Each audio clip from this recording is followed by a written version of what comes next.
1, 2.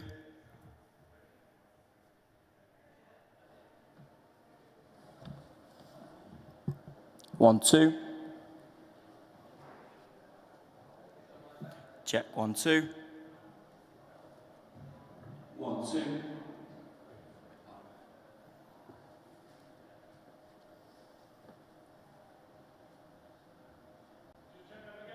last one. Are you bringing the last one down?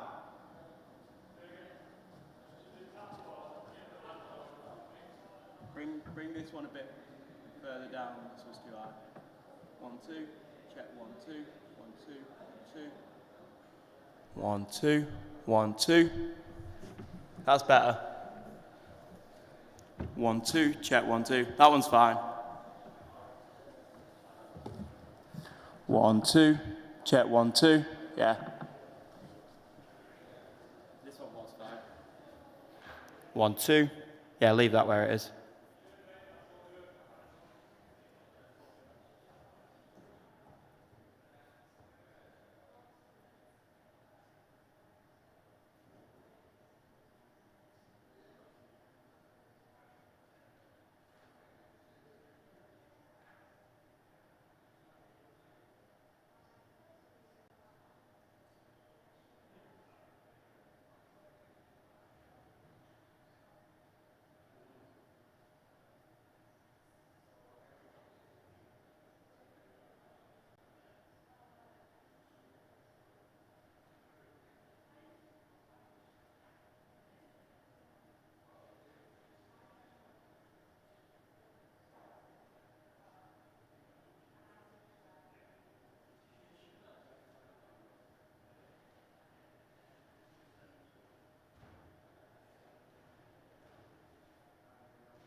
funny. You just book a day off here and then go.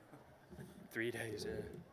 I saw Way in the, the middle of the town. Yeah. I saw Way and was like, oh, what floor are we on? I was like, yeah, I'm on a different job here. They were doing some filming there. Yeah. I was like, didn't realise. Yeah, it's funny. So what, they were doing a job there as well? I think they were just doing some filming, yeah, but I didn't realise it. You're just like, yeah. working with it. I've been telling people anyway, so it's fine. But, I mean, it's not against your contract or anything, is it? So just trying to get some Christmas money in. Yeah, extra money. Yeah.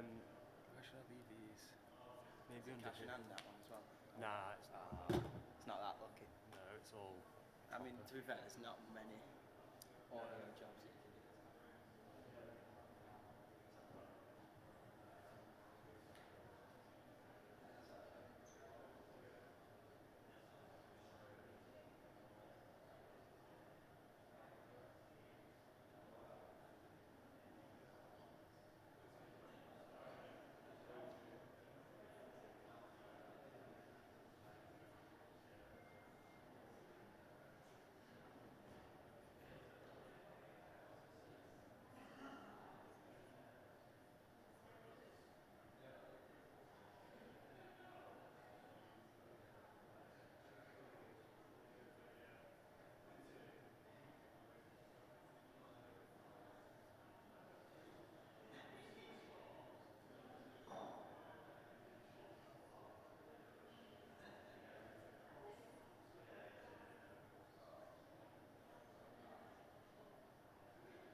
Hi, everyone. It's wonderful to have been given the opportunity to address you at such a timely point in the UK's FinTech calendar, particularly following the Chancellor's Mansion House speech and the publication of the government's national payments vision.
Hi everyone. It's wonderful to have been given the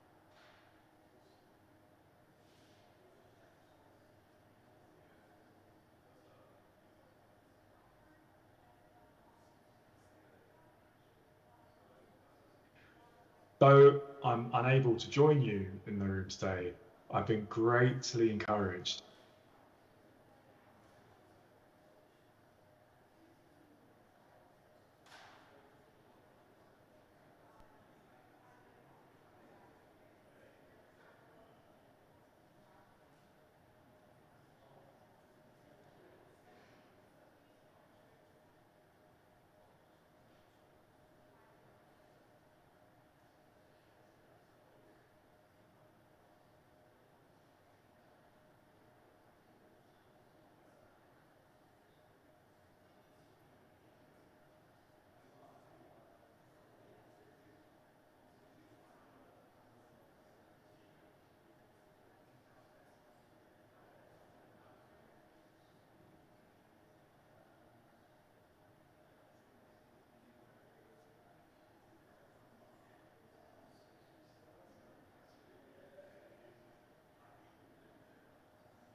Hello, good morning, everybody. Good morning.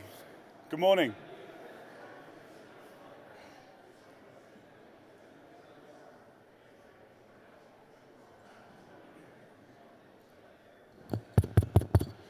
Good morning, everybody. Good morning. Welcome, welcome. Please take your seats, grab your coffees, and take a seat. We'll get the conference underway. My name's Joe Roche. I'm General Manager of FinTech North. I want to say a big, warm welcome on a very cold day in Manchester. Welcome to our 7th annual Manchester conference. I can't believe that. Our first conference was in 2018. Time absolutely flies when you're having fun. But yeah, welcome to the Whitworth Hall. Obviously, it's got a bit of a Hogwarts vibe today. It's a beautiful space. We love working with the team at the university on our conferences. So huge thank you to Rachel and her team there. I'm going to get the conference underway. We're running a little bit behind schedule. I usually take a little bit of time to explain about the work that we do at FinTech North, and I'll do that a little bit later on this morning for context.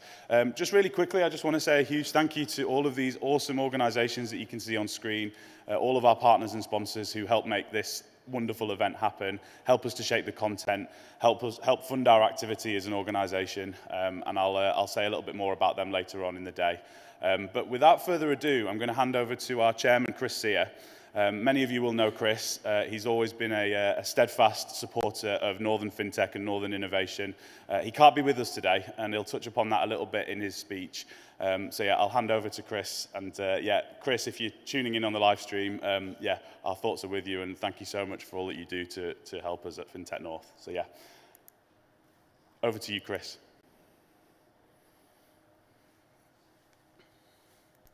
Well, good morning, everyone, and welcome to Manchester again. Sadly, this year I'm not with you. I'm again missing Manchester. Last year I missed it because it was the onset of my illness, and this year I'm into the rehabilitation, or not so much rehabilitation, but the medication that I have to take, which means that because it is chemotherapy, I have to stay away from large crowds because of my compromised immune system. So I can't be there with you in person, but I'm there in spirit, and I'm talking to you now. Anyway, welcome to you all, and I hope you have a fantastic day. So today I want to concentrate on a couple of things just to set the scene. The first is I'm going to talk a little bit about the budget, and then I'm going to talk about the corollary to the budget, which was the Mansion House speech by the Chancellor, Rachel Reeves, last night. So this is a government that is focusing, as it says, on growth. I, for one, was very disappointed with the budget as a founder. So I, like you, I'm a founder. I have my own startup. I've been running it now for 5 to 6 years. It's called Clearglass. It focuses on the pensions and asset management sector, which many people don't focus on, but I do. But like all founders, I was disappointed with what the Chancellor told us in the budget. The first is that the incentives that I feel to found have been diminished. Now, I know that we all found for many, many reasons, and at least one of the biggest ones is because we have a passion or a belief that we can solve a problem, and or we have the skills necessary and uniquely to solve it. But at least one of those eventually becomes, fine, we've done our bit, we have solved the problem, what are we going to get out of this? And so you put everything at risk that you have. You put your career at risk, you don't pay yourself a salary, you're always the one that is paid last. You put your reputation at risk, and you pay yourself less when you do pay yourself on the guarantee that something happens at the end of it, that there is a risk-based return. And that risk-based return basically means as a founder you can sell your company and get some reward through the shares. Well, the government's just slashed a knife through that, unfortunately. In the first instance, by taking entrepreneurs relief, it was called entrepreneurs relief, it's now called something else. But what they've done is they've taken this entrepreneurs relief, which was on the first $1 million of capital gains that you take as an entrepreneur on your founder's shares, you only pay a 10% tax rate. Now they've increased it to 14%, which means you pay 40K more of tax. And by 2026, it's going to increase to 18%. So an extra 8% of tax you'll pay on this, with the implication that they're going to phase it out entirely in the mid-future. Now that's really disappointing because there aren't many startups. I mean, if you earn if your startup sells for hundreds of millions of pounds or billions of pounds, then it doesn't really matter about the first million. But the majority of us aren't in that fortunate position. We probably only make a couple of million or 3 million or maybe even less, only 1 million when we sell up. And so to us, this is an important gain for the risk that we make. And the government has just almost doubled the tax that you pay on this. It makes it less inspirational to become a founder. And if this is a growth economy, you would expect people to want to found on the basis of the fact that they get a decent return for the risk they take. And you do take a lot of risk as a founder. So that's the first part. The second part is even worse, because it's not just an attack on founders, it's an attack on anybody that invests. And this is the increase in capital gains tax. So capital gains tax has been increased almost to double for the first lower rate of tax, and it's been increased by 4% for the higher rate of tax. So it's increased from 10 to 18% if you're in the lower tax bracket, and 20 to 24% for the higher tax bracket. Now, again, this could well mean that people are less willing to put their money in risk-based capital, and by these I mean investors. But more to the point, as a founder, it means that you're paying an additional 4% of tax. So if you are lucky enough to earn out and gain, say, £10 million from your founder's shares, it means you pay an additional something in the region of 500k of benefit with the increase in entrepreneurs relief. So it's disincentivizing you to start the journey in the first place. And in a growth economy, you really need people who want to take risk. But the appetite for risk will have fallen as a result of this attack on the benefits of being an entrepreneur. I don't understand what possible benefit it gives as well, because there aren't many entrepreneurs in the country, and the amount of money and tax it'll make is going to be nominal. So I don't really understand why they have done this and focused specifically on the entrepreneurial end of taxation, but there we are.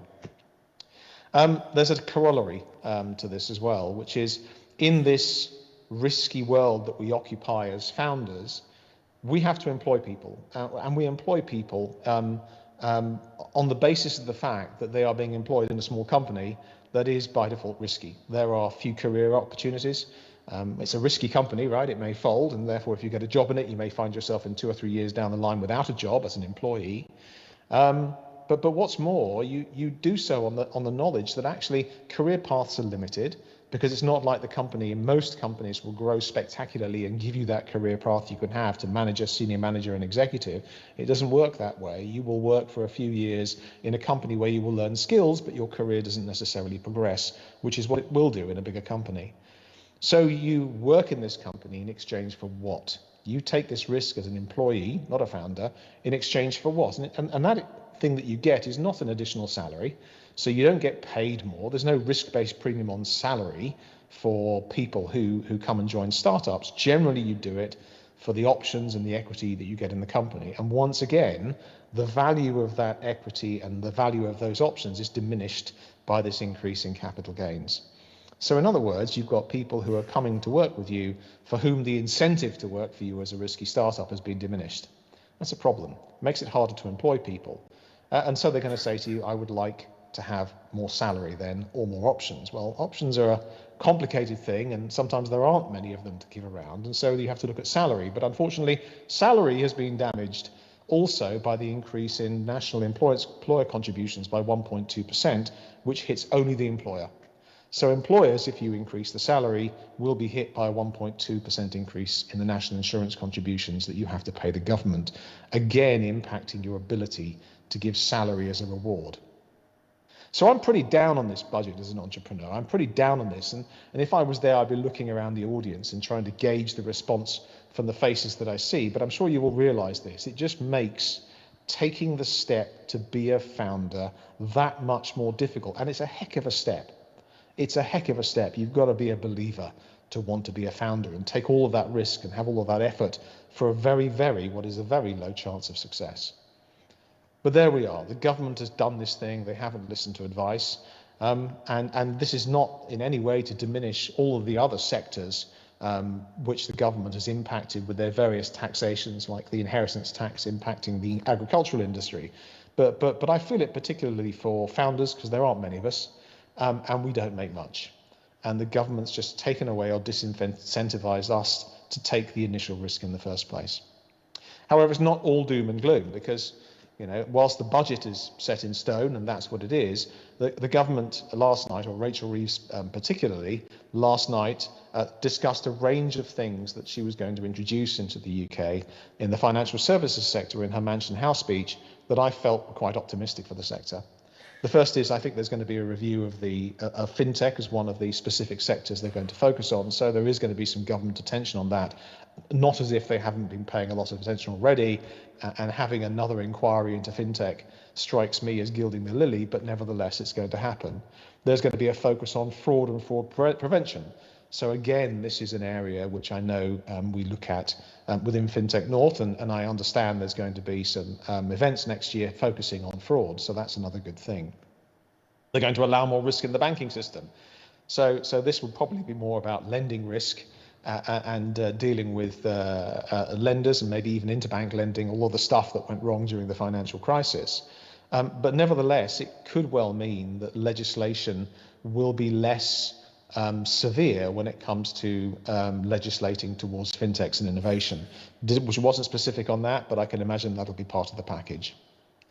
In terms of investment, it was a little bit, I found, confused. They seemed to believe that investment in startups was going to come from one of two sources. One was British Growth Partnership, which is a partnership that's funded by two pension funds, I believe, one of which is Aegon UK, that's what I heard anyway.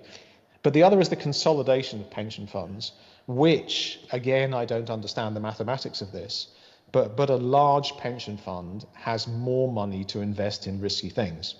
And I think one of the things we all feel is all of this money is sitting there and it should be invested in high growth companies and risky things.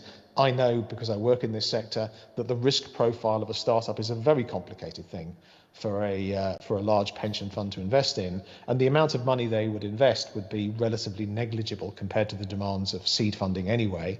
But nevertheless, it's a very complicated risk profile. If you've got to invest in 20 companies and 18 fail, only 2 succeed, it's a very difficult message to go back to your board of trustees and say, yeah, we invested in 18 failures and we have 2 successes. No matter how good those successes are, you have to sit through a succession of trustee meetings where you are told the things you've invested in have sequentially failed. That's Daily Mail news headlines. But nevertheless, the government feels that there'll be more risk-based capital to invest if it consolidates pension funds, and those are 2 types of pension funds. The first is the local authority pension funds. Now, you have a massive local authority pool here in Manchester. You have another one in Leeds called Border to Coast. And these are 2 of the pools, and I can tell you they are spectacularly effective at being efficient. And at least some of the analysis that my own company has done has demonstrated that when you are pooling local authority funds, it does deliver savings and value and improved performance. However, it still doesn't mean, and I don't understand why the government thinks this, that if you have larger pools of capital, there is a greater proportion that you can invest in risky assets like infrastructure, which is the one they all talk about, private equity, private debt, and VC. Specifically VC for us, but private equity and private debt also. I'm not sure I understand the maths there. They've taken their maths from the Canadian pension system and the Australian super system, but I don't necessarily believe that is the case. You still have an asset allocation, you have more money to invest, but you don't have an increased proportion to invest. The other source of consolidation will be the DC consolidators. So there are a number of multi-corporate schemes out there, master trusts for want of a better word, and the idea is to take what are some 3,000 to 4,000 single employer DC schemes and cram these into a limited number of master trusts to provide scale. And they also, the implication is, will have money to invest in riskier assets. Now, the equation is slightly different here, but I'm not convinced that that's a good idea. I, for one, would not put my money in private equity, given what I know about the cost and performance dynamics of the sector. Nevertheless, it was an aspirational speech last night for growth, without necessarily making it clear how we as entrepreneurs and fintech entrepreneurs are going to get money. She did emphasize the sector, and there are a number of choice pickings they're focusing on that you as entrepreneurs might want to build around. Anyway, as I say, I'm very sorry I'm not there today. I am struggling with the chemotherapy. It's not nice stuff. I wouldn't recommend it to anybody. And I know I've made a speech about the illness that I have and the need for you to take some preventative measures. But nevertheless, I will try to be there at the next conference, assuming that I'm still shuffling around on this mortal coil as opposed to the next. Have a great day, and thank you for being here. Thank you, Chris.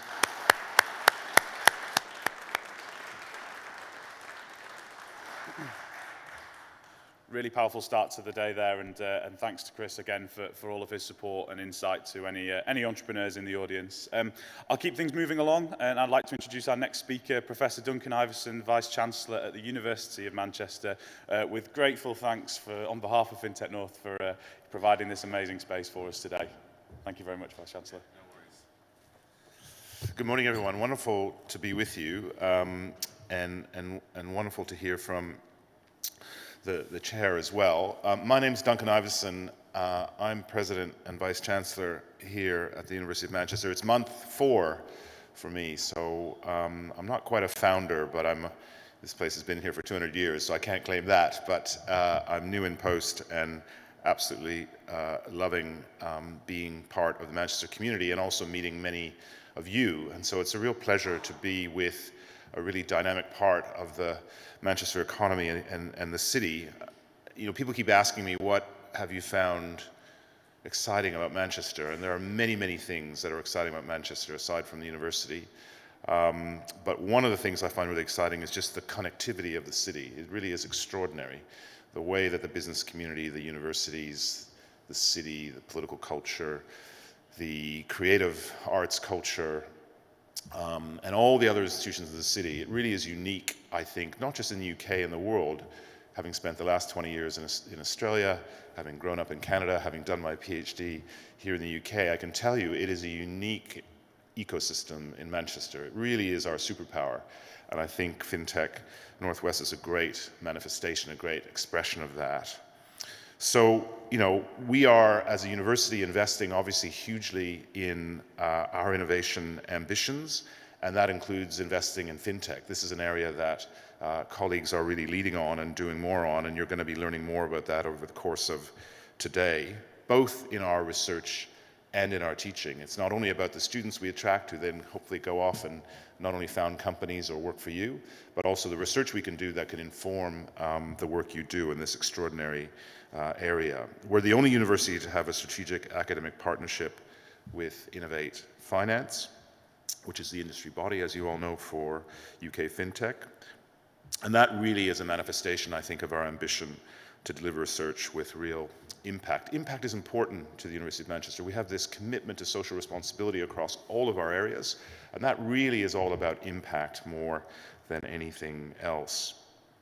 2 years ago this week, we launched the Center for Financial Technology Studies, led by Professor Marcos Zachariadis, who is working to develop research agendas that tackle the challenges of UK financial services and the FinTech sector. This center focuses on advancing cutting-edge research on the role of digital technology in the financial innovation. Research interests in the center include decentralized finance, data science and applied FinTech, digital transformation of large banks, cryptocurrencies and blockchain, and open banking as the enabler for improved financial inclusion. I guess one thing I'm always looking for how we can use these technologies within the university as well. I think there's some very interesting startup opportunities for making universities more dynamic financially as well. So ideas on a postcard would be welcome. We also have a broad network of academic researchers across the university in a variety of discipline areas, working on themes related to your sector, from financial mathematics to digital trust and security to digital and financial inclusion. I should say that's across a whole range of disciplines, right? Not only in the obvious ones in finance and accounting, but also across the social sciences and other areas as well. Next September, the Center for Financial Technology Studies will launch our first dedicated MSc program in FinTech. I think this is really exciting. And electives in the FinTech pathway have been designed with input from industry practitioners to ensure that the content is actually industry relevant. We want our students to be graduating with industry relevant skills. And the course will also feature, I think this is something to take note of, the course will also feature an integrative business consultancy group project, which basically translates as groups of our brilliant MSc students available to work on projects that you might have that they could help you solve or help you address. That's going to be part of this MSc, so it might be something you want to learn more about after the event today. So if you'd like to learn more about the activities of the Center for Financial Technology Studies and how you can actually collaborate with us in the center, do speak to us today. We have our business engagement team downstairs in committee room B. If you came in off Oxford Road and came up the stairs, you would have passed committee room B as you came in. Our team is there, so do go drop in and see how you might be able to participate in the activities and benefit from the research and teaching that we do. Now, I'm delighted that we have a whole range of university speakers across the agenda today. Chloe Fox Robertson talking about research into gender in FinTech this morning. Our business engagement manager, Rachel Kenyon, is joining an afternoon panel on skills. We have Dr. Asim Puja, a lecturer in FinTech Management Sciences and Marketing, and they're delivering an afternoon keynote on decentralized finance. And then finally, our professor in financial technology, Marco Sakariadis, who I mentioned earlier, joins an afternoon panel. So it looks like an amazing program here in the beautiful Whitworth Hall. Hopefully you're warming up as well, and I wish you all the best and welcome again to the University of Manchester.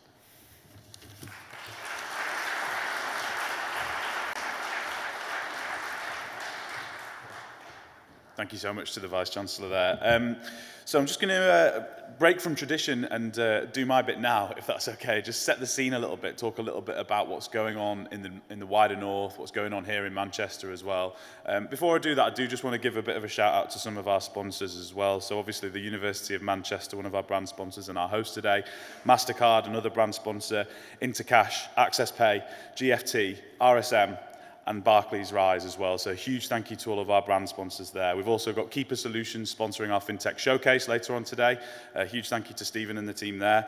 Midas, Manchester's excellent investment agency, and MIA, Madrid Investment Attraction, as well as our international sponsors. And thank you to Pro Manchester as well for helping us promote the conference. So I just wanted to say a few words of thanks to those wonderful organizations. So, FinTech North, for many of you, you will be familiar with our community. You've probably heard me say this 1,000 times, so apologies to those who have heard me say this. But there's always new people in the audience, people who haven't been to a FinTech North event before, so I thought it'd be worth taking 5 minutes to just explain a little bit about who we are, what we do. We exist to bring you all together. We bring together the Northern FinTech community. We exist to support the development of FinTech in the North. We exist to promote the North as a centre of excellence. And we exist to align all of that wonderful work with what's going on a national and indeed international stage. I think this graphic really sums us up as an organisation. Primarily, we achieve all of those objectives by hosting events, conferences, webinars, seminars, trade missions, you name it. Like I said at the start, this is our 7th annual Manchester conference, and we've done over 130 events to date, which is staggering, really. And I think we'll have done 30 events this year. So yeah, it's a fast-paced life here at FinTech North, I'll tell you that. The key thing to highlight here is we are entirely self-funded as an organisation. We rely on the support of like-minded organisations to come on board, sponsor an event, take a partnership. And without some of these wonderful organisations, we would not be able to do the work that we do. So huge thanks to all of our partners. And I'd implore anybody in the audience who is looking to align with FinTech, who wants to engage with FinTechs in the North, please come and speak to us. We can support your business development or your strategy for 2025. So yeah, it'd be great to have a conversation with you about that at some point. So FinTech in the North, what's going on? We've probably got about 2,000, 2,500 FinTechs in the UK as a whole. The sector in the UK generates about 11 billion GVA for the UK economy. And what we have here in the North is about 400 FinTechs, generating around 2 billion every year for the UK economy. If I give you a bit of an overview of the North as a whole, and then I'll talk a little bit more about Manchester, where we are today, that should hopefully set the scene nicely for you. So I'll give you a bit of a tour of the North from west to east. So I'll start over in the Liverpool City region. Liverpool's really strong on wealth tech and insurtech. A lot of these strengths relate back to that city's sort of past prosperity and industrial heritage, which, as a proud Northerner and a bit of a FinTech geek, I find really interesting. Maybe that makes me sad, who knows. Greater Manchester, where we are today, retail and textiles historically, and today we're really strong here on payments, e-commerce, and accountancy software actually indexes really highly. Over the Pennines in Leeds, where FinTech North started, banking, lending, and regtech index really highly and are well represented in the fintech propositions there. And up in the northeast, there's an innovation corridor between Durham and Newcastle. Payments also indexes highly up in the northeast as well. Thinking about Manchester, where we are today, there's well over 150 fintechs in Manchester. The sector's generating around about £1 billion every year here, which is staggering. I think we all know Manchester's a thriving tech hub. It's home to 6 unicorns. Like I said, payments, e-commerce, and accountancy software index really highly, but there's a really strong capability across the board here in Manchester. Manchester's actually the second largest private equity hub in Europe after London as well, so quite a mature funding ecosystem here. And as we've already heard, the universities here are really well engaged with the sector and fintech, so access to talent is really strong here as well. So I just wanted to kind of highlight, some of what's going on here in the city as well. And we'll hear from some of Manchester's sort of shining stars of fintech as the day progresses as well. Just a few words on some of our strategy for the year as well. We're kind of finishing off a really strong year for FinTech North. In addition to concentrating on our usual event activity, of which this is our penultimate event of the year, we've also been focusing on a few new areas for FinTech North this year. International trade, we've had a renewed focus on making more trade missions happen here in the North and bringing Northern companies into overseas markets as well. So we'll be looking to do more international activity next year. Another big one for us this year has been skills. We've been really acutely aware that there's a skills shortage in the sector, that businesses are struggling to find people with the right skills to fuel the growth of their businesses. Similarly, we always hear from people at the early stage of a career in fintech coming to us at FinTech North and saying, where are the jobs? How do I get into the sector? Where are the apprenticeships? How do I have a career in fintech, basically? So this year, we set up a steering committee of employers, of financial services and tech institutions, of fintechs, academic institutions, further education organizations as well, to bring people together around a table to come up with an initiative that can help positively impact this agenda. On the back of some of that, we hired an intern, Silas, who I think is here with us today. If he's not here yet, you'll be able to meet him later. Silas has been working on an upskilling course for Northern universities, so students can upskill themselves into fintech and be career ready for fintech as a career choice, basically. So yeah, we're looking for more organizations to come on board as skills partners. So if this is resonating with you, again, please come and have a chat with us at some point today. We'd really, really welcome that. So at this point, I think I'm going to hand over to my director, Julian, to introduce our next speaker. I'll be back on stage a little bit later on. Really looking forward to chatting with you, to networking with you, and listening to some great content. So thank you very much, guys.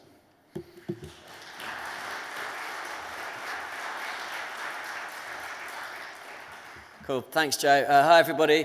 Quite a few new faces to me today, so great to see. My name's Julian Wells. I'm a director at Whitecap Consulting, and in partnership with White Label Crowdfunding, we kind of co-created FinTech North back in 2016. I'm just going to introduce the speakers up until the next break, and I will share a few comments from a Whitecap perspective about the fintech market and what we're seeing right now, but I'm not going to do that at this point because I want to introduce Peter Cunnane from Innovate Finance, and I know Peter always does a brilliant overview of the sort of temperature and the the stats within the market. So I'm gonna make sure I don't steal any of your thunder, Peter, and because it's brilliant to have you here. As usual, you made the trip from London and come up yesterday. So come on up to your hometown, our home city, and we look forward to hearing your thoughts. Thank you. Hi everyone. As Julian alluded to, it's always a bit of a homecoming for a Berry boy such as myself to be back here in Manchester. And it's always great to be here at the University of Manchester as well. As the Vice-Chancellor mentioned, we work in partnership with the Alliance Business School here on the UK FinTech Academic Network. It's a really important part of what we do on the research side. And always a pleasure to be back with our partners at FinTech North. My name is Peter Cunnane. I'm not the only Cunnane taking to the stage today. I do have to depart at lunchtime. The younger Cunnane, my daughter, is performing tonight in her high school musical. It's Disney's The Little Mermaid. For those of you familiar with The Little Mermaid, she is Scuttle the seagull, and she'll be bringing some positivity to her performance, and I will be trying to do the same to the UK fintech sector. Right, let's crack on. So I represent Innovate Finance. I think you can just about see me there. We are the UK's preeminent trade body, membership organisation for the global fintech sector. We are 300 members from right around the UK. We represent a thriving sector. We represent a number of members from different sectors within fintech, different segments within fintech. We have a very broad definition of what innovation across financial services is. We're a convener. We bring the community together. We're an advocate. We're an independent organisation, so we can challenge and lobby government on things that we don't like. We can be supportive around the things that we do. And we can create opportunities through our education of our politicians and our regulators around what a thriving and innovative financial services economy looks like. We have a number of programs that we focus on. We have 5 core missions, which are our policy and regulatory work, which I'll talk more about in a moment, our support for investment and capital streams into UK fintech, our skills and talent brief, our international work, which is my day job as the international director to ensure that we're connecting with those like-minded hubs around the globe, and something we call FinTech as a Force for Good, which is a broad mission for all the work around building a sustainable and well-governed economy, one which is diverse and inclusive in thought and how it appears as well. So that's something that we're particularly proud of. And again, perhaps I'll touch more on that as we move along. And there are the 5 missions. I have a slide for each of these, but I don't want to dwell on them for too long. Just to pull out perhaps a couple of highlights. Our FinTech for Schools program, which we launched just before the pandemic, rather unfortunate timing, and is something that we're looking to revisit in the future. I've been having great conversations while I've been up here in Manchester with FinTech North team, with Dan in particular, around the what we could do together in terms of supporting the development of skills. It really is vital that we have the right talent coming into the sector. You really can't see these now. Our ability to bring together not only our core members but our institutional partners to grow and create opportunities for partnerships across the sector to develop. FinTech as a Force for Good, which I've touched on already, how we can tackle the cost of living crisis, how we can support businesses seeking to do the same, ensuring that we've got the right products and services to help those in our community that are underserved by financial services, falls within that bracket.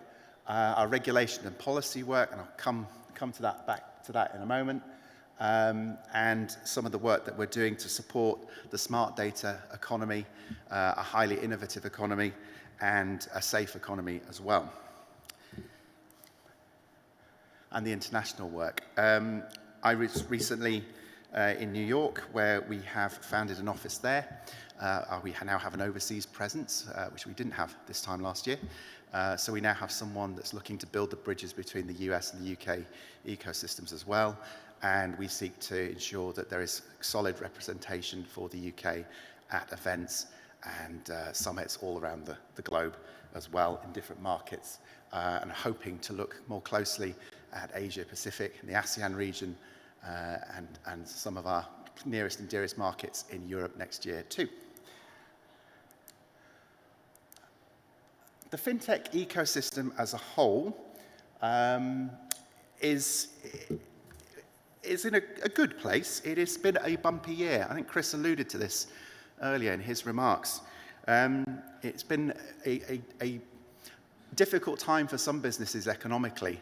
However, we are starting to see something of a turnaround in the temperature, and building on the Mansion House speech the Chancellor gave recently, we're starting to see some change in terms of what fintech can do going forward. Our policy and regulatory work in this space is quite significant, and what we look to achieve when we work with government is to ensure that there is that solid representation of fintech within the ecosystem and within government thinking as well. Chris mentioned the Mansion House speech. There are a number of things in there that I think apply to the fintech sector here. And that recognition of fintech as a subsector of financial services is very significant. It's not something that we've had before. It's always been difficult to qualify or quantify what fintech is in government speak, but to have that recognition is quite a transformative leap in terms of advocacy for the sector. The Mansion House Compacts in terms of investment into the sector as well, whether that's through pension funds or local government pension, there is a hope there that we can open that up, and we will continue to work with government around that. There will be a review of the Financial Ombudsman Service, a national payment vision published this autumn around the fintech sector, a greater lead into what we can do around fraud, to tackle fraud, I should say, and the FCA is going to be taking a more of a leadership role there. Open banking and digital lending. You'll hear shortly from the CEO of CFIT, who's led outstanding work in coalition around open banking, who we've worked with as well, and we'll continue to see development of that, and it's good to see that reiterated once again. And the unlocking of artificial intelligence advisory services as well, and what that means for the digital economy going forward. All of these things we believe will support the stats up there and hope to grow the sector further. And that's something that we're very keen to see progress, and we'll continue to work with government on that. We also work nationally around the UK with a number of organisations and partners such as FinTech North to ensure that we have a thriving ecosystem right around the UK. Whilst Innovate Finance is based in London, we are a national organisation, and we're keen to see and always promote the UK as a sector as a whole. So with our FinTech National Network partners, the family of FinTech, if you will, around the UK, we want to see much of the work that we're doing in the policy space or the investment space grow as well. I'm sure you're all aware of the strengths and the challenges that we face at the moment in terms of where we are as a country. Let me talk about investment as well, because that's another area where we want to see improvement, and we've seen some quite significant challenges over the last couple of years too. You'll see, if you can see, from the graph up there, that we've seen a decline in investment from VC and other funds other sources of capital over the last couple of years. It was a challenging year in 2023, and it feels like it's been pretty much the same in 2024 so far in terms of investment. We've seen a decrease of around 65% on the previous years, 2021, 2022. That post-COVID bounce has flattened away. However, we remain optimistic that 2025 will bring some green shoots in terms of investment. We're seeing an increase in investment into more diverse kinds of fintech businesses, particularly in the crypto asset, regulatory, technology spaces, anything around digital assets and looking after asset management in fintech, and anything around the development of businesses, in particular those with female founders. Whilst we only saw 5.1 billion invested into fintech last year, about 20% of that was into businesses led by women, which is fantastic. We want to see more of that, of course, as well. So there are sort of encouraging signs that investment is and will improve. And anecdotally, again, since the speeches last week, we've heard from investors that there is capital that they're sort of gearing towards the sector once again. So optimistic that next year does improve. And let's not take away from the fact that the fintech sector is second only to the US in terms of that investment coming into the sector in the world. So we're still way ahead of the second, third and fourth place nations, and ahead of the next 28 European cities combined in terms of fintech investment. So the UK is in a very, very good place in terms of investment into the fintech sector, as demonstrated by that rather large union bauble there. I mentioned our work around government. That's our plan for government. If anyone can grab the QR code there, it talks more about what we're trying to build with government in terms of developing that open economy, that safe economy, and that highly innovative economy with the UK government. And it's part of a 5-year plan, of course, to see 328 billion in terms of GDP raised by FinTech in terms of its value to the UK economy. It's a 5-year plan. It's only been 100 or so days so far in terms of working with this government, so we'll look to continue to work with the government to ensure that FinTech is and continues to be successful here in the UK. Some of the other pieces that we've published over the last year there as well, including the excellent Scaling UK FinTech report with Whitecap Consulting and Streets Consulting, which we're very proud of. Our RegTech test, which we launched at IFGS earlier this year as well, and some of the other work that we've done with EY, one of our strategic partners. At our recent FinTech as a Force for Good forum, we also launched our Access report. This has become an annual report for us now with Accenture, looking again at what makes a sustainable economy, what makes a diverse economy, and how we're leading on that here in the UK, and achieving some great things in terms of the people, the planet, the place, the prosperity, and the productivity of UK FinTech. Coming up, we've got our CEO forum later this month, next week in fact, in London, which is an opportunity for us to bring together our leading CEOs from across the industry. We brought that group together last year. It led to the formation of something called the FinTech Unicorn Council, which has been a hugely successful outfit in terms of lobbying for the sector and engaging with government over the last 6 months. Our Women in FinTech Power List, this is our annual Power List, will launch again next week, actually even tonight, get that right. This is our annual Power List. We've been running this for 10 years to provide profile for our leading female founders and business leaders in the FinTech sector. And we'll be launching the Power List tonight and celebrating the Power List in March 2025. And that will be joined alongside our Pride in FinTech Power List, which we'll be celebrating next month. This is the second year that we've run this. So we're very excited to be hosting that event just before Christmas. And of course, the big one for us is IFGS. Shameless plug now. This is our global summit, which we host every year in London. It's the flagship event for UK FinTech Week. We work with all our partners across government and the FinTech National Network and other strategic partners to ensure that UK FinTech Week is an opportunity to showcase the best of UK FinTech. We'll be looking to do the same this year, so I encourage everyone to get involved. There's a QR code there. Tickets will be on sale. In fact, tickets are on sale. Early bird tickets are now on sale if you're interested in purchasing those.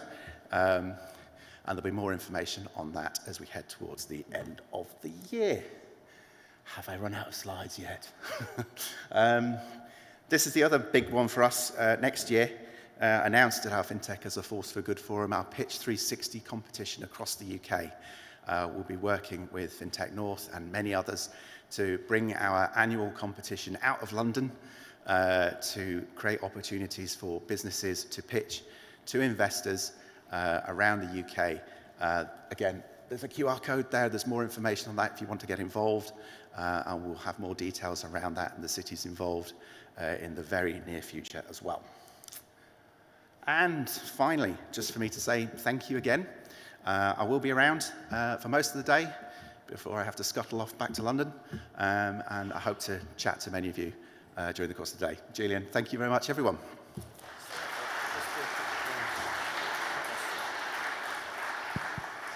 Well, thanks, Peter.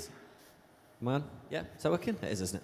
Thanks, Peter. It's always great to hear the Innovate Finance perspective. I mean, there's so many QR codes, aren't there? But there's always so much going on that you guys are doing. You can't see them. I just wondered if anybody wanted to ask Peter a question about any of the stuff that he said just now. Okay, I will. Oh, okay. Oh, I was going to ask one. Got away with mine.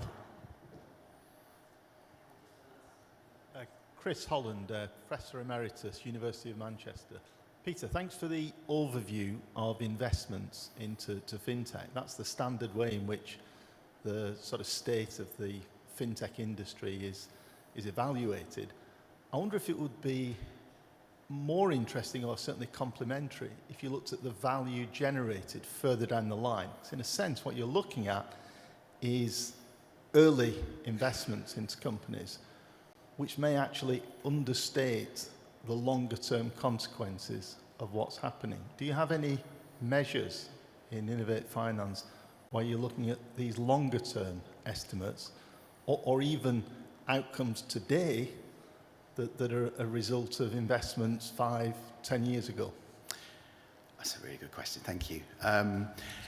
What we're trying to do is gear our, so we have an annual investment report. So those stats that I wheeled out were actually from the half-year report. The main report comes out in January. The next one is due in January 2025.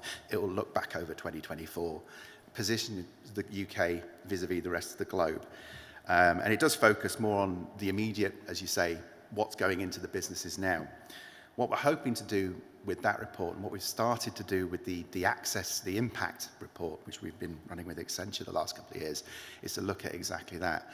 How is the investment into productivity, into people playing out? You know, FinTech has now been around, well, FinTech's been around longer than us, but we've been around 10 years. FinTech's been around probably 20 years, and some would claim longer. So we are starting to see, you know, businesses that were once scale-ups within our membership are now giant unicorns, global businesses, some very well-renowned names as well.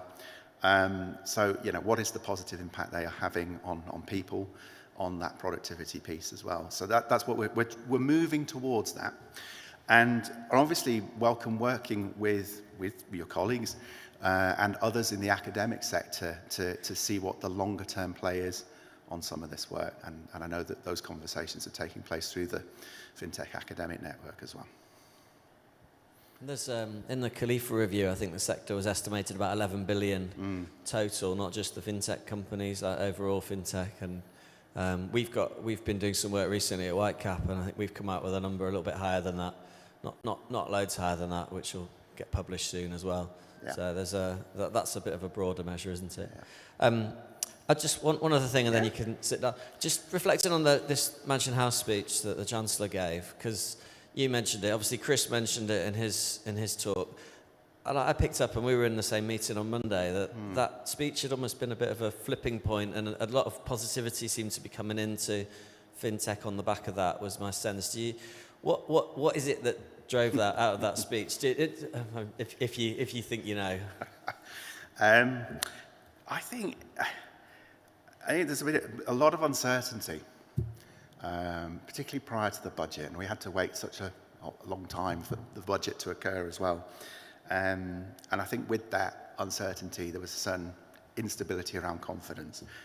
I think what came through in the Mansion House speech by the Chancellor was that sort of, you know, again, reinforce this recognition of FinTech. Yes, it is an important part. From the government's point of view, one of their key missions in terms of rebuilding the economy. They have these missions where they want to talk about rebuilding, which is great political speak, but actually what does it mean? And I think that sort of move towards FinTech being solidified within that is a step forward. I think it's probably calmed some of the nerves. I completely hear what Chris was saying earlier with regards to, you know, the pressures on an entrepreneur, and particularly if you're starting out.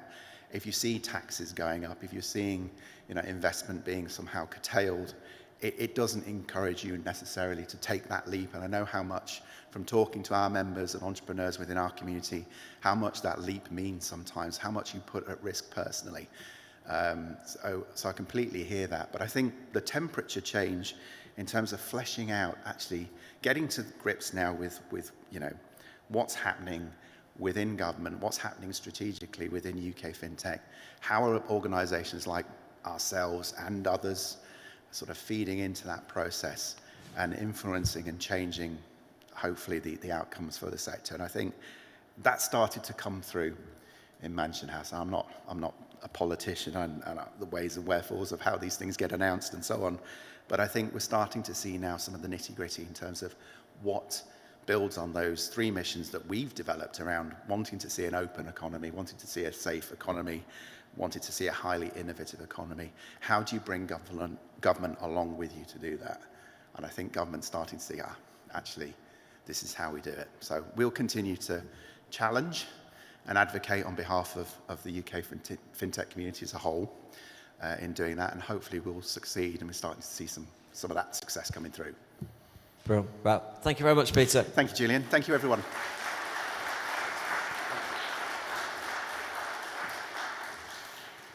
So for all the years we've run this conference in this room, we must have never had a sunny day before, because I've never stood here and not been able to see the audience. That's absolutely blinding, but hopefully that's going to go up soon. And it's a shame it made your slides a bit hard to see, Peter, as well. Can we play Ez's video now, guys? So we're going to hear from Ez Britton, the Chief Exec from CFIT, who's going to give us an update on some of the great work CFIT have been doing to drive innovation into the fintech sector.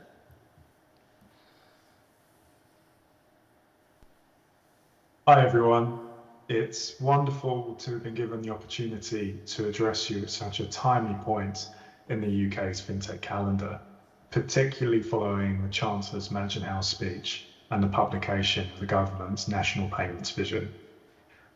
Though I'm unable to join you in the room today, I've been greatly encouraged by the strength of purpose and activity in the UK's fintech sector, and the work of organisations like FinTech North.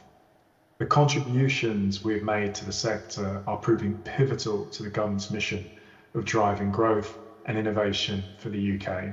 And just as a reminder, CFIT was launched to really drive forwards and break through those barriers to financial services innovation by building coalitions and collaborating across the whole of the UK, bringing together government, regulators, industry and academia, and working across all the regions, whether it's in the North, Scotland, Wales, West, Central London. It's been absolutely key to the success of the CFIT coalitions that we've seen. And if anyone was, just a quick reminder, we actually launched CFIT in Leeds back in, I believe it was 2023, almost 18 months ago now. So it's been extraordinary to see how things have really progressed since then. So, something I do like to talk a little bit about is my experiences in financial services and how that's really informed my approach to things at CFIT and how we've got to where we are. So I started as a software engineer, did a computer science degree at the University of Kent at Canterbury, joined an investment bank, worked there for 5 years in risk and pricing technology, and that bank was Lehman Brothers, and it went under in 2009. I left Lehman and moved to Switzerland, spent about another 5 years in Credit Suisse, working in credit derivatives, equity derivatives, risk and pricing technology, and then came back to the UK about 5 years later and launched my first fintech, a startup called Neighbour, which was focused on online lending through salary deduction and rapidly scaled until it too hits those very barriers to innovation that CFIT is here to help drive forwards. Post Neighbour, I spent some time building my own organisation called Code Untapped, which was about bridging the skills gap between diverse and underrepresented technologists and enterprise organisations through coding workshops, hackathons, coding days. And it was all about demonstrating what we can do, action, not words. And whilst doing that, I was a VC for ImpactX Capital, investing in diverse and underrepresented entrepreneurs. So really focused on bringing access to finance, access to capital to those parts of the economies that were struggling to raise capital. And when I think about that journey I've been on, it's really impacted the way I look at innovation in the financial services sector. And it's that idea that we get better together. We need to collaborate in order to drive competition forwards, to become stronger and more effective, and to really drive innovation. We can only do that by bringing all these pieces together, and it's got to be about action. I think when we first launched CFIT, I spoke very much about action, not words. And it's been fantastic to see what we as CFIT and our respective coalitions, with the support of organisations like FinTech North, have been able to achieve. And a great example of this is what's come out of our first task force, which was spun out of our first coalition on open finance. And that task force was very much focused on SME finance. And I was delighted to attend the Chancellor's Mansion House speech last week, where Rachel Reeves announced a series of measures to supercharge financial services as part of the UK's economic growth mission. And CFIT's contributions, and when I say CFIT, I mean our coalition of 67 organisations, our task force of 37 organisations, and our current task force of over 71 organisations across UK financial services have been central to this mission. Our outputs have been directly included in the government's roadmap to take decisive action on open banking and open finance. HM Treasury have taken forwards the recommendations made in our SME Finance Task Force report in reviews of the Commercial Credit Data Sharing Scheme, the CCDS, and the Bank Referral Scheme, the BRS. And the contribution of time, resources, and effort from FinTech North, along with our other coalition partners, was absolutely invaluable. And it's not just that, other things had been taken forwards. We've seen there is now a consultation on e-invoicing, which is a direct recommendation of the task force work. We've seen the Data Use and Access Bill now being read in the House of Lords, which is another recommendation. We've seen Peter Kyle launch the National Data Library. Whilst not directly connected, we've been continuously asking for the release of more public data, and that is a great step towards achieving that. As part of the Data Use and Access Bill, Digital ID is now firmly on the agenda. And one of the key elements of that is unlocking HMRC data to facilitate that. And we've seen the Smart Data team continue to drive forwards with their Smart Data challenges, something we specifically called for in our task force. And then around that, we've seen Citizens Advice rolling out pilots of the work that we did in that first coalition across a number of their contact centres, working alongside other coalition partners, with a few of our partners providing funding to that activity. So it's been absolutely extraordinary for me to be able to see what's been achieved since we launched just 18 months ago. So if we think a little bit about what we're working on right now, we have our economic crime coalition. So how can we fight economic crime leveraging digital verification? Economic crime in the UK is on the rise. Almost 0.2 billion stolen from consumers in 2023. Companies including Mastercard, AWS, Barclays, Crif, Experian, OneID, Revolut, Lloyds, Mastercard, Monzo, NatWest have confirmed their participation in the CFIT-led coalition, in addition to regulators such as the Financial Conduct Authority, so the FCA, and the Payment Systems Regulator, the PSR. And together they will undertake research and testing to find new ways to protect businesses and consumers from fraud, which is estimated to cost the UK economy billions every year. And this coalition has, it's just extraordinary what we're seeing. We've already got 71 organisations signed up to that. Unfortunately, I can't name all of them, but it's brilliant to see the work that is going on in that, and the proximity to DCIT. We're working very, very closely with the DCIT's Digital ID team. We're seeing fantastic contributions from Companies House and the work that they're seeing coming out of this coalition. And as we move forwards, we're seeing contributions and commitments to taking a lot of this activity forwards once the coalition completes at the beginning of March. And there will be a white paper coming out very soon, which will give you a bit more of an update as to what's been going on in this current coalition. So when we think about what we're doing, our near-term activity, this coalition is currently collaborating on data-driven research and solutions that will really pave the way to making digital verification a reality. We're continuing to work closely with the government and industry to make it simpler and safer to do business, and we look forward to sharing more detail about our efforts to design a company ID in the coming weeks. As we look forwards to 2025 and our future priorities, we continue to see that data is an absolutely critical element to everything. It underpins this. And as we look forwards to our key priorities, we continue to drive on digital identity, smart data, cross-sector fertilization, and our next coalition will most certainly be focusing on how can we look at access to SME finance, but from the demand side. We'd very much looked at decisioning in our first coalition, or what about the position of the actual borrower and how that SME, how that business, how that sole trader gets access to finance moving forwards. So watch this space. We'll have a lot more information about that as we move forwards. So to conclude, CFIT has maintained pace throughout what has proven a year defined by innovation in the industry.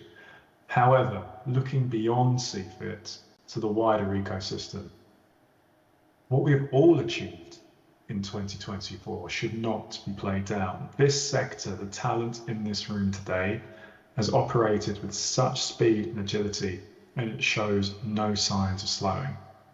So, I hope you can all join me in recognizing what we have achieved.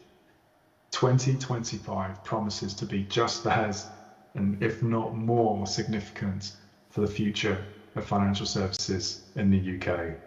Thank you, and I hope you have a fantastic day and enjoy the rest of the conference.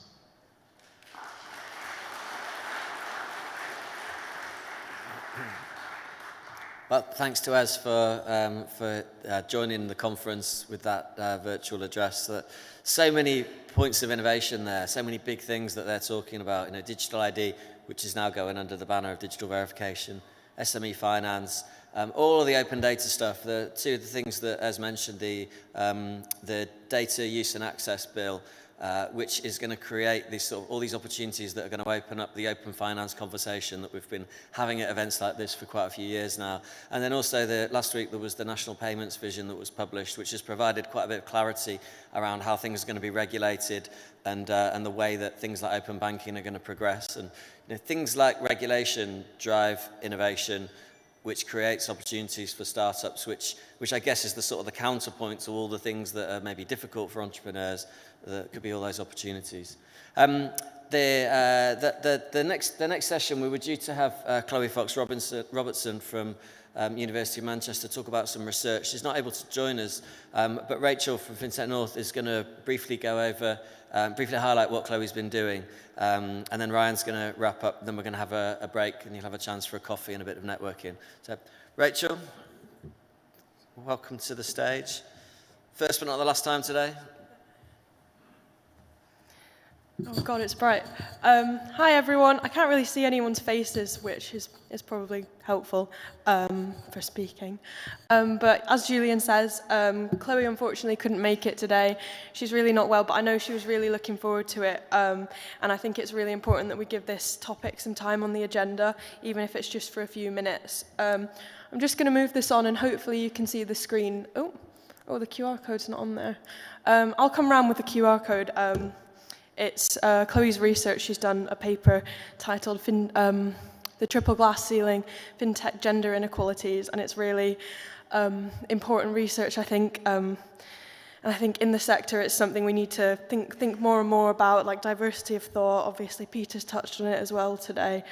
The importance of having diverse voices and not just for an inclusion point, but for a business growth and sector growth point. So it's a really important topic to us and to me personally. And yeah, I'll come around afterwards with the QR code, but yeah, just wanted to highlight Chloe's work. So thank you.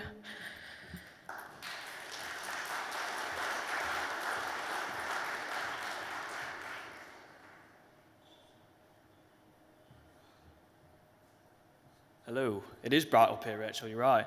Yeah, apologies firstly if you couldn't see the screen for a bit of the morning session. Obviously, as the day progresses, the sun will go away, and hopefully you can see the screen. So yeah, firstly, I'm Ryan. I'm Marketing Events Executive at FinTech North. So you've now heard from the full FinTech North team, and obviously they've saved the best until last. Rachel did that on purpose, of course. So yeah, thanks a lot for coming today. Obviously, it's pretty cold out there, so we really appreciate you sort of tackling the harsh conditions and the terrible sort of travel services that come into Manchester. So yeah, that wraps up the first session of the day. We heard from obviously FinTech North. We heard sort of national sector developments with Innovate, Finance and CFIT. Unfortunately, we didn't have Chloe with us today, but as Rachel says, really important issue, and we'll be sending that QR code around. So yeah, apologies. We've got half an hour break now. Really encourage you to, get your hot drinks and water from the back of the room, and then move into the bistro to the left-hand side, your left, my right. So yeah, half an hour break, and we'll call you back in when we're ready to go again. So yeah, thank you, everybody.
Yeah.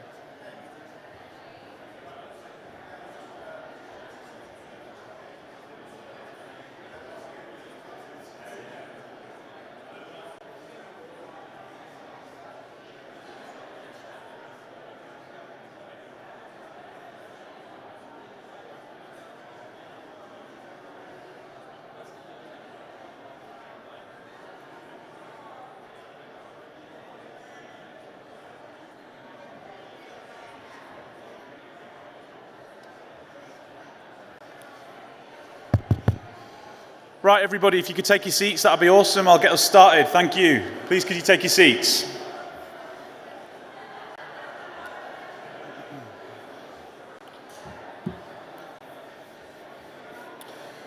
So whilst everybody's making their way back to their seat, I just wanted to highlight, we've got the QR code on screen for Chloe's research that Rachel mentioned right at the end of the last session. So yeah, you can see it hopefully on the repeater screen here. We've got it here as well. So yeah, give that a scan. That would be awesome. Thank you.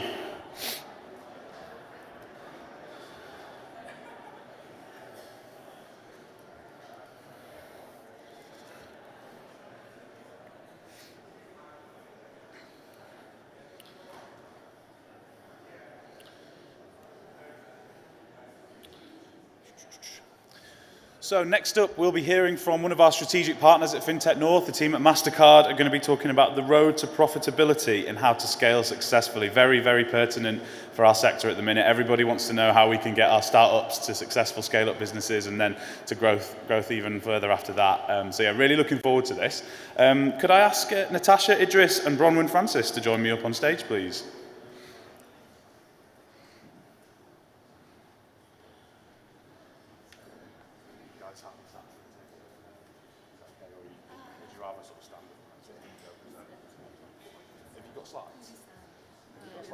Oh yeah, you're probably best off standing here. So yeah, that just runs through your slides there to press that. Okay. So yeah, over to Mastercard, thank you. Good morning, everyone. My name is Bronwyn Francis, and I lead our Services Business Development Division at Mastercard for the UK, Ireland, and the Northern Europe divisions. Firstly, just wanted to say a huge thank you to the FinTech North team for giving us the opportunity to be part of this event today. And what an iconic location. I had a long journey up from London yesterday evening, and I learnt some interesting facts about Whitworth Hall. Firstly, it's where Albert Einstein's first ever lecture was held in the UK. Albert Einstein, an innovator, a creative thinker, an inventor, and quite apt really, given that we're here today with a community of fintechs and partners, people who have vision, are highly motivated and are risk takers. And I also learned that this is the venue for well-known BBC shows are filmed here, including Question Time and Mastermind. So there you go. So moving on from trivia, I am here today with my colleague Natasha and Sam, who's in the audience. I'm just going to say a few words before I hand over to Natasha, but what I love about being here today is that the North is really rocking the fintech sector. Peter and many others have already shared lots of lovely stats about the market, and we're really excited to be part of this community as a leader in the payment space. At Mastercard, we're super passionate about working with fintechs, and in fact, in the UK, we are the partner of choice. We serve 80% of the top digital payment and neobank fintechs in the UK. And our passion very much lies in being a trusted partner that travels the journey of fintechs and provides the necessary tools and expertise along the road, hopefully to profitability, and then to help fintechs successfully scale. We also play a really important role in helping fintechs to innovate and shape the future of financial services in the UK.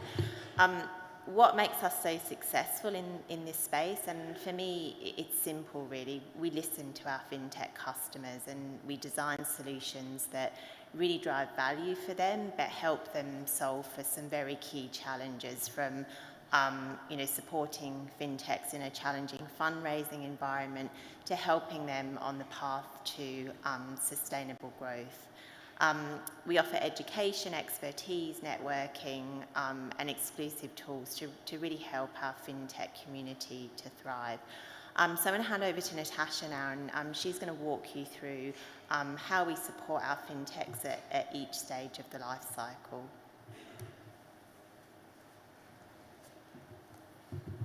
Thank you, Bronwyn, and hi everyone. It's really great to be here today in sunny and cold Manchester. So I'm going to talk to you briefly a little bit about how we as a services part of Mastercard support FinTechs. Just to give you an overview, we have supported FinTechs across every stage of their life cycle, from the build stage, so early concept development and helping them think through their business case, their value proposition, and their longer-term strategy for what they want to build.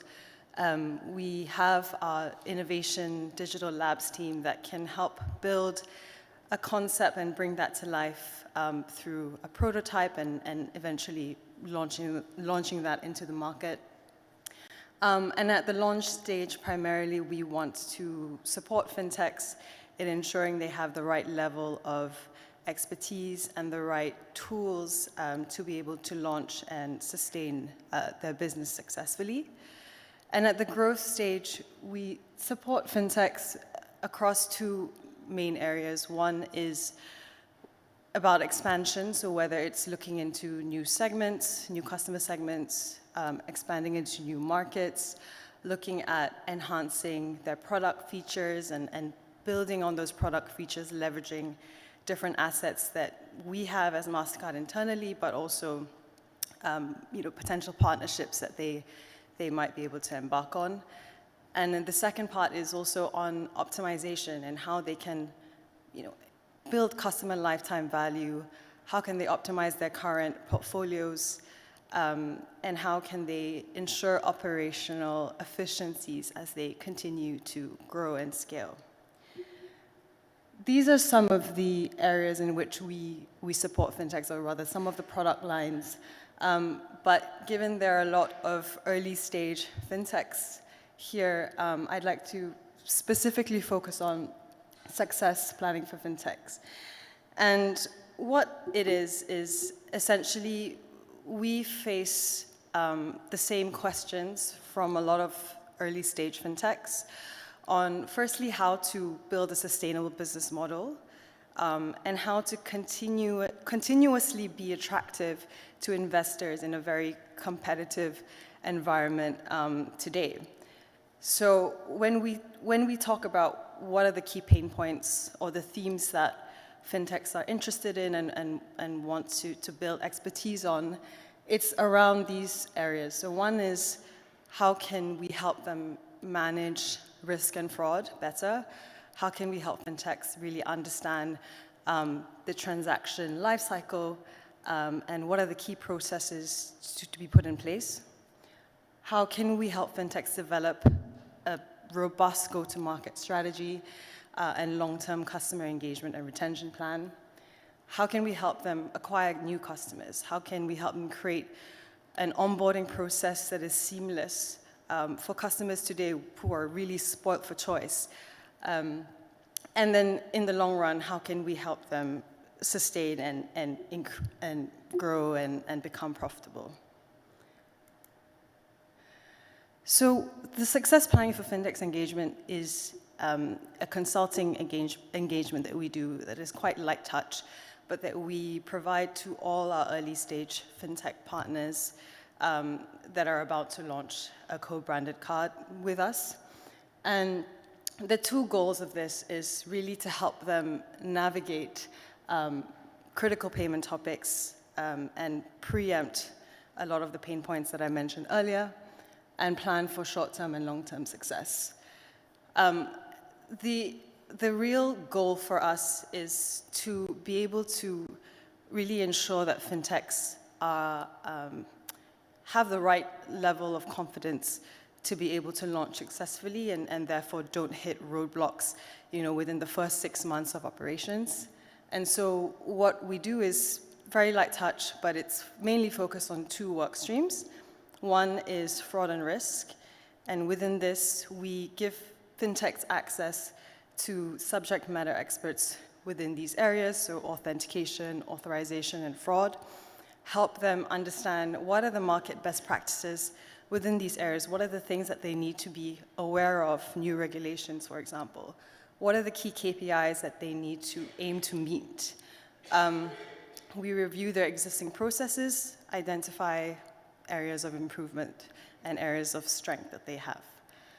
And the second part is on the go-to-market support and go-to-market strategy, where we look at the different stages of the life cycle, so from their acquisition strategy to engagement to retention to customer win-back, and based on the practices that we see amongst other fintechs in the ecosystem, what are the best ways for them to really optimize their strategies at each stage of the life cycle.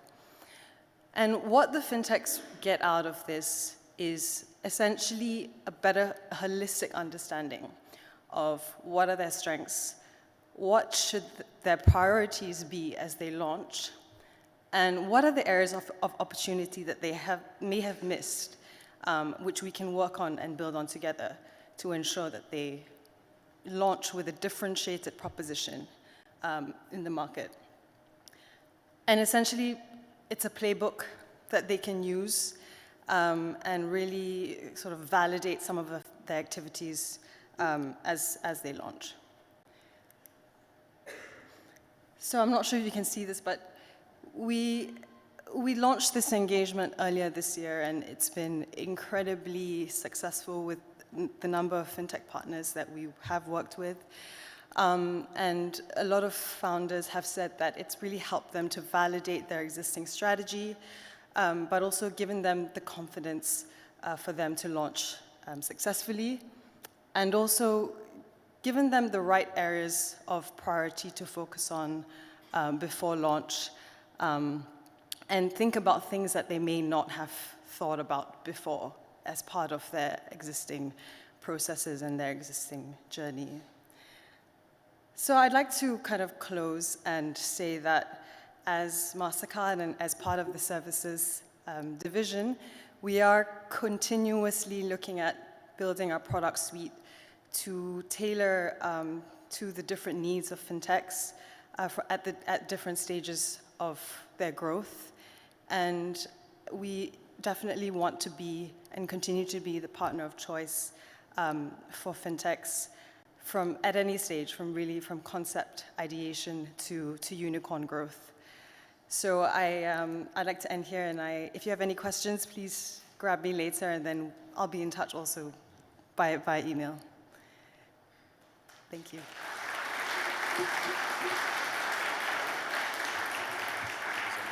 Thank you. Is this your laptop as well?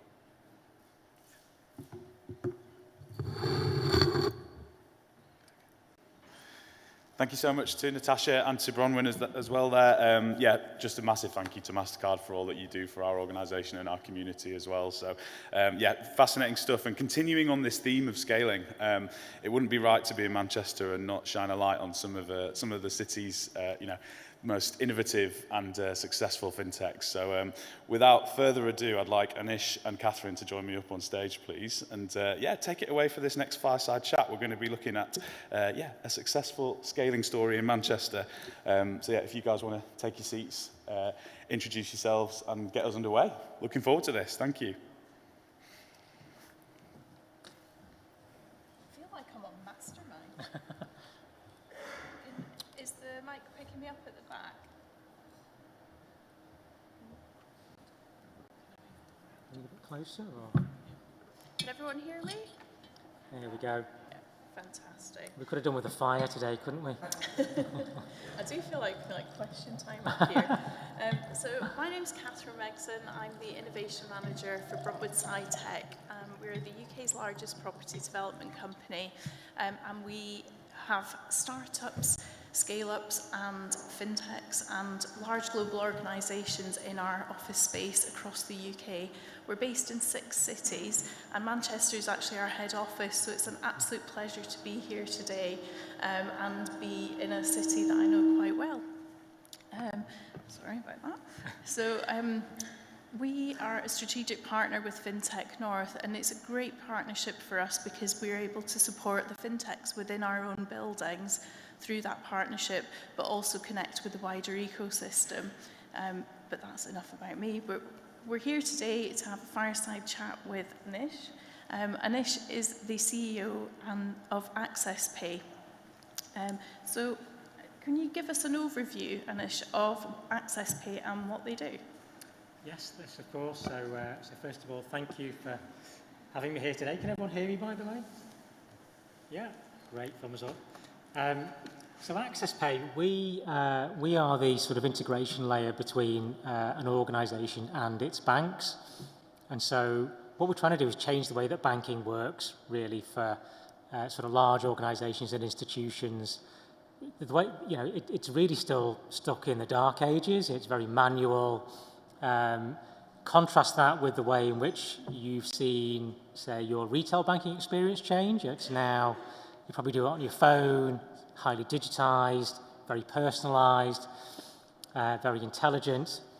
None of that applies to banking for large organisations and institutions. It's still very much the way it was done 30 years ago, and that's what we're trying to change. So we have about 1,000 customers, the likes of Primark, ITV, the likes of Alica Bank, Mastercard, one of our customers as well. So, to give you a sense of sort of size and scale, we're processing about, I don't know, close to 400 million transactions a year, and with a value of about $500 billion. So, so there's a fair bit of scale now to the business. Fantastic. When I was reading a little bit about you, I'm really intrigued what made you decide to move from telecoms into fintech, and really what prompted it? I would love to say it was planned,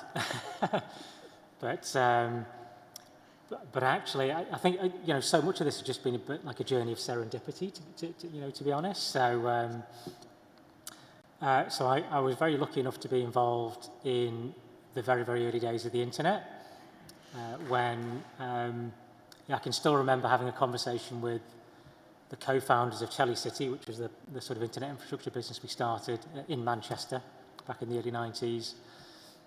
And the discussion was along the lines of, do you think the internet's going to take off? Because it wasn't actually a known thing at that point. And we thought, you know what, we think it will, and we took a gamble, and each of us, I think at the time, had to borrow money on credit cards to actually, I wouldn't recommend you do that, by the way. That's not financial advice. To borrow money on credit cards to actually sort of get that initial business started.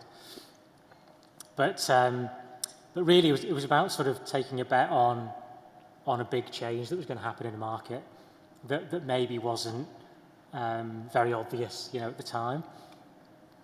And that's really been, I think, at the heart of all of the most successful businesses I've been involved in, is ultimately you're taking a bet on something that you think is going to change, and you have to have a lot of belief that that's going to happen, because when you take that bet, it's not obvious. It's not obvious to anybody that bet's going to pay off. And so really, what we saw in the early days of Access Pay was we kind of looked at the way that banking was. We could kind of see that in the retail space, banking was changing dramatically. And so you could kind of look at the way that banking worked for large organizations and institutions and go, well, that's probably going to change as well, right? That isn't going to stay the same. And so that's the big bet that we made, 12 years ago, was to go, well, we're going to bet that that's going to change, and we're going to go all in on trying to be at the forefront of that change. And for a long time, believe me, it felt like a very lonely place to be because there were a lot of people that said, you're completely mad, and it took a long time for it to start to change. The good news is it is now changing, and we are now the market leader, but you have to sort of take a bet on something. Yeah. And what learnings as an entrepreneur, an investor, and a founder have you been able to bring to Access Pay? Oh, crikey. I'm not sure. I don't know whether I've brought many learnings to the business or not, but I think one of the things that I think we've just learnt over time is that everything takes a lot longer than you think, and everything costs a lot more money than you think, and so you always have to just bake that into your plans. And I think the other thing is that you'll get a lot of stuff wrong before you figure out how to get it right. So I think if I think back to sort of the early days of my sort of entrepreneurial career, we would probably plan. We would probably assume that things were going to go more right, if you see what I mean. And so when we think about planning and raising money, whereas now, whenever we're thinking about plans, for future years and capital raising, the way we look at it is go, well, what happens if we get it wrong at 3 or 4 times, right? Because that's probably what's going to happen. So let's make sure we raise enough money and that we take the approach that we are going to get it wrong a lot of times before we get it right, and just iterate and move at speed to do that. And I think that's the biggest learning. You've raised quite a large amount of capital and from VCs. What's your experience of VCs been? And I guess not just in Access Pay, but I guess in all your experience, because I'm sure you've got a view on that. Yeah, there was. So I think VC's changed a lot. So if I think back 20 plus years, to give you an example where VC was, there was this concept of what they call good leaver and bad leaver. And this is basically someone that starts a business and then leaves for whatever reason. A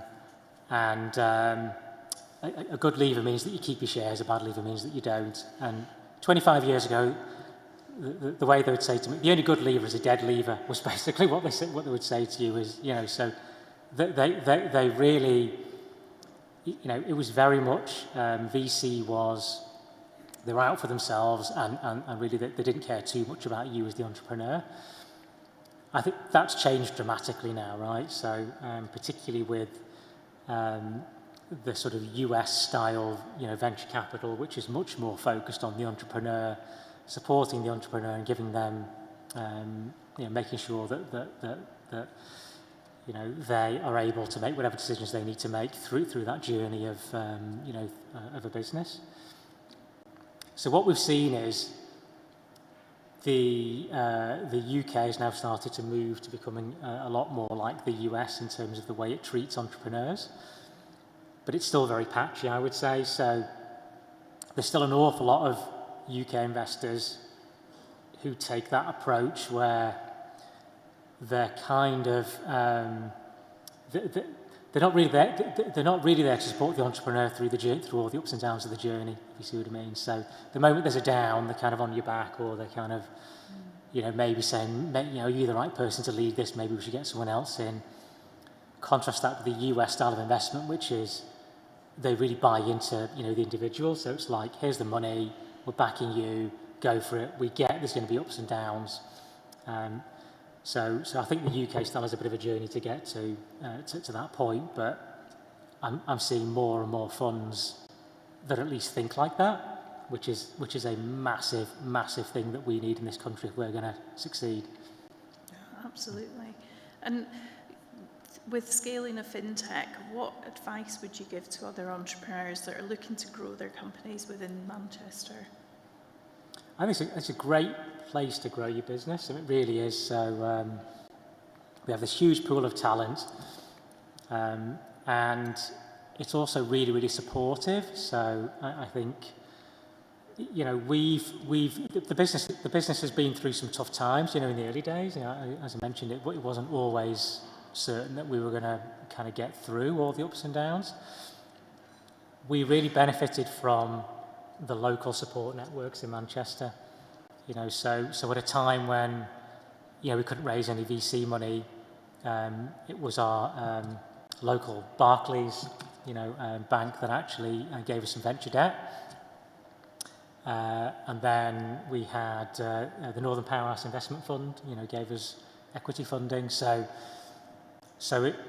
it's all about I just think there's a really strong sort of sense of local support and connection here that you just don't find, in London.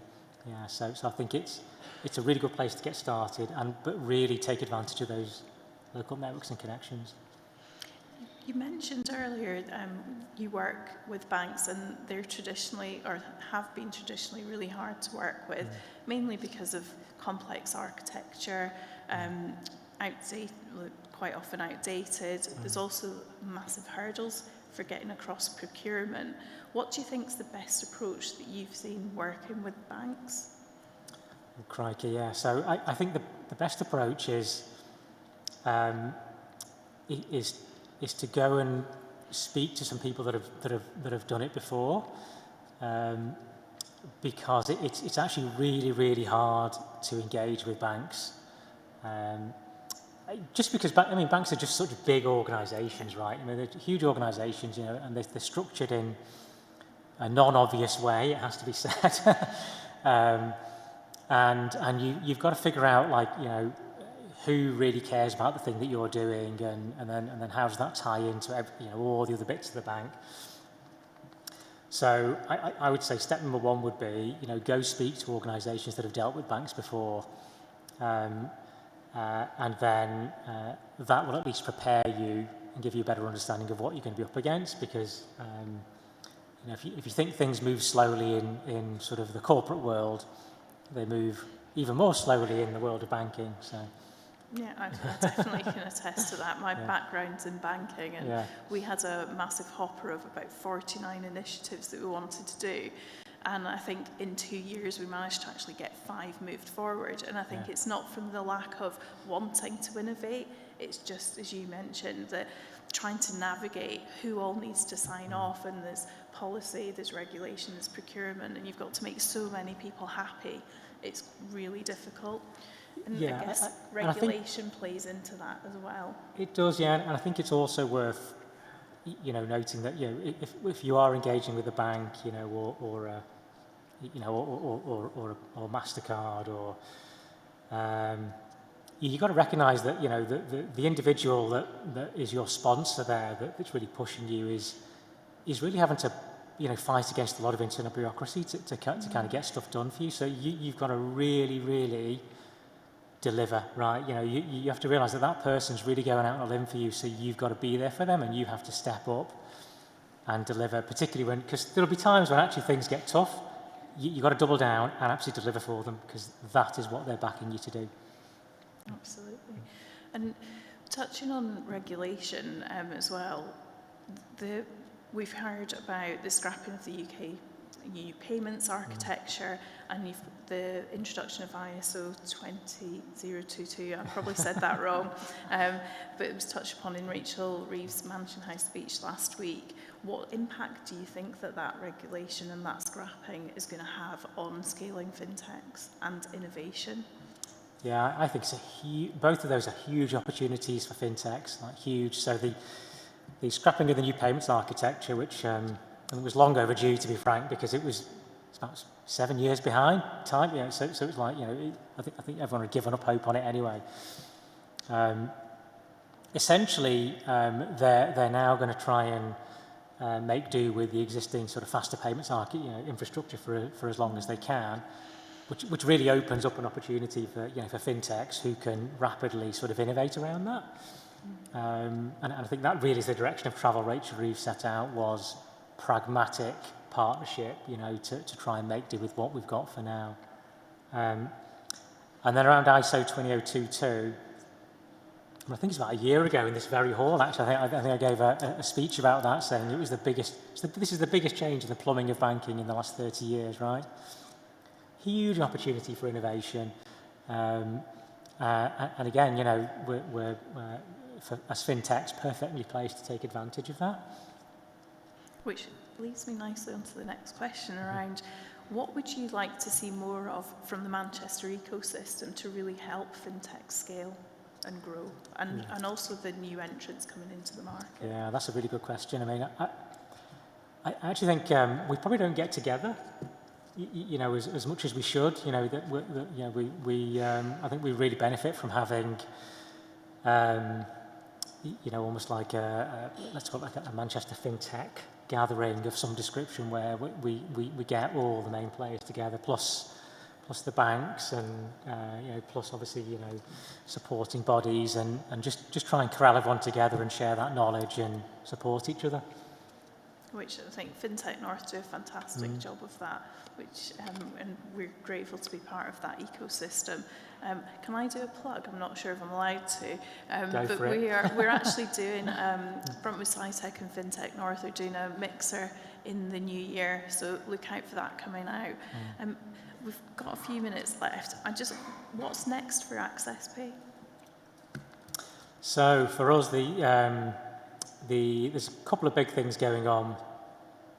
Number one is we're now starting to really scale up the business in the UK.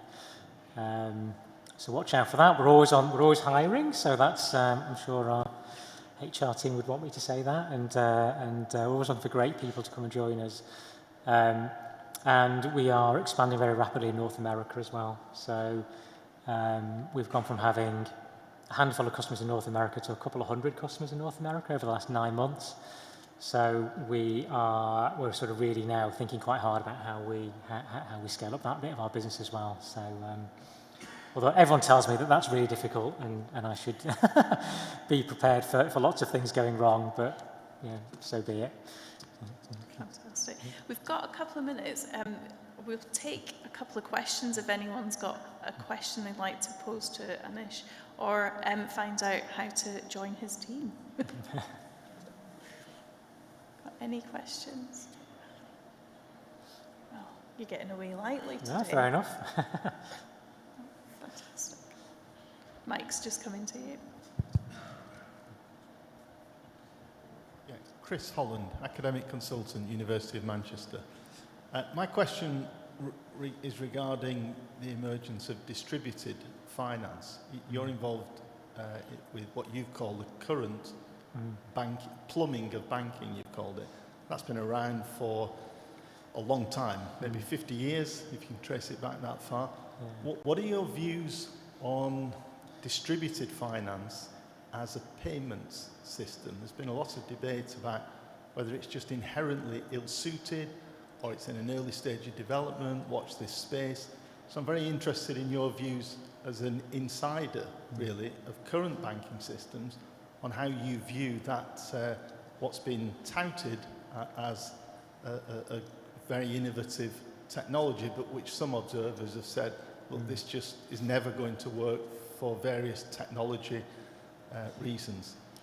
Yeah, no, I think it's a great question. So I think really what we're seeing is that for most, so I think really that the nirvana of sort of distributed finance was bringing together, I suppose, payment and settlement, which so I think just for everyone else, I mean, the reality of the way banking works is that whilst you might perceive a payment to move instantly from A to B, the reality is that the money behind the scenes doesn't actually move from A to B instantly. There is a settlement process that happens behind the scenes. And I suppose the question is, to what extent do you need to combine those two things together to actually make payment flows work? So I think really what we're seeing is that there's very few use cases where you do need to combine the two things together. Maybe trade finance is one where you do, but for most use cases, the current model, so the non-distributed model, actually works fine. So I think that's really what we're seeing. We've got a countdown clock in front of us and it's about to flash. But I've got one last question. Yeah. Just really quickly, what's the final bit of advice that you'd give any fintech company looking to grow or scale that you haven't touched on already? Crikey. I think all I would say is be prepared to fail and expect to fail and just build it into your plans. Fantastic. Thank you so much, Anish. Okay.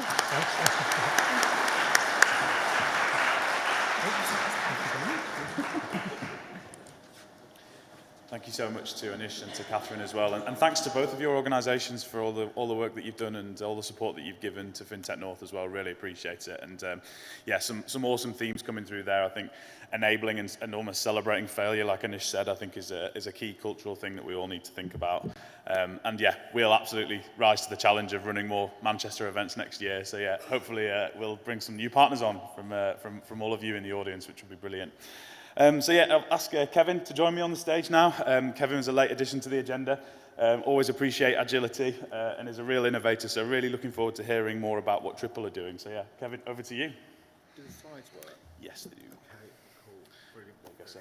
Thank you very much. And just press green to get through the slides. Brilliant, thank you. I'll leave that there for you. Cheers. Thank you, sir.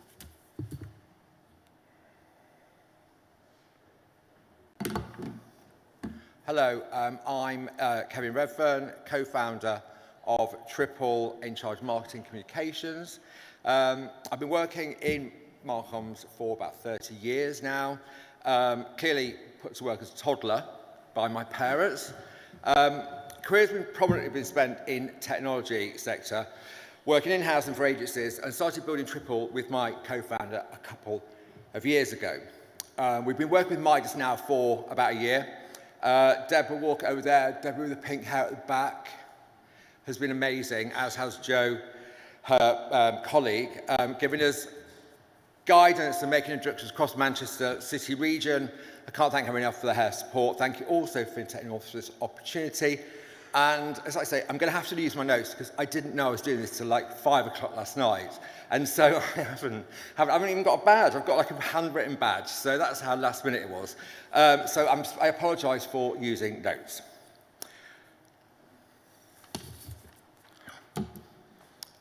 The UK has a vision to be a world-leading exporter of science, technology and innovation. The UK currently has the third largest technology sector in the world, behind the US and China. The US and China have multiple companies that dominate the global landscape. The UK arguably has none. That's because the UK's scale-up ecosystem is broken. We have a brilliant startup ecosystem, but we're rubbish at creating global champions. At this stage, British successes like DeepMind should have been on an acquisition spree, and the path to becoming a global powerhouse for UK PLC, it was itself acquired. A story repeated time and time again across all sectors. Nicking a couple of stats from KPMG Accelerist and its Wiring the Northwest for Venture Scale Growth report, startups are failing, not scaling, with less than 40% of 2015 incorporated startups existing in 2020.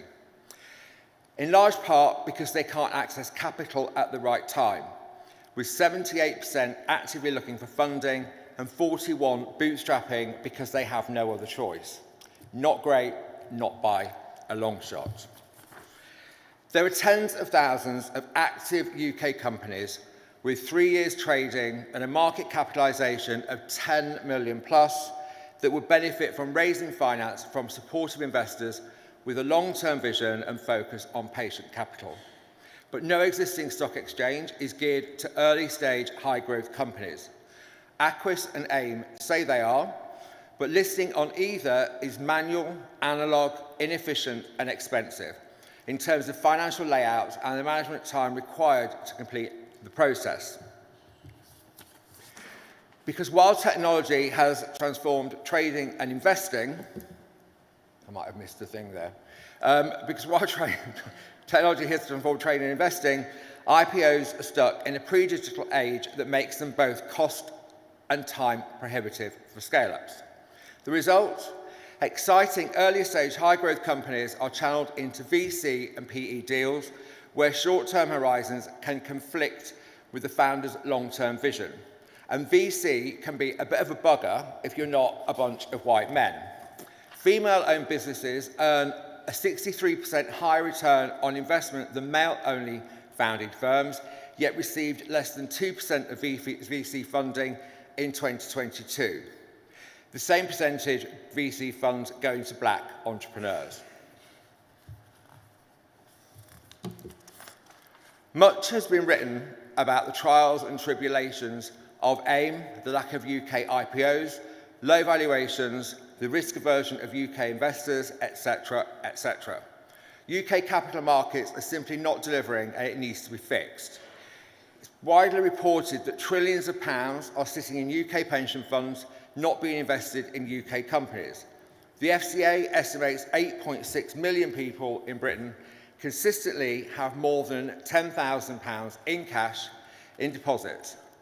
That's another 86 billion of untapped investable cash not supporting UK scale-ups. But with VC and PE dominating the investment landscape and scale-up funding, pension funds, limited partners, retail and smaller institutional investors mostly miss out on exciting investment opportunities.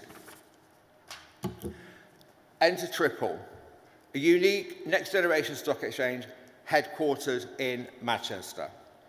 A fundamental shake-up of capital markets, IPOs and the UK's investment landscape, recapitalising UK PLC through funding UK super sectors and world-leading businesses of tomorrow, reducing the costs and capital market access through automation and AI, building a scalable, exportable business model with multiple revenue streams.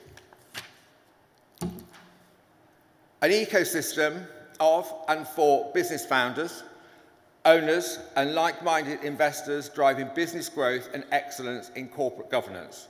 An alternative funding route for high-growth companies with highly automated, AI-driven prospectus generation, IPO, and reporting processes, making it affordable compared to other exchanges, without the loss of board control and pressure of a 3 to 5 year exit that often goes hand in hand with VC and PE funding. Unlocking liquidity from pension funds, limited partners, family offices, and retail institutional investors through direct access to high growth companies.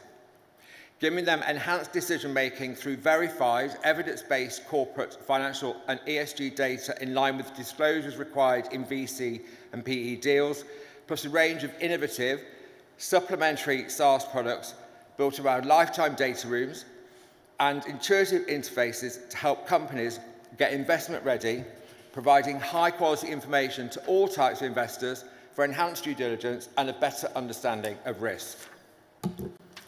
Targeting science and technology scale-ups in years 5 to 8 of trading, including, of course, FinTech, AI, life sciences, environmental sciences, material sciences, health tech, green tech, clean tech, national, international, and cyber security, and lots more. Sectors and companies that will benefit from patient capital and aligned to the UK's, Manchester's, and the North's strengths, aligned to government's modern industrial strategy and the country's export super sectors, providing the government an exit to the companies it backed during the 2008 financial crisis and COVID pandemic, successful crowdfunding companies looking to raise further capital or liquidity to allow early-stage investors to exit, founder and family-owned businesses that would not previously have contemplated a stock market listing. An ambitious venture coupled with an amazing city that together will help lead the government's decentralisation programme, creating a vibrant hub for the UK's scale-up ecosystem, funding world-class businesses, building a financial services and capital markets culture around accessibility, inclusion, integrity and impact, putting Manchester at the heart of the global shift to environmental sustainability, socially ethical business, better corporate governance and greater corporate transparency.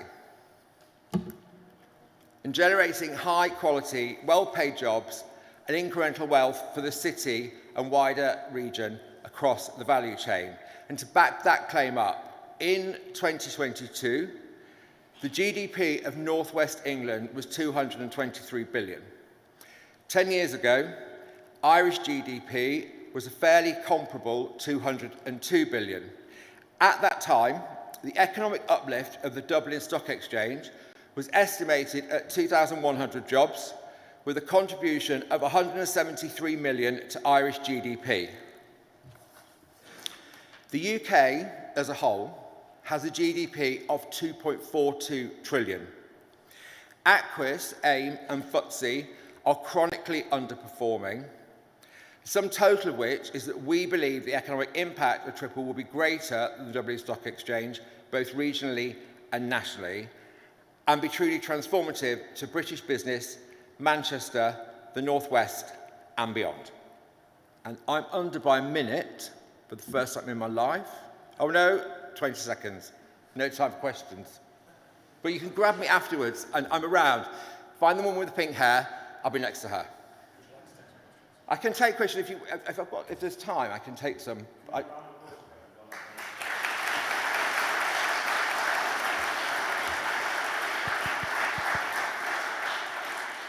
course, welcome to Manchester, sir, as well. Thank you very much. It's brilliant to have you. Have we got any questions for Kevin? Make them easy. Go on, someone be brave. Cool, maybe not then. Well, I'm sure someone will catch you in the networking Come and grab me afterwards. If you have a question, come and grab me afterwards. Thank you very much. Thank you.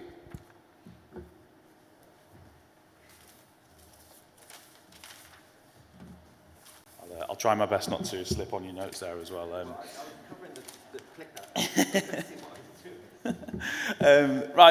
Onto our next slot, and Kevin's mentioned AI there, and I think this is going to feature quite prominently in our next talk as well. So a huge thank you to GFT for being one of our brand sponsors for this event and one of our strategic partners across the year. Thank you so much to Dawn, to Tim, and the entire team at GFT for all that they do to support FinTech North. And it gives me great pleasure to introduce Alex from GFT, who's going to talk to us about the Findustrial Revolution, which sounds awesome. So this is your clicker. You've got your monitor down there to see your slides. Great stuff. Thank you. Brilliant. Thanks, everyone. Thanks to Joe and team for welcoming us into the room here today, and what a fabulous building we find ourselves in again this year. I'm going to make, so that's my thank yous. I'm also going to do an apology, which is I'm nursing a bit of a seasonal cold here, so apologies. Dragged myself out of my deathbed to be here, so if I go croaky along the way, then you'll just have to bear with me, if that's okay. So I'll come back to the title later, and perhaps we'll get to answering the question that I've posed as part of this title, but I'll leave you hanging on that a little bit at the moment. So GFT, there's probably a whole bunch of people in the room that don't know who GFT are and what we do, so tried to summarize that here for you on a slide here. So we're a platform engineering services business, so tech consultancy in old speak, but we've got a fairly large global presence these days. We do have core offerings in that application engineering, integration engineering, cloud adoption and transformation, payments and data AI space. So we've got a pretty broad coverage across 20 geographical locations, and we've got some interesting clients that we're engaged with. These range from startups to scale-ups to large global financial institutions. We are about 90% financial services in terms of what we do and how we do it. But we do now depend more and more on the strategic partnerships in which we're building. So what we're finding as organizations want to transform themselves, that they don't necessarily want just traditional engineering skills. What they want is perhaps technical specialism in certain core parts of their business. So that's lending itself well to us working in partnership with, in the area in which I work in, retail banking sector, working with the likes of Starling's engine proposition, or a Mambu, Thought Machine, Terminos and others, just providing that kind of core banking specialist experience as well. So we'll move on from there. So I'm here today really to not just talk about kind of who we are, but around technology change and transformation. And the fact that really when we're talking about this, it's kind of what we do. This is what GFT do. We love technology transformation. But it's not a new innovation. It's been part of humankind since day one. So what I really want to do today is just take a brief look back over the last couple of hundred years, just to remind ourselves of the role that technology innovation has played, and in particular within this region, and to see if if history can teach us any lessons that can help guide us on our path through to this next wave of technology, innovation, invention, transformation. So, lots to take in on that slide, so we won't dwell on this too much, but what this really is a summary of some of the key inventions and technology innovations of the first industrial revolution. Obviously, from a Manchester perspective, there's excuse me, Manchester played a key role in that part of this first wave of industrial revolution. And I'm going to focus in, if it's okay, on a couple of examples just to bring that to life for you. So Manchester prides itself and its identity on being the worker bees of a key part of that system. And there were some key inventions that really went to establish themselves in this part of the country. So the steam engine is a very good example of one of, if not the greatest inventions of the period, complemented with a couple of other inventions of the time. So we'll look at the spinning mule. So in actual fact, let's take a look at briefly at the process that is textile manufacturing. So what you do is you take your raw materials, that is cotton in this case, you would spin your cotton into yarn, and then you would take that yarn and then weave that into fabrics. So a series of inventions of that period fully automated what was a previously manual process, so significantly revolutionizing that industry. The impact this had was fairly significant. So just to bring that to life in terms of numbers, so within a 50-year period, there was about 250 looms operating within this country, which significantly grew to about 250,000 over that next 50 years. Just in terms of the raw materials needed to produce the fabrics, this increased, the imports of cotton increased from 2.3% to something close to, yeah, thank you. So I am struggling a little bit here. To up to over 50% of total UK or British imports at the time. It's had the other knock-on effects in terms of displacing skilled labour within the workforce at the time. So what were viewed as traditional jobs then became surplus to requirements as automation kicked in, and less skilled people, cheaper labour could be brought in, which included, sadly, the introduction of child labour and other kind of poor practices in the workplace. Other interesting kind of outcomes during the period, the establishment of the class system that we now recognise within this country, establishment of a working class, and later, as automation progressed, then the further establishment of a kind of a middle management, a middle class layer within the system. Also, because of the malpractices of the workforce at the time, it then ultimately gave rise to the creation of trade union movements to protect the rights of those workers. Just switching it slightly now to another example, perhaps of the day, the transport industry. So transport industry, I know it well. I live a couple of stops outside of Liverpool, and the way in which I managed to get to this event today was to jump on the line, which actually, interestingly, was the first commercial public railway line in the world. First built in 1829 off the back of a competition that was run where there were 10 entrants into the competition, 5 of which ran on the day, and the winner of that competition to actually to then create the steam engine, steam locomotive that would then pull those carriages was won by the son of the father who actually had the gig of putting the rails in between the port city of Liverpool and the city of Manchester. I mean, there's all kinds of jokes about the fact that the train service is probably still not as quick today as it was back in the day, but I'm relying on it to get home, so I'm trying not to jinx that one too much. Massive impacts, again, social, economic, political impacts to the introduction of the and evolution of the transport system as a result of some of those technology innovations.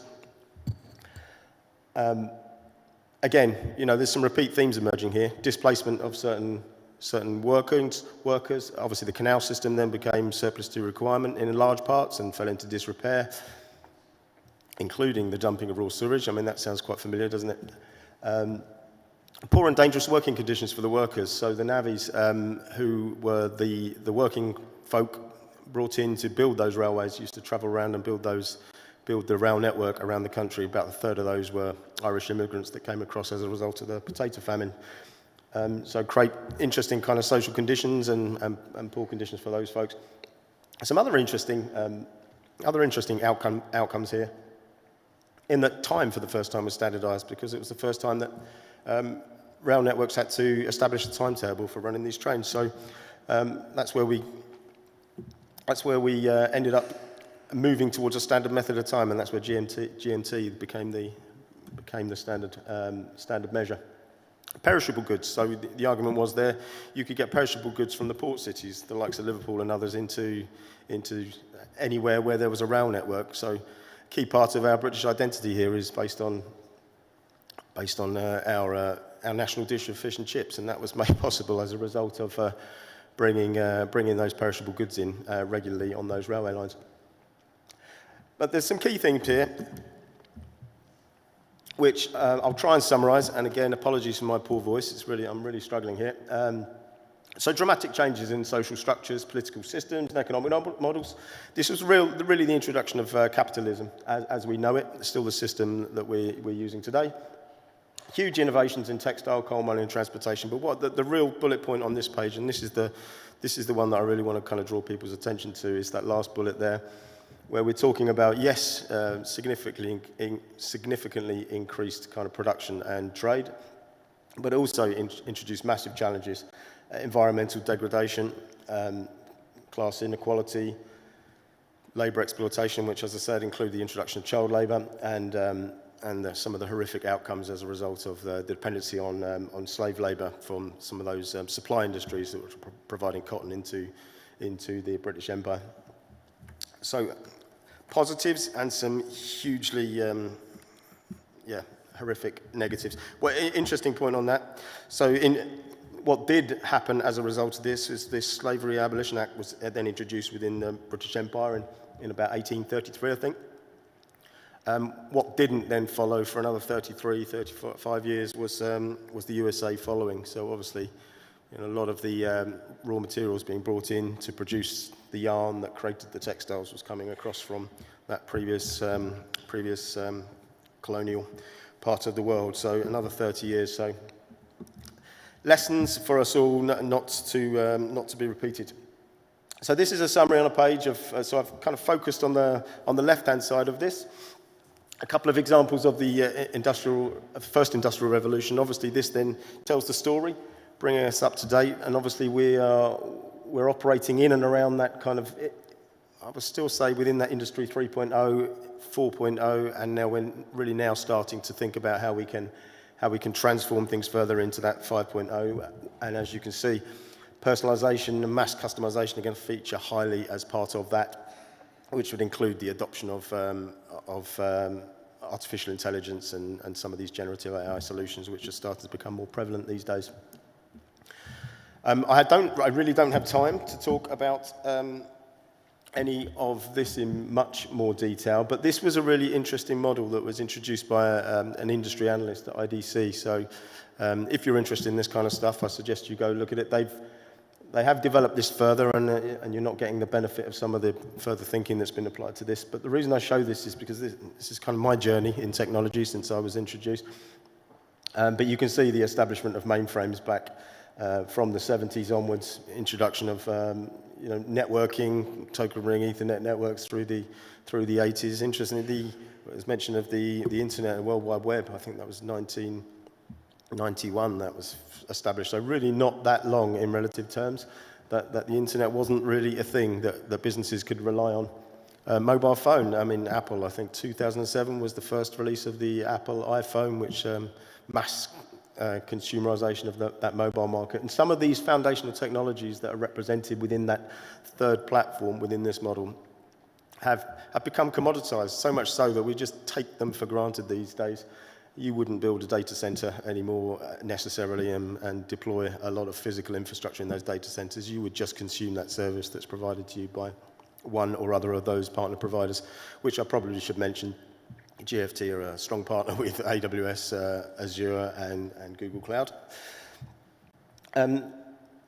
Big data became a thing that we started to talk about. That term doesn't get used so much these days as we start to refer to things in the context of AI, machine learning, and generative AI.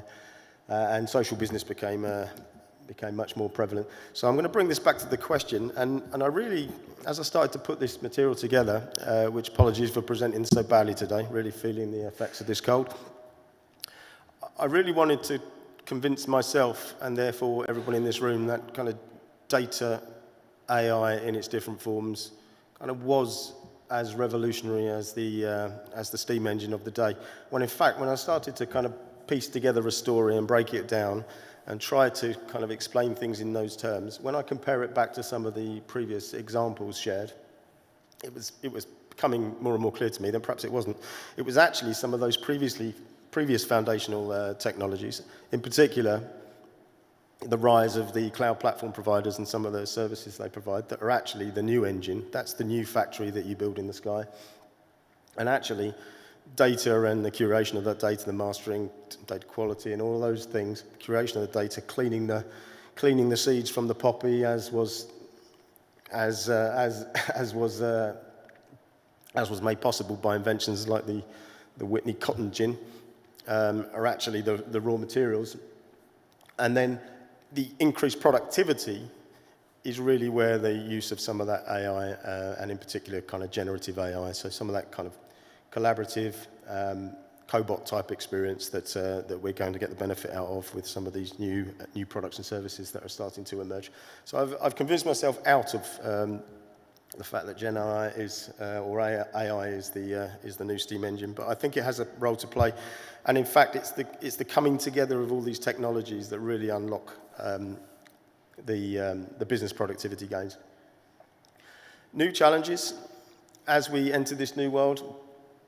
Interestingly, there's new challenges, yes, but I think some of these challenges actually have echoes of some of the old challenges. We're dealing with rich industrial capitalists wanting to make as much money as is possible, but we need to consider the impact this has on not just the consumers of products and services, so the end customer, but also the workforce that we're employing to deliver some of these services.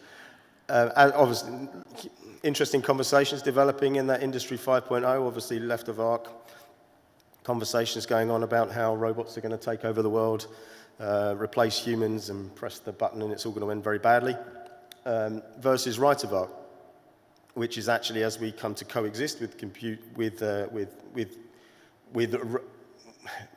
generative AI type solutions and come together with robots, we'll find a way of coexisting which could increase productivity to the point where perhaps we don't need to be working a 5-day working week, perhaps. And maybe that 1 day a week kind of charity day that we do as organizations today would increase to something more akin to once a week perhaps. So you could, so I don't think any of this could potentially turn into an extra duvet day at the weekend. It could turn into perhaps giving something back to your kind of local communities and stuff. Obviously, we're a million miles away from this right now, but I think some of these conversations are starting to emerge. And obviously, the environmental impact and ethical use of some of these services continues to be key, which is where I'm going to nudge you basically into the direction of something that GFT's pretty proud of, which is that we're one of the first cohort of people, cohort of signatures that have now signed up to a new regulation which is starting to emerge. I'm going to talk about EU regulation here. I appreciate we're in a UK audience, but for us as an organisation, this applies. We're dealing with clients all over the world. So EU AI Act started to come into force from August the 1st. It's not fully implemented, and it's going to be a 4-tiered type model, highest risk kind of highest to lowest risk and proportionately applied. And a key part of the AI Act initially is to get some of those founding signatures to, or those early signatures to sign up to an AI Pact, where we make commitments as an organisation to make sure that we're building and developing solutions ethically on behalf of our clients and their customers. This comes in the form of 2 commitments to start with. One, basically to join the community, be part of the network, and 2, to commit to certain pledges. These are the default pledges. You can commit to more, and you can make them quite specific to you. And our head of data practice, machine learning AI in the UK is quite proud of the fact that we as an organisation are leading on this. In fact, has quite strong views around the fact that we missed a trick last year. Perhaps I know Rishi had an interesting opportunity at Bletchley Park, and I think he took the opportunity to interview Elon rather than to really take UK leadership on some of this Gen AI regulation and leadership. GFT as an organisation, as you might imagine, we're developing our own products and services, applying some thinking to some solutions where we think that we can improve either customer experience, either for our clients, customers, or actually for ourselves, start to practice what we preach and start to improve the way in which we deliver software. So I think it's safe to say Gen AI is absolutely going to fundamentally change the way in which software development and delivery practices will work over this next period. You'll see some major changes in the next 5 to 10 years, certainly in that space. So you can get access to some of this information from gft.com. So please hit that website if you're interested in any of this and certainly more. And we happen to have a booth next door, so if you want to swing by and come and talk to us about any of these, you can do. I'm at time now, so I'm going to leave you perhaps 1 minute over with a couple of suggested next steps, which is to make sure you're focusing on real business outcomes and real business value and understand the impact of this to you and your customers. Make sure you build trusted partnerships with people. You will be doing things on your own, but at certain points when you get to a certain size, if you want to scale up, make sure you're building the right partnerships and getting the right support from people. And I will leave you there. And one final apology for my tardy performance today, but I'm really hanging in here. And so stay curious and stay positive, and thanks very much for your time.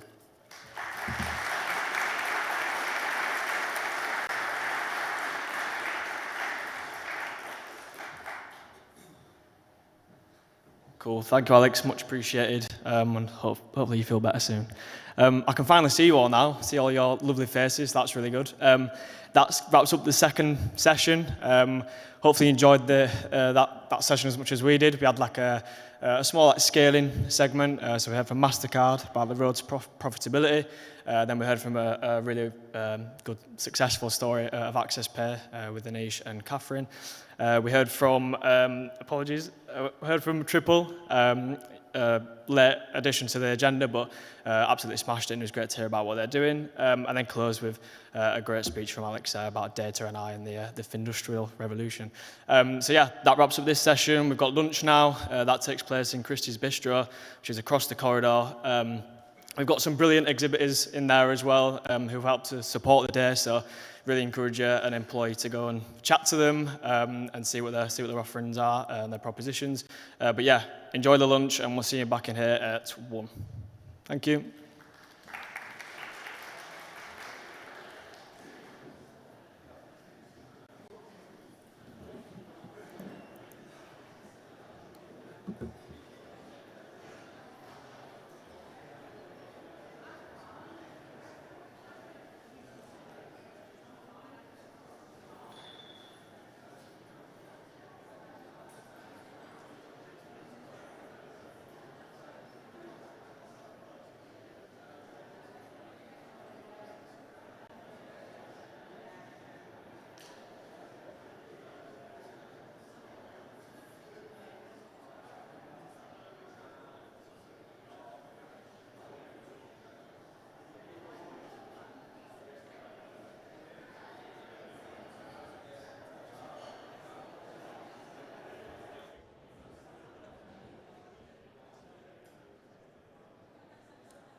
Right, good afternoon, everybody. Hope you've had a good hour networking and got some food in you. We're looking forward to the next session. If you could make your way to your seats, we'll get started in a couple of minutes. Thank you very much. If people could sit down, that would be great. Thanks.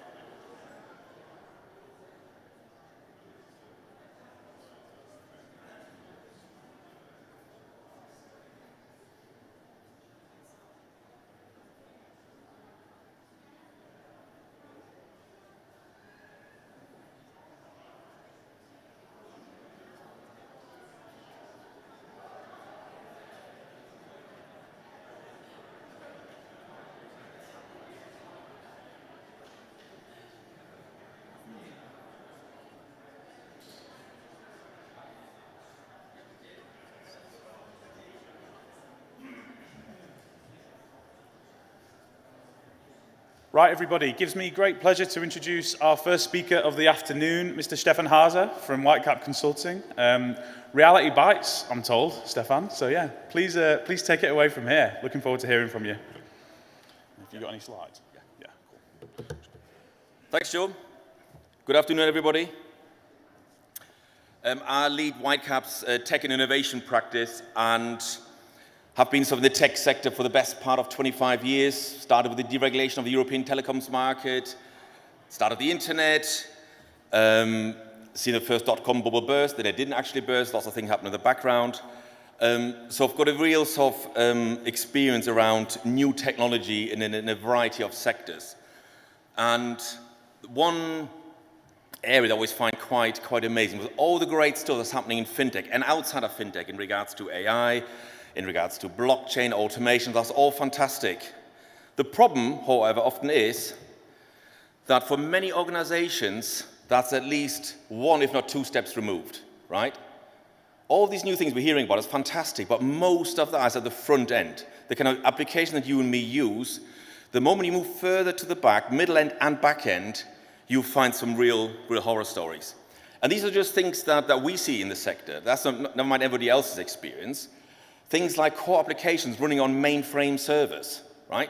Old IBM mainframes, AS400s, where the user interface is a green screen, right? Some of you are definitely too young to know what a green screen is. Some of the older ones may have seen a green screen in the library somewhere. It's old technology, right? They're running equipment on their own infrastructure, on kit that may be 10, 15 years old. They tend to have, sometimes, a core application provider that's been in situ for not 5 or 10 years, but 15 or 20 years. Why is that not being changed? When you want an integration into, let's say, an AML platform, a credit referencing agency, ooh, yeah, that's not easy. That's going to be costly, and it's going to take you some time. How is that possible in this sector, right? Or a vendor tells you, actually, there's no service levels. And if something goes wrong, there's no service credits either. And if you want to change platforms eventually, well, we're not going to help you. There's no exit strategy, right? These are all things that we're seeing at the moment, right? There's so much legacy tech still out there. As great as the new tech is, as I said, most organizations are literally 1 or 2 steps removed from that. And if you sort of compare legacy tech with challenger, with new applications, the key sort of characteristics. If it's legacy, tends to be a proprietary design that nobody can access to other than the vendor themselves.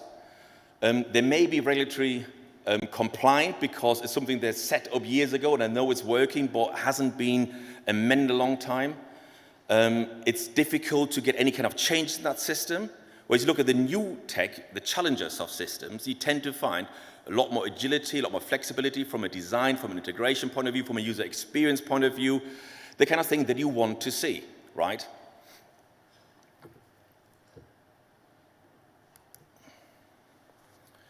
And some of the sort of, drivers and inhibitors, or drivers that, want to get you into the new world. Of course, you want to make sure that as an organization, you drive efficiency, that your internal as well as external end users have got a better user experience, that you remain competitive in the marketplace, because you know there's new challenges out there. You need to be competitive, and you can't be competitive if you're just using old tech, and of course growth and scalability.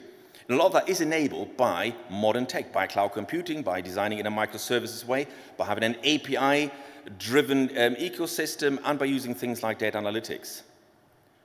But of course, if you have got old technology in place, it's often difficult. You've got organizational challenges, something that's been running for years and years and years.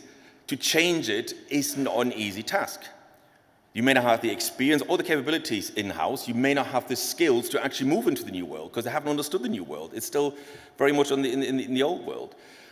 And you're also inhibited by some of your suppliers because say, you can't have that integration because that's not how we work. Because our design isn't a modern design, it's a bit more of old school design.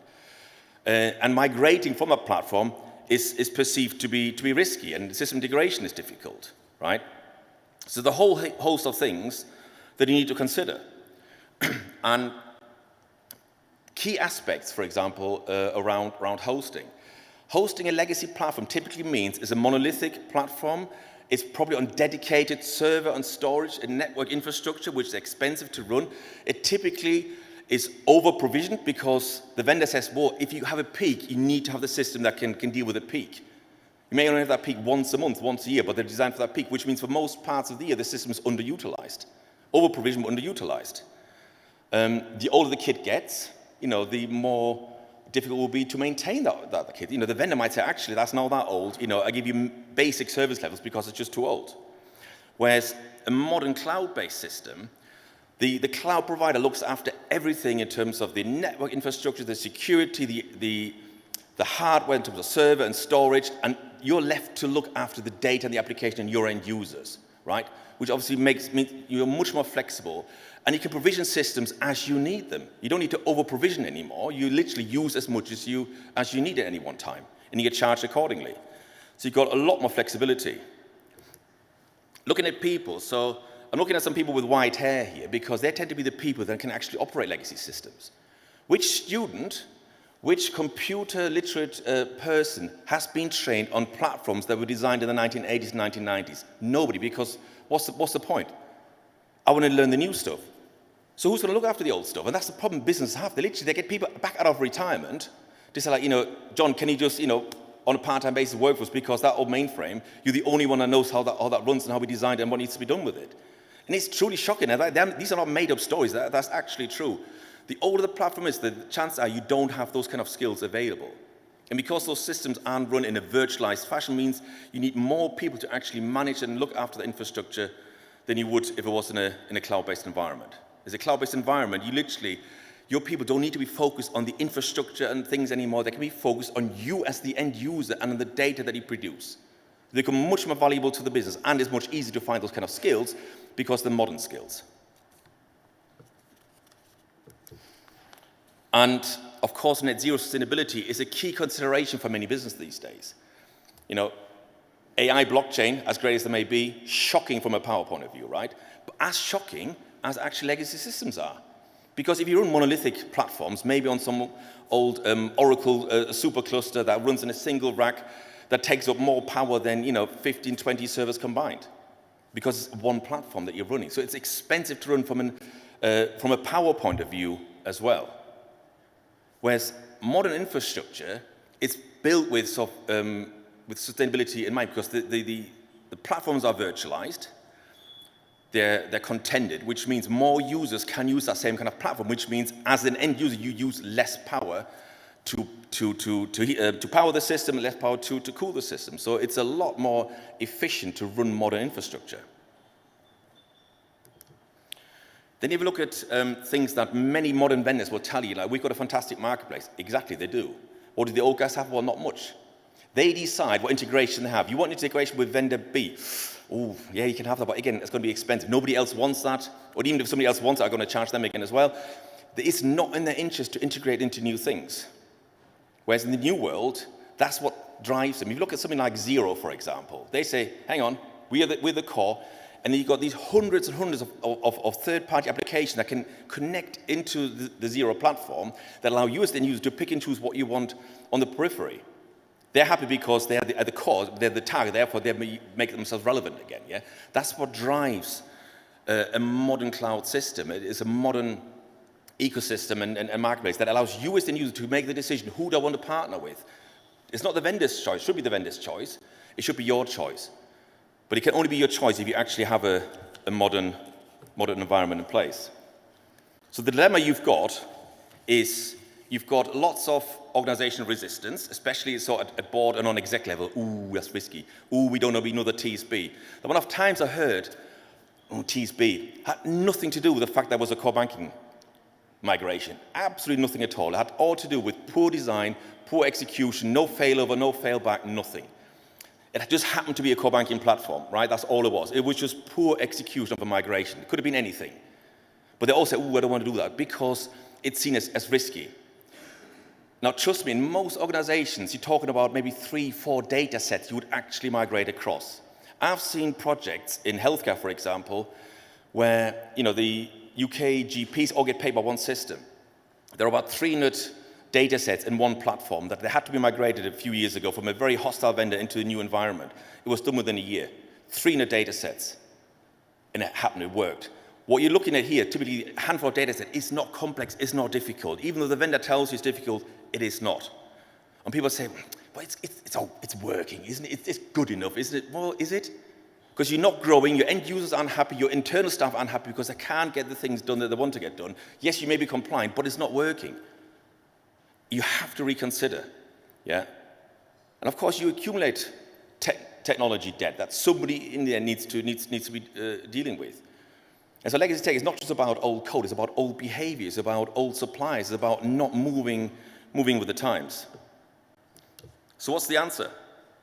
The answer is, first of all, to find the right advisory partners. I'm not saying people like us, but tech consulting partners who are not there to drive money out of you.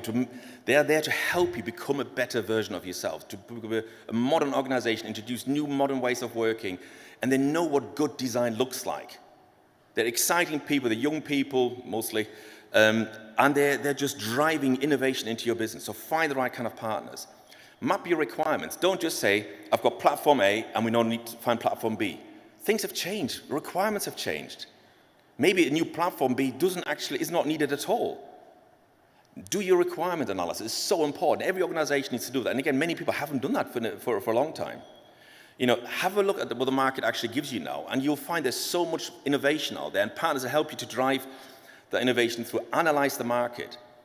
And then what's really important, we do that quite often in our projects, is run a competitive dialogue. That means you're inviting vendors to critique your requirements and say, well, I know you want this, but have you considered the following? That might actually be more relevant than what you've asked for, because we see that's where the market is going. That's what we're focusing on. We're focusing on for the following reasons. Help them to educate yourself. You don't know everything. No, they're specialists in their field. Let them speak. Give them the choice. You might say, okay, that's not for us, but let them help them to help you. Yeah, shape your requirements, critique them. And then run RFPs. And I've come across clients who said, well, we've run an RFP 3 years ago. If we do it again, that looks a bit weak. It says, how is that weak? Every other sector, they run an RFP for their tech infrastructure every 3 years. That's the norm. That doesn't mean you want to migrate away, but you have a look what else is out there. Are there better suppliers out there? Are there more affordable suppliers out there? And it keeps your incumbent honest. And then if it's a decent incumbent, they know it's important to look after you as the client. If they haven't done that, then yeah, they should be out. Yeah, but you still run these RFPs, and it's in your favor, because literally you make sure that you familiarize yourself with what's happening in the marketplace, who are the suppliers out there, and how can I best do that? And make sure you choose the right selection criteria.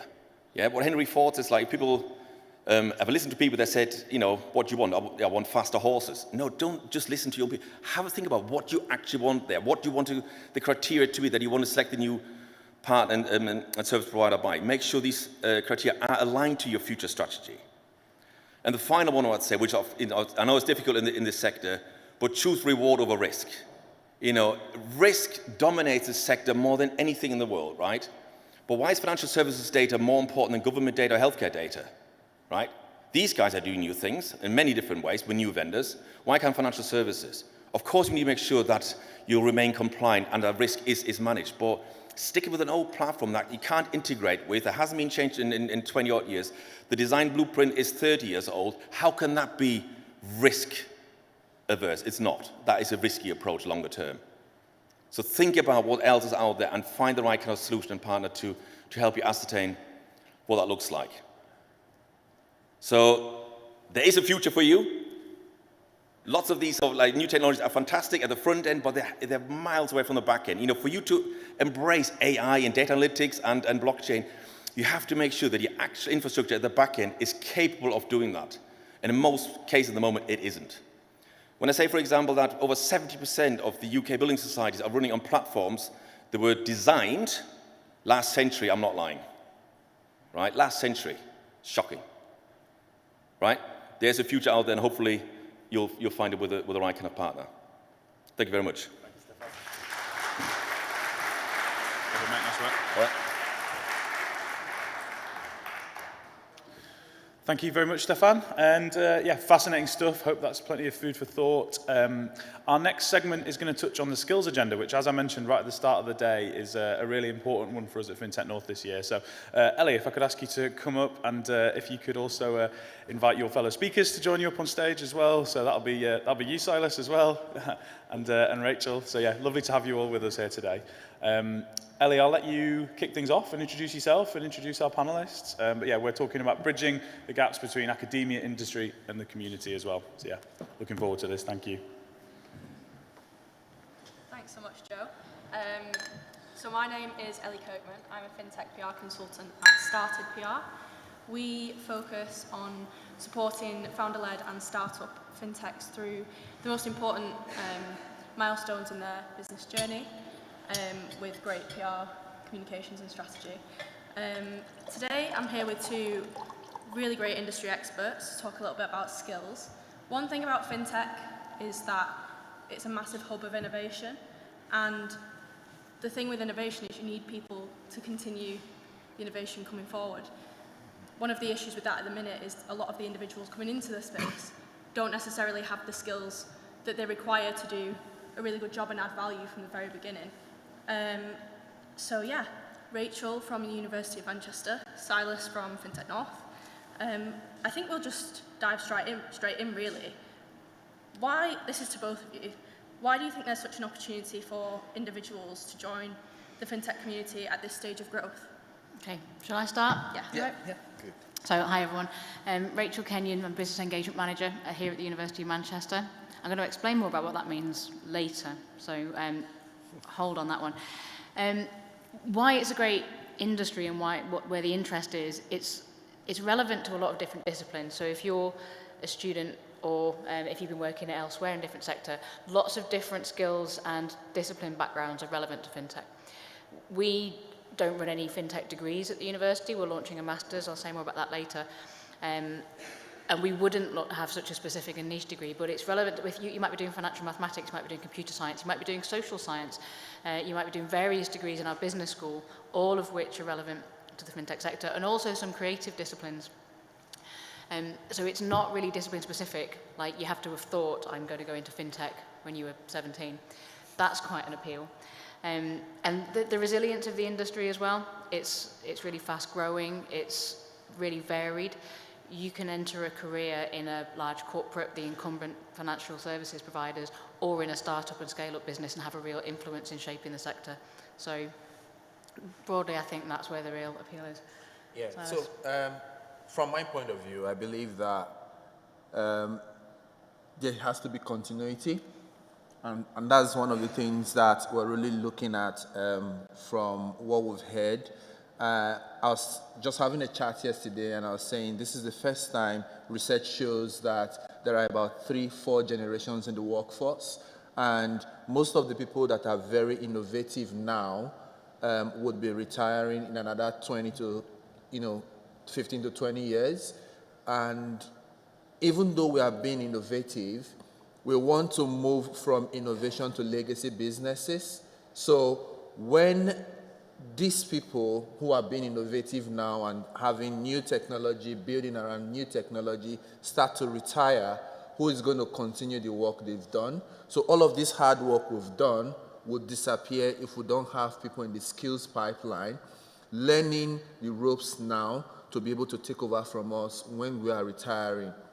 So that's why this is very important in the sector, and it would fuel and fuel the growth of the sector.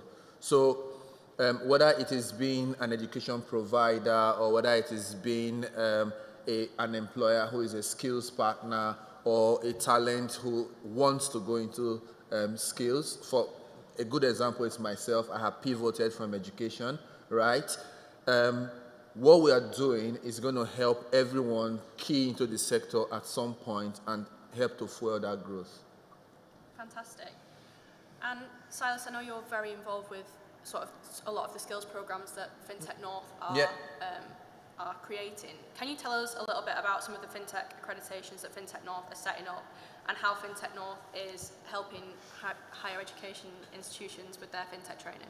Yeah, at the moment we are working on the FinTech Product Manager Apprenticeship Program, and we're doing that with FinTech Tech Skills UK to be able to get all of those accreditation in place. We currently have a university as a partner to help us deliver the very first iteration of what we're doing in the skills project. We have the talent upskilling course up and running now at the moment.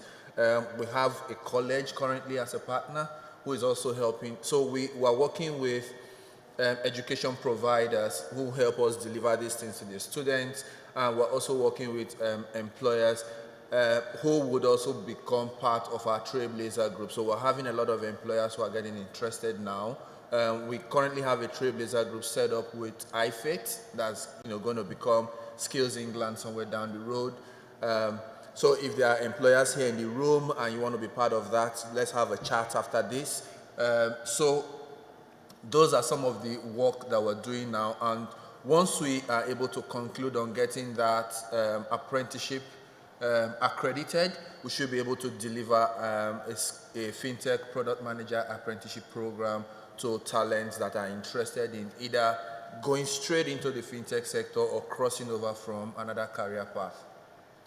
Fantastic. And Rachel, what is the University of Manchester doing to bridge the gap between academia and industry as well? Well, that's a fantastic question, Ellie, because that's exactly what my team does. So, as I mentioned, I'm a business engagement manager. What does that mean from a university perspective?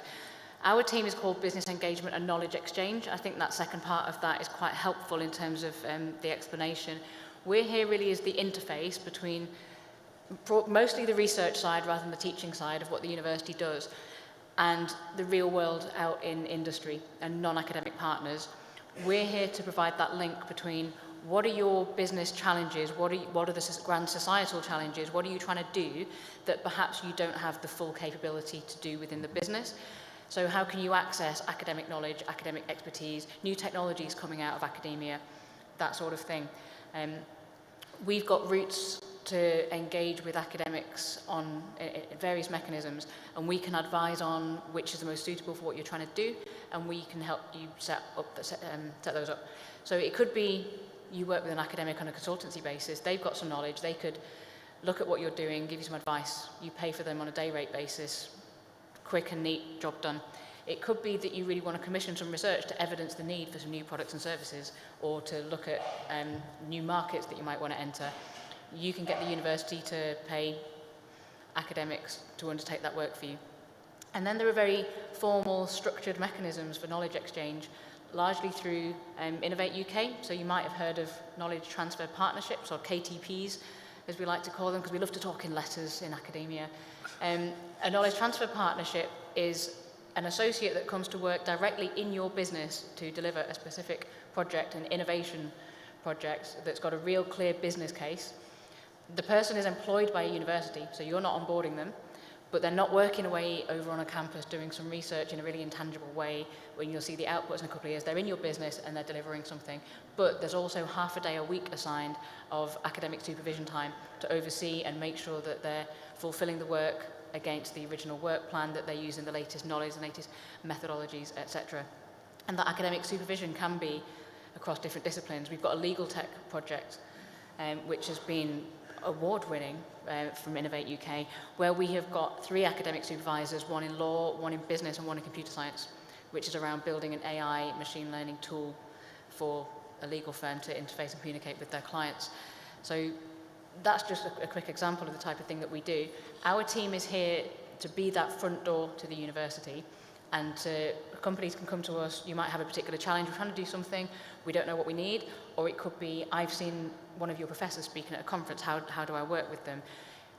Similarly, we get academics approaching us to do the outbound. We have got a project and we need to be talking to people in the real world to help shape the research questions. We might want access to data to be used in that project, so we'll also, if we've got those relationships, we'll come to businesses saying, got this project, are you interested in being interviewed, participating in some way?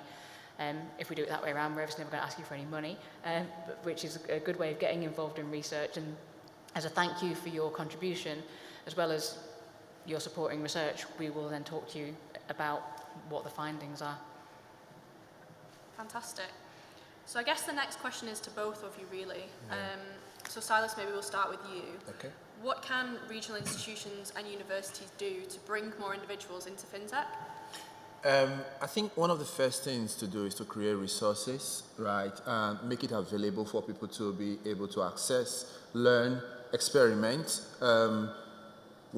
Apart from just developing degree courses and delivering the courses, giving an opportunity for students to have like hands-on experience with businesses, like Rachel was talking about earlier, about having one person from the university work in your business and vice versa.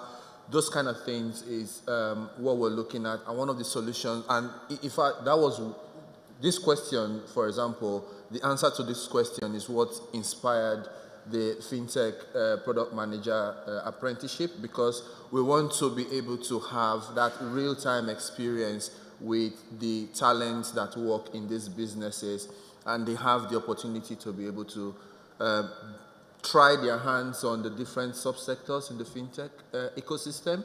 So institutions in different regions, in the North especially, working with us to be able to deliver that ask is something that will be very key to helping either the employers or the talent bridge that gap that we continue to see in the ecosystem. So consistent partnership with platforms like FinTech North would be good, right?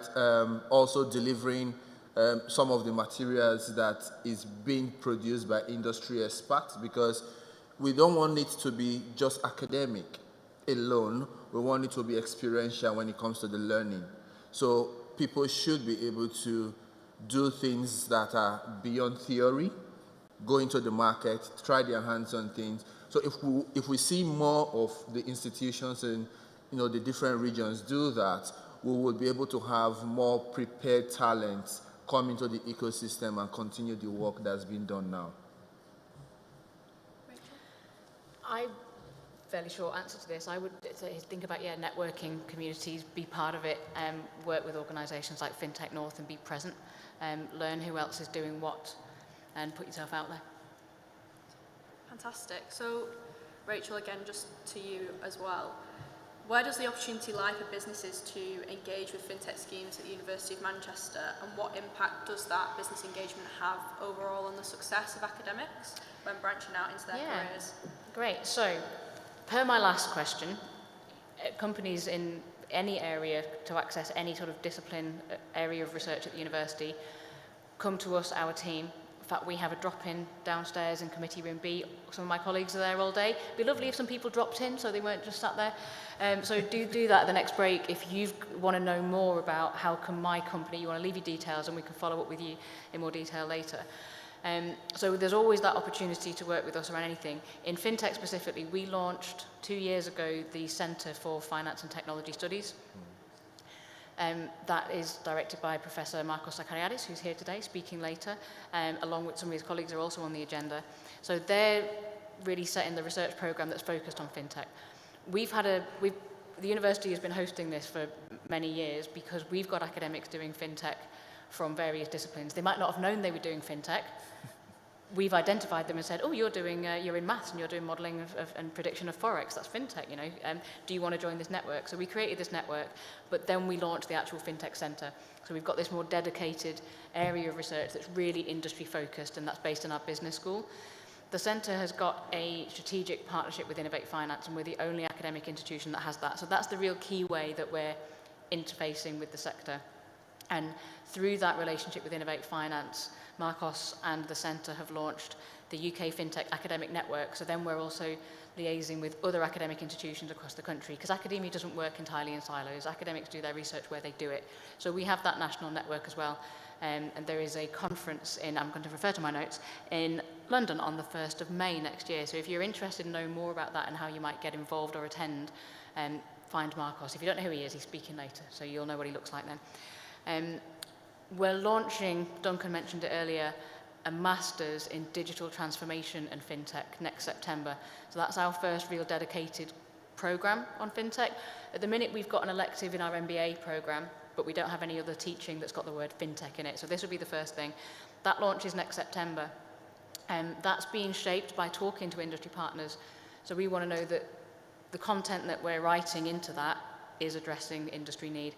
And the key thing about it and how you can be involved on an ongoing basis, it's going to have applied projects. So those master's candidates, in place of doing an individual dissertation, are going to do an MBA-style team consultancy project that's going to be based around challenge briefs, project briefs that are set by industry partners.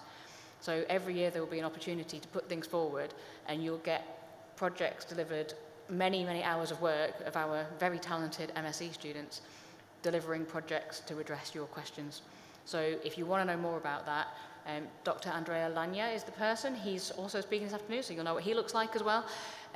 He's the key person to speak to, but if you don't see him or Marcos, grab me or pop down to the business engagement drop-in downstairs, and we can get you details and follow up with you. Yeah, I think from our point of view, what we're doing is connecting with employers to start with, to be able to hear what needs they have in their business, what specific talents they need in their business, and exactly how we're going to address all of that through the kind of resources that we're putting into the upskilling course, into the apprenticeship course, those kind of things.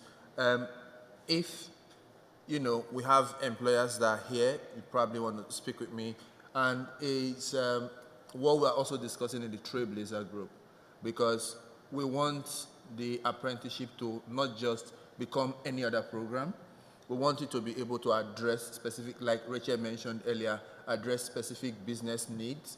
So it does just become any other kind of apprenticeship. So it's going to come out as a custom style solution per different employers, as it were. So that would be my short answer to that.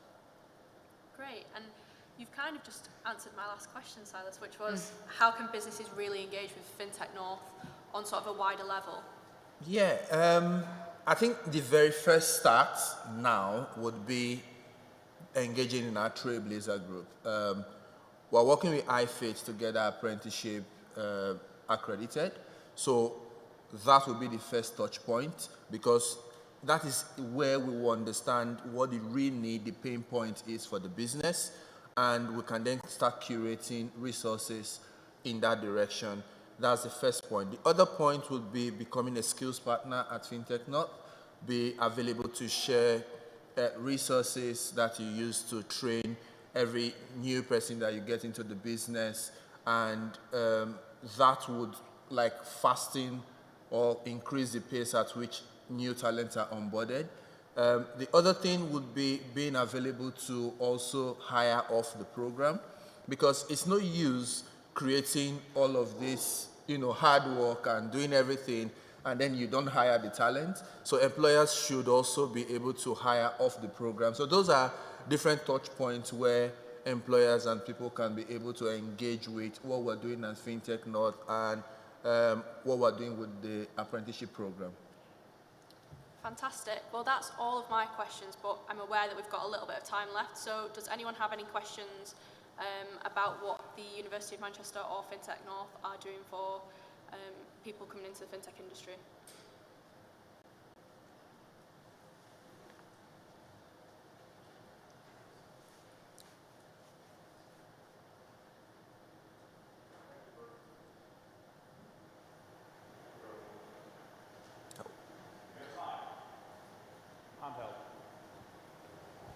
Hello. All right, thanks for that.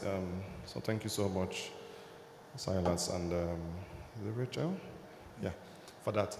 So basically, my name is Ruben Obasi.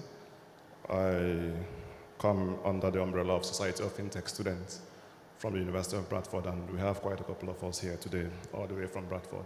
So I want to commend you and the team, of course, for what you do on the FinTech North level and the University of Manchester. My question is just in terms of collaboration with universities. So you've mentioned a whole lot of things and initiatives which I think are quite commendable. However, I just wanted to ask, for students who are perhaps studying, say, a master's degree in FinTech or related subject, is there a platform where you can leverage on the pool of FinTech players already you have in FinTech North to see how perhaps research programs, project dissertations can be offered on topics that might affect these companies, such that students can research, work with the company, the employers, research with them for maybe the 3, 4, 5, 6 months of their dissertation, and that way they get to get some real-life experience whilst doing that, whilst also contributing to the organization in terms of the research they're doing to support what they do. So is that kind of collaboration or synergy that you as an enabler can create or do create as it stands between employers and FinTech players in your pool and universities like those in Bradford who are studying FinTech currently in Masters? Yeah. So one of the things we're doing along with the talent upskilling course is having a community of those people in a cohort. So for instance, all of the students or participants currently taking the upskilling course are in a community where we have mentors who they can speak with and get guidance from them. As for bridging that gap between yourselves and companies where you could do research partnership and all, it's something we can consider and take forward and maybe infuse into the program. But we're very open to all of these ideas. You could grab me after this and then we can have a conversation.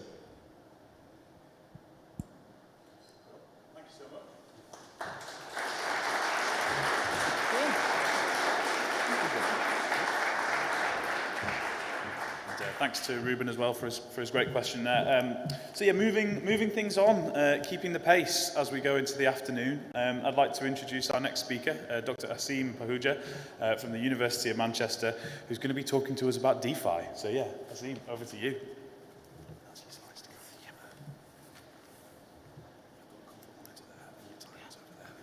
All right. Hi, everyone. Exactly like my class, the last rows are all filled, the front rows are all empty. Anyway, thank you everyone for coming today in this inclement weather. Outside 2 degrees Celsius, but the Bitcoin is close to 100,000 US dollars. So this is the right time for the talk. So DeFi in 2023, before I go any further, I just want to tell I'm a lecturer in FinTech, and we do a lot of research on decentralized finance in CFTS, Center for FinTech Studies, just like Rachel said. So moving on, so if you can see, this is the total value locked in DeFi, and you can see there is a contraction coming right here in 2024 from 2022 to 2024. And probably the reason for that was that SEC and probably Gary Gensler were not very pro-crypto. We are lucky here that BOE, FCA are tolerating crypto, regulating crypto, which is great for the DeFi industry per se. With Trump coming in, perhaps things will change, but total value locked is a good indicator of how much money is in that ecosystem, in the DeFi ecosystem, and we can see around 50 billion for now. But when you see around 2021, there were a lot of stimulus checks writing and stuff, and then along with the economy, the traditional economy. We had a boom there. Then we had some setbacks like Tornado Cash was raided by the FBI, and it was a mixer as in you send in your crypto and it can hide your address. It's great for privacy, but it can also be used for money laundering.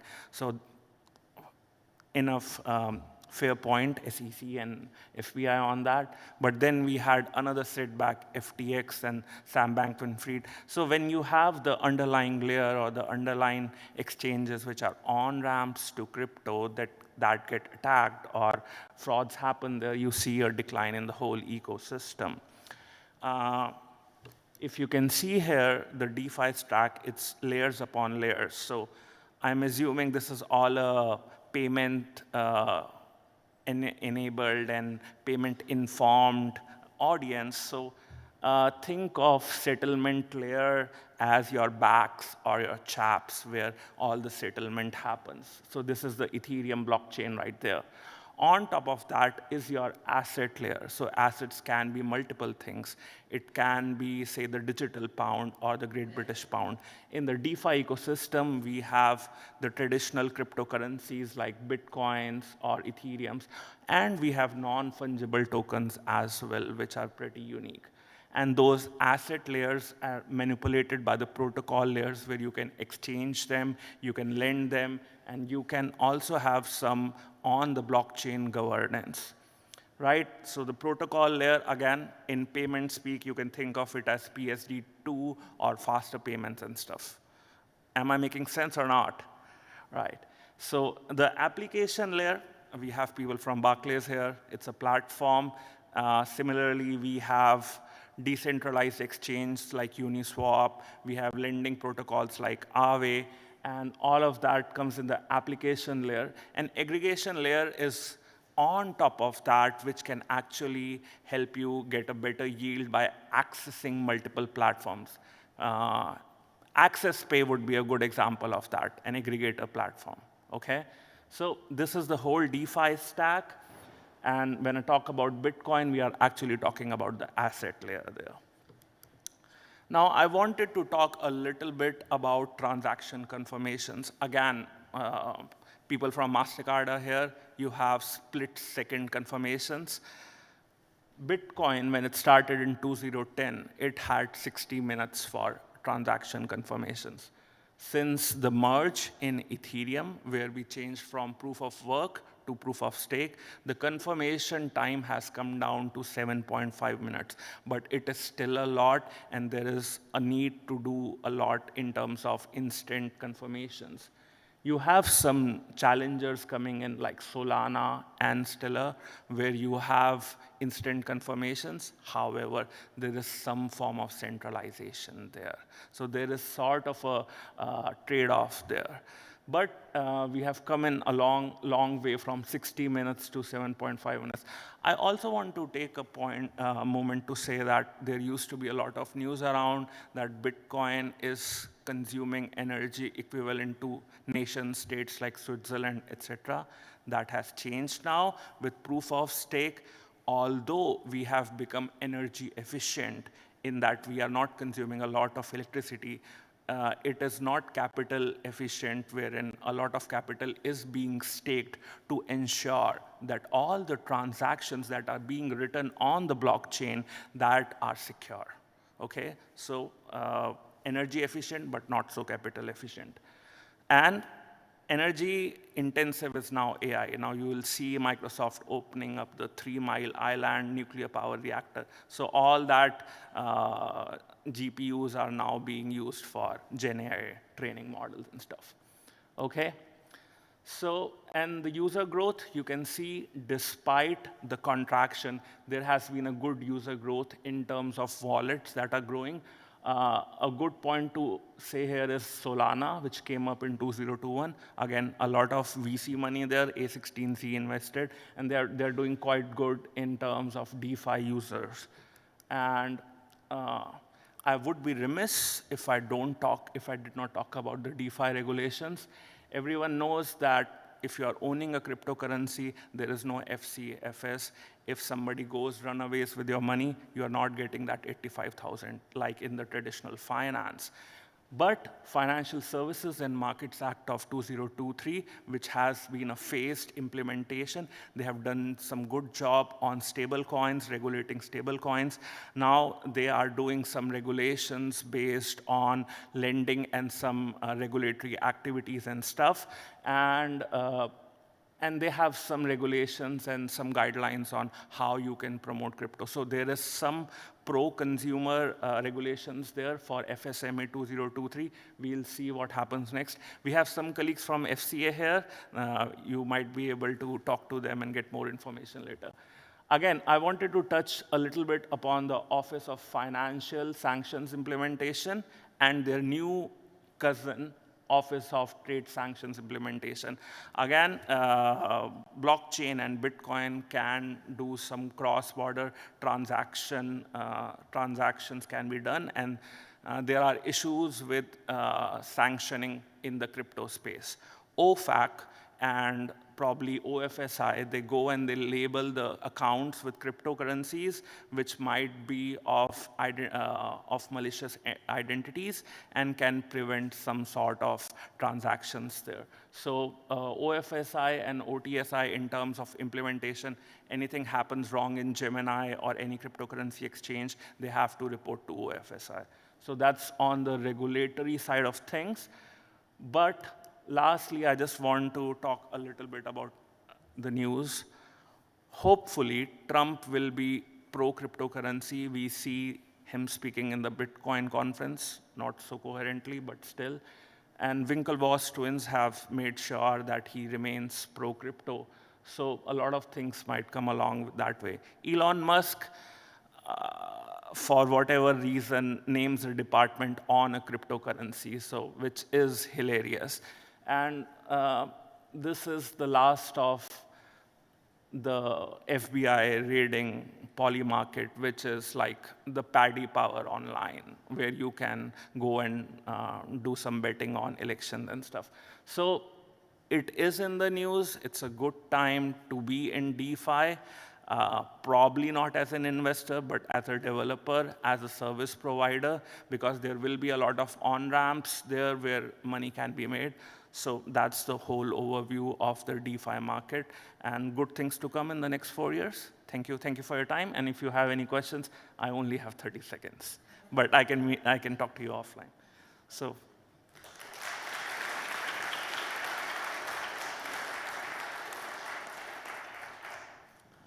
Thank you so much, sir. Yeah, fascinating presentation. I'm going to keep things moving just because we're a little bit behind time with lunch being delayed. But yeah, please catch up with Azim in the break if you do have any questions for him.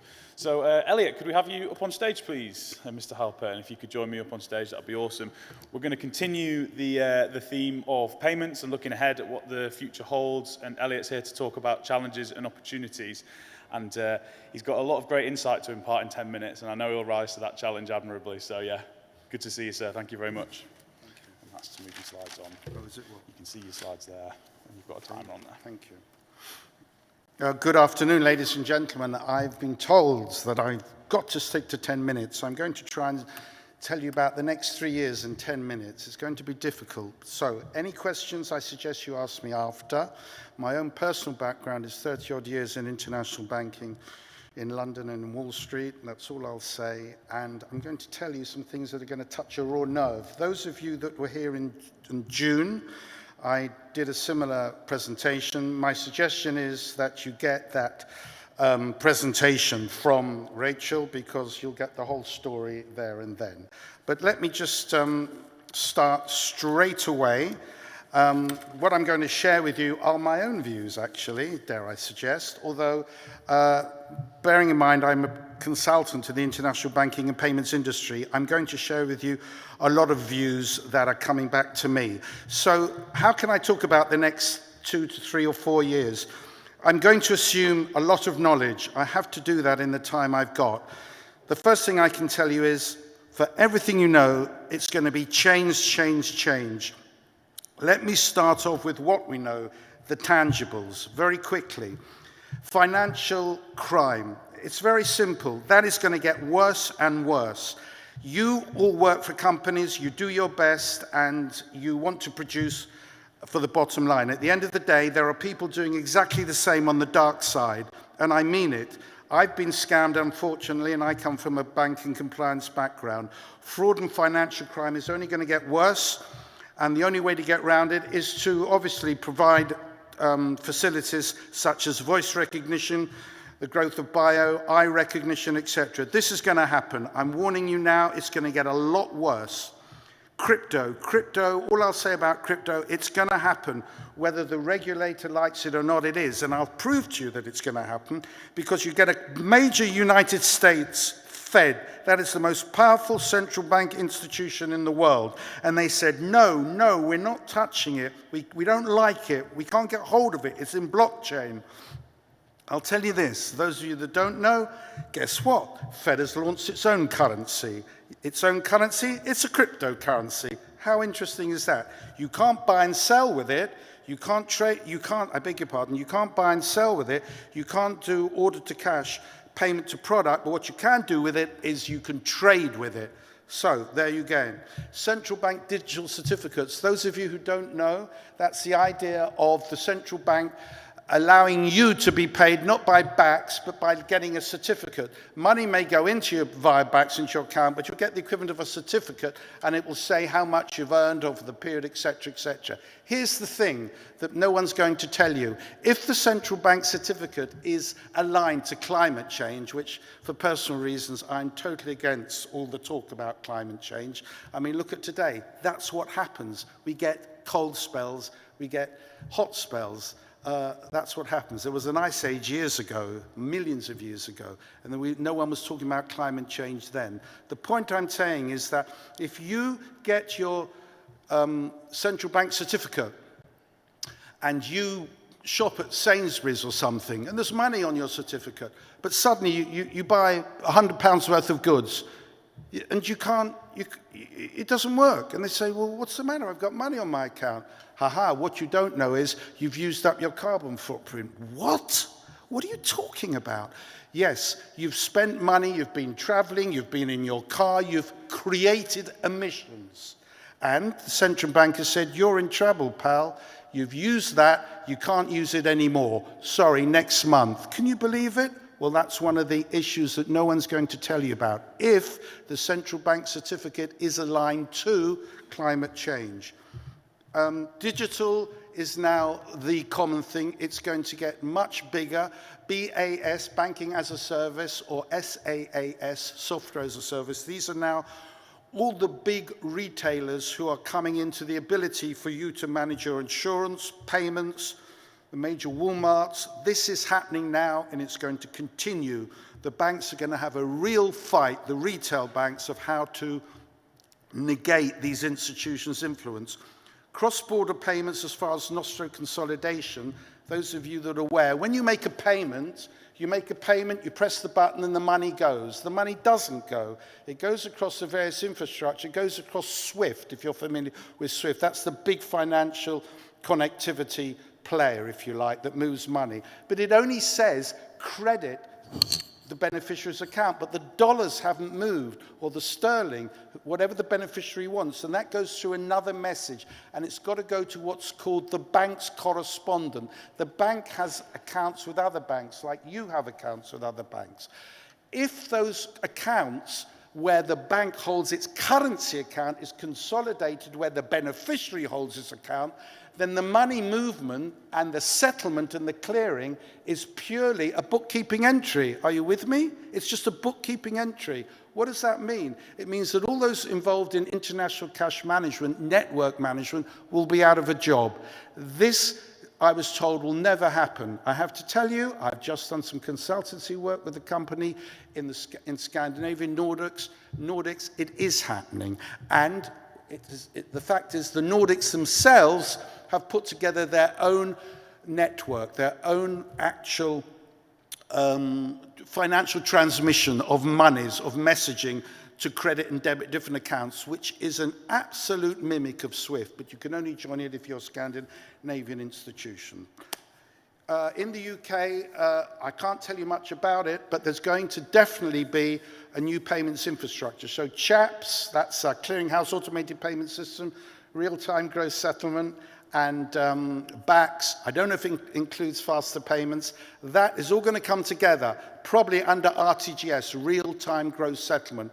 I haven't got time to go into the detail of it, but real-time gross settlement means that money will go immediately. Actually, the maximum is 2 hours, and it can be longer because, again, the banks won't tell you. One bank may have 40,000 payments to make in a day, and they'll go in a file. So you could be 23rd in the chain, or you could be, I don't know, 20,000th in the chain. So it won't necessarily be real time. But the idea is everything will be net settled between the banks at the end of the day.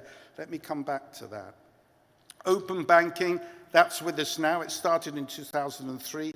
The simple way to define it is open to all other entities that come into the market. We've seen it with supermarkets, with Tesco's, with a lot of different institutions, and now the tremendous growth of fintech, so long as you are authorized by the FCA.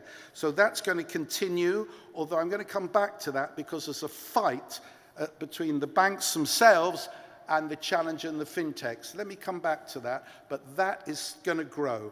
ISO 2022, if you're not familiar with, that is the Esperanto of financial messaging. I mentioned SWIFT. When money's moved, it's a message.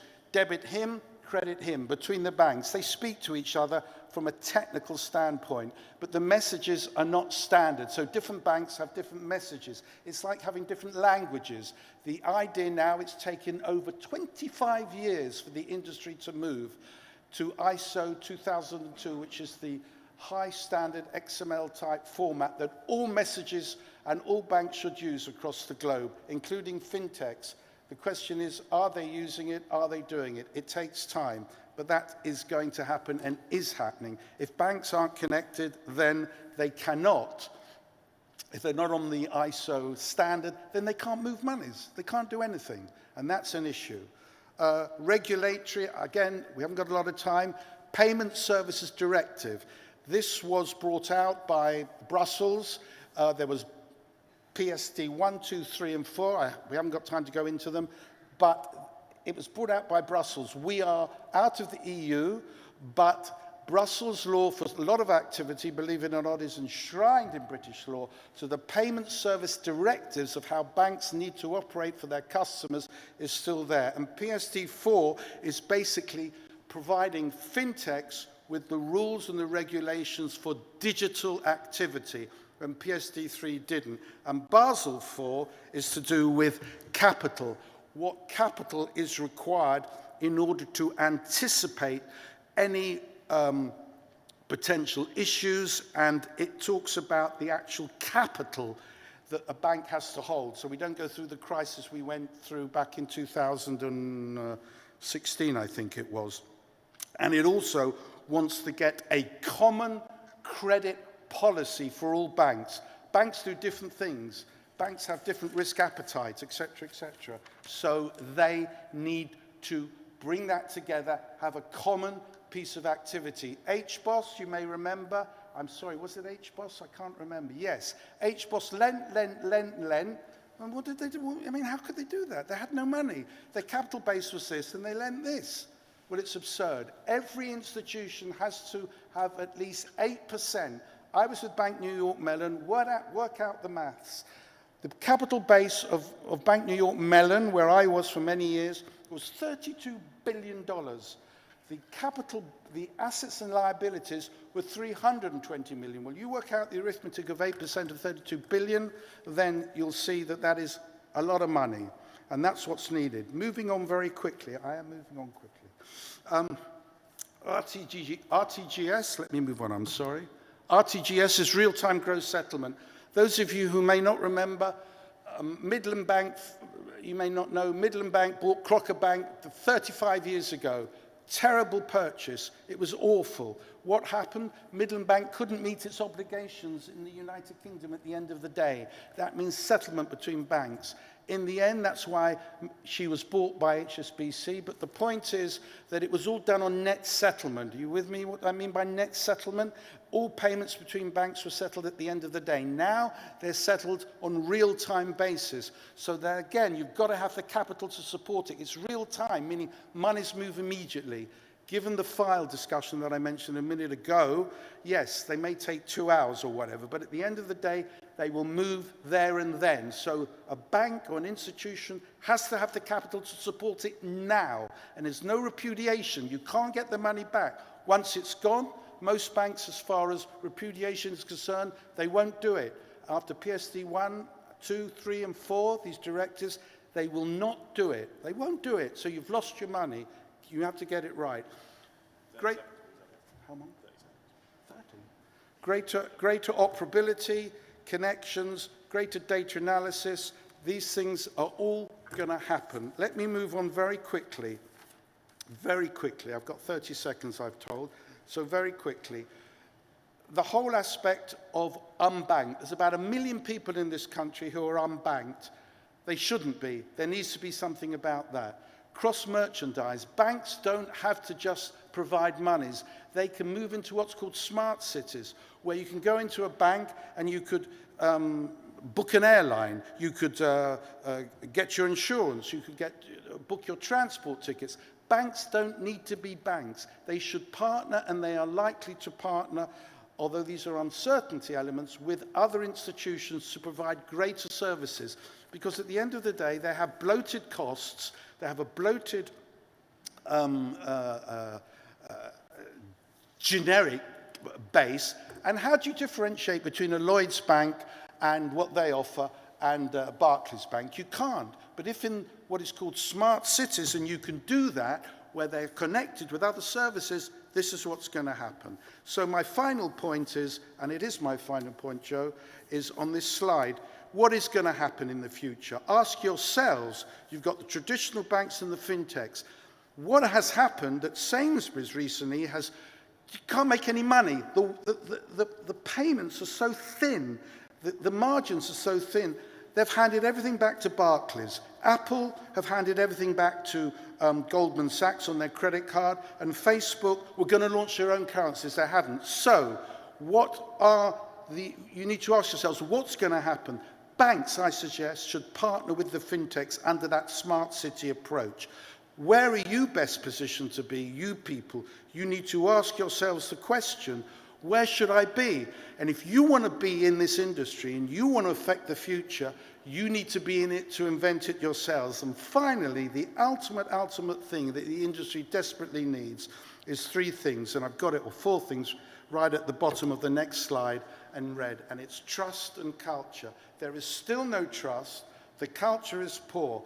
But if an institution can do the things I've said and adapt its innovation and transformation of its products and strategy, here's the thing, with the regulator, with what the regulator wants, because at the end of the day, I'm afraid the regulator will be the deciding institution. If the regulator and the regulation can be transformed and work with the strategic vision and the products of the institution, then you will have that foresight and adaptability. And finally, that means integrity, which we haven't had in the industry. And integrity, the definition is belief. And if you, as a customer, as a participant, believe in the industry, then with that integrity, it'll be a success. But this won't happen until the points I've said will happen. I'm not blowing my own trumpet. I'm simply giving you the truth. These are things that people won't tell you. I'll tell you because I've got nothing to lose. The CEO of Barclays or HSBC or Mr. Big FinTech won't tell you. I will. Ladies and gentlemen, thank you.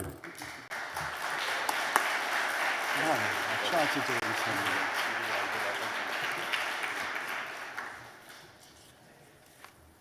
Thank you so much, Elliot. You've just about stayed in my good books there.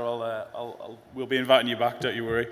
Yeah, a fantastic, tour de force, really, of the landscape, and a really good scene setter for our next panel discussion, which is going to be looking at both the opportunities and the challenges in the payments sector as well. So keeping that payments theme going, which is so strong here in Manchester as well.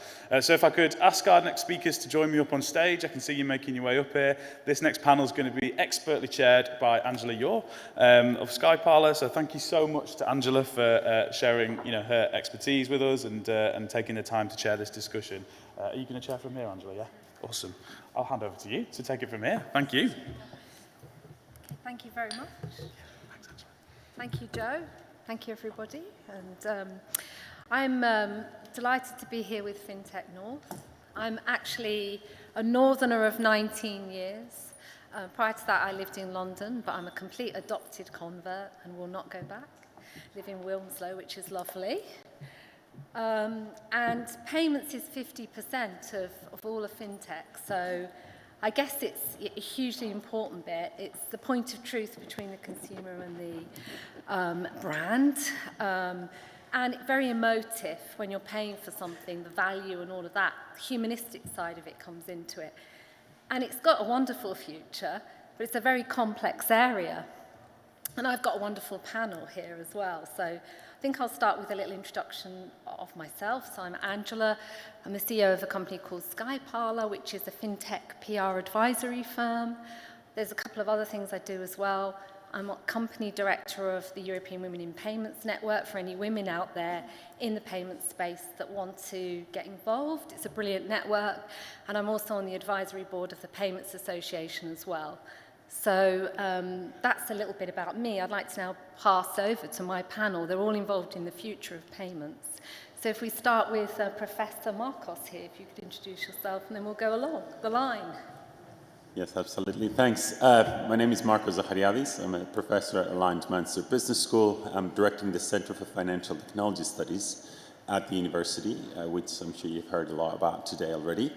And also have different kind of engagements outside academia with industry, with the World Economic Forum, Bank for International Settlements, and so on and so forth.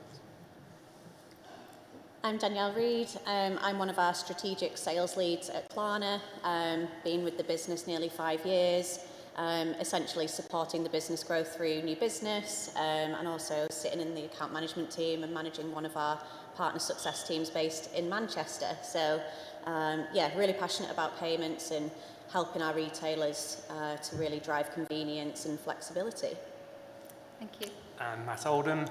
I've been in financial services before it was called FinTech for 25 years, and now work for a business founded by my father, who was actually kicked out of Manchester University in about 1956. So that's connections here. So I work for Shoresight, so we're a payments business. We manage about 5 billion of payments in the mobility sector, so working with fuel retailers, EV partners, and the like. Lovely, thank you. Hi everyone, I'm Vijay Ray. I'm an Associate Director at the professional services firm RSM.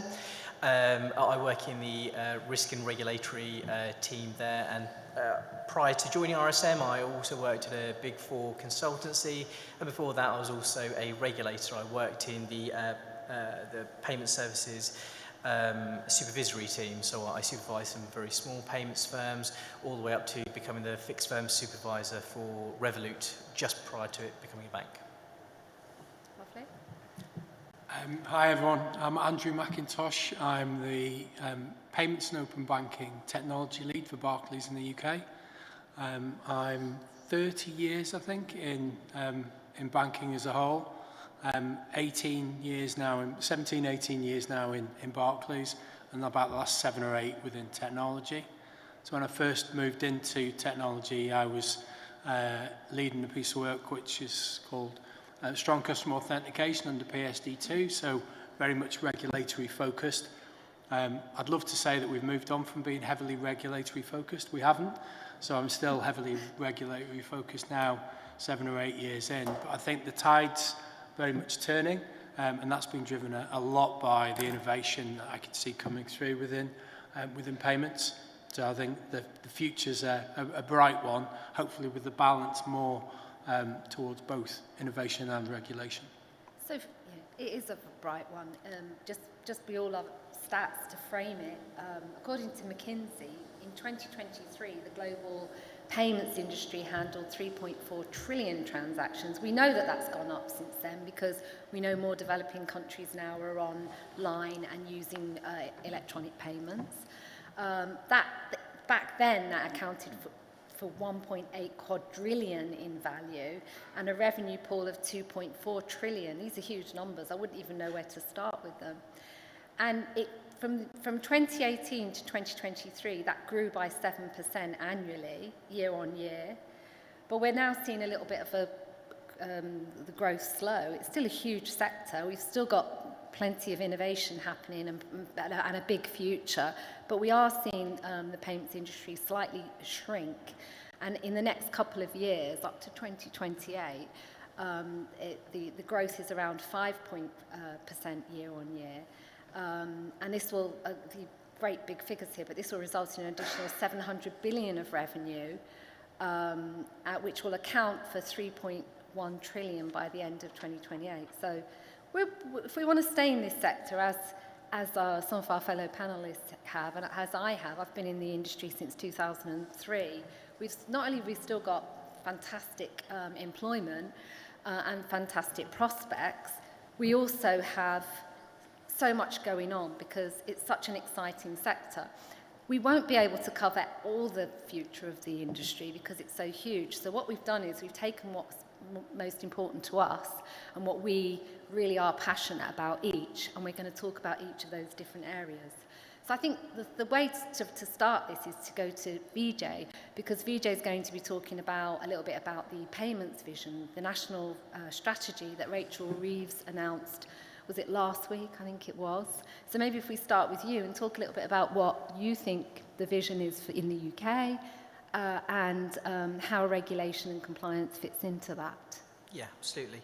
So, as you rightly said, Angela, so Rachel Reeves did her first Mansion House speech. This was last Thursday night. And then there she, amongst other things, she spoke about fintech and payments. And then the day after, they released a national payments vision. And I think, so I very quickly read through those documentations to try and distill it into what would be most relevant for this particular audience.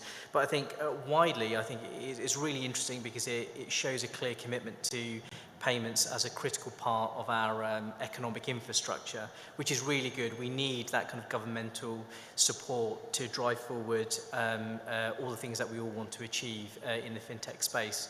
But there's three core messages which I think are particularly relevant to this audience, and there are three themes that kind of came out to me at least, which is that innovation is a priority given this document. It kind of places payments as the kind of real growth engine, and we all know that payments is the kind of invisible thread that lies behind so many of our businesses, whether that's regulated or unregulated. But the government, and I agree with them, they want to place us as the world-leading payments ecosystem. So that invisible thread, we want those to flow through the UK, all parts of the UK. And there's clearly an embracing of technology, AI, distributed ledger technology, and that was called out in the document itself. The second theme, and I mentioned that I was a former regulator, so that was something I was particularly interested in. It was the fact that they called out the need for greater regulatory coordination. The FCA is the biggest regulator in the world. The PSR, the Payment Systems Regulator, also sits within the same building, but those two regulators oversee the payments infrastructure here in the UK, and there needs to be a bit more coordination. That was called out by the FCA, and I think what that will do is reduce the regulatory congestion that some of you may experience from time to time. And I think it's important that that continues to happen. It supports growth while maintaining consumer protection, which is at its kind of core mandate. And then finally, I thought it was really good that they were looking towards technology, specifically within payments, and really calling that out. So, account-to-account payments, central bank digital currency expansion, and AI integration into the whole payments infrastructure. So overall, I'd say I'm optimistic about what's been said. Now, crucially, what happens next is delivery and momentum, and that's many of us in this room holding the government to account and ensuring that we contribute towards any forums they have in order to drive not only payments forward into the future over the next 3 to 10 years, but also fintech as a whole. Yeah, it's all very well having a vision, it's great to have our Chancellor actually announce a vision and quite quickly into her tenure as well. But a vision's only as good as the leadership that sits behind it. Do you think in this country and in other countries, in payments, do we attract leaders? Do we have enough? What do you think we need to make this vision a reality? Yeah, well, I think we do have. In this room, in this city and in this country, we've got fantastic fintech innovators, particularly in the payment space. You know, as I mentioned, I was a former regulator of Revolut, and you know, it's had its ups and downs, but you can see that as an example of where a firm which started off as a small payments firm, turned into an e-money firm when I regulated them, and now a bank, and now looking to explore in the US and expand globally. There's no reason why that can't occur with many of the other firms that we have here, Wise, as well as many other, and some of my fellow panelists belong to those fantastic firms which are based here and can expand that out to the rest of the world. But we are seeing a lot of international competitiveness, far more than we saw perhaps in the last 5 to 10 years. So it's really important that we continue to drive this forward and ensure that we continue to be first and foremost in the payments ecosystem, because it's inherently global, but we need to position ourselves right at the center, and that can only really happen when you've got full governmental support, followed by the innovation that we see here in the fintech sector. Cool. Andrew, your love, your passion is many things at Barclays, but one of them is open banking. Yeah. And we have starting to see some penetration with open banking, and we have had a lot of promise. We were ahead of the game when it came to open banking a few years back. We had a little bit of a it slowed down the growth, but now it seems the penetration seems to be picking up. What is it about open banking that you think our futures in payments, we'll see? Sure. So I think the first thing that I'd say is that Elliot touched on it. Open banking will grow. Open banking will grow, forecast to grow by about 50% year on year for the next few years, certainly. That, you would argue, is pretty much organic growth, because whereas other markets across the world have taken it and really looked to expand it. There's a few notable examples in the likes of Brazil and India where they're really using account-to-account payments to drive innovation, or being driven by innovation, and breaking some of the dominance of traditional card payments as well. So the growth that we're seeing is pretty much organic, but it's been driven largely by regulation within the UK. And that was the point I was making right at the start. I think it's getting that balance right. Regulation is super important. It puts the right level of control and structure around things, but it's getting the right balance in terms of between regulation and innovation. And so to support that level of growth, there needs to be investment, and firms, whether it's their payment initiators or their payment service providers, need to feel that they've got commercial opportunity within there as well. So I think we're starting to see more of those commercial opportunities being unlocked, and I think we've seen through their payments vision as well that it's recognised that without that encouragement and commercial opportunity, it's going to lag behind. But I think all as consumers, we need to see payments happen. We want to see payments happen seamlessly. They're seen as a hygiene factor. So they need to be frictionless, they need to be secure. So again, it's around what that investment is to enable that and drive that growth in the future. And the final one I would say is open banking is not the answer, it's one of the answers. And I know we'll come on to some of the other answers in a minute, but it's about customer choice, ultimately. Yeah. So there are different ways that customers can choose to pay, and it's about providing them with an answer at the right time. I think you're right there. It's having the choice, and choice was I guess afforded to us out of bad things always come good things, and with the financial crash of 2008, we did shake up competition, and with that was born the idea for open banking. And now, it's been a slow adoption, and consumers don't know about it. They don't know necessarily the term that we talk about all the time in the industry, but certainly they're starting to adopt it.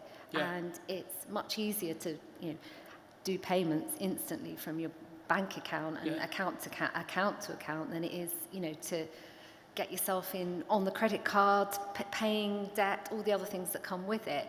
And that's why there's a whole breed of alternative payment methods, which is another big future for the sector. And it's an established future. And, at Klarna, you've done so well with it. You're sort of, basically a diamond in the rough in terms of what you've created as a business globally and what you've enabled for consumers who can't sometimes get the right products from their banks. Yeah, as you mentioned there, Klarna's seen phenomenal growth over the past couple of years. We've got 87 million active consumers now globally. 10 million of those sit within the UK, and it's growing at around 39% year on year. So, yeah, we are continuing to see that humongous growth. And the main reason for that is because consumers just want that convenience, they want flexibility, and they want a quick, smooth checkout experience. So, yeah, that's why we've seen that phenomenal growth. That's great. And, obviously, from a demographics point of view, who are you seeing the biggest uptake with Klarna and Buy Now, Pay Later? Yeah, so I think a lot of the time people do assume that Klarna is just used by younger people, but that's really not the case. Klarna is used, and other Buy Now, Pay Later solutions are used across all different age demographics.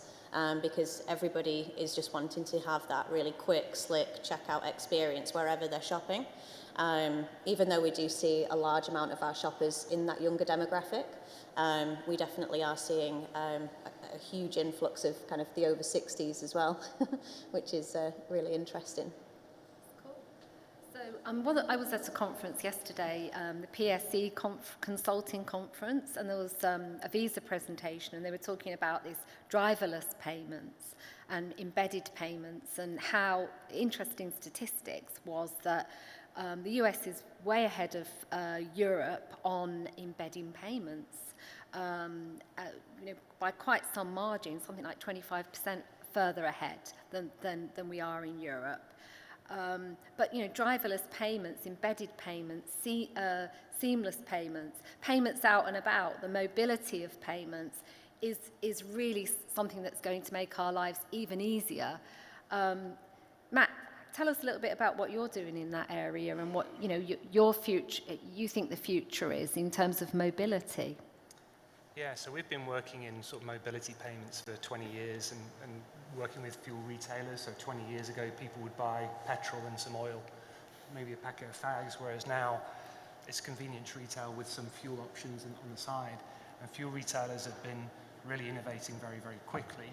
And the market that they're serving is changing dramatically as well. If you think about the growth of EV, whatever you think about that, it's something which is happening to this country. So in 5-10 years' time, we're going to see a real growth in EV. And the payment sector hasn't really caught up with it. So one of our partners is one of the biggest charge point operators, and they've managed to put 10,000 installations in the ground. But the biggest challenge that they face is payments, because the user interface and the user experience is poor. And I think that's largely because you've got these very connected vehicles and a very connected mindset working in a sector which is still designed around putting a piece of plastic in a chip and pin reader. So we need to innovate ourselves, and this is a great opportunity for FinTech to really lead on that. So we're working with providers like that. Even simple things like pre-authorizations, where if you've got EV drivers in the room, I think there are, I've spoken to some, you have to take a £100 payment before you actually charge. It's a real bugbear. It's a real irritant because that's only released 7 days afterwards. So we're working with the gateways to say, look, how can you get better solutions? How can you release that payment easier? And we've got that down to sort of 15 minutes now. So I think what we need to do as payment sector is look at what other areas of growth there are and work with them. I think the mobility sector, whether that's car manufacturers, charge point operators, don't really understand payments, and I don't think the payment sector really understand the mobility sector.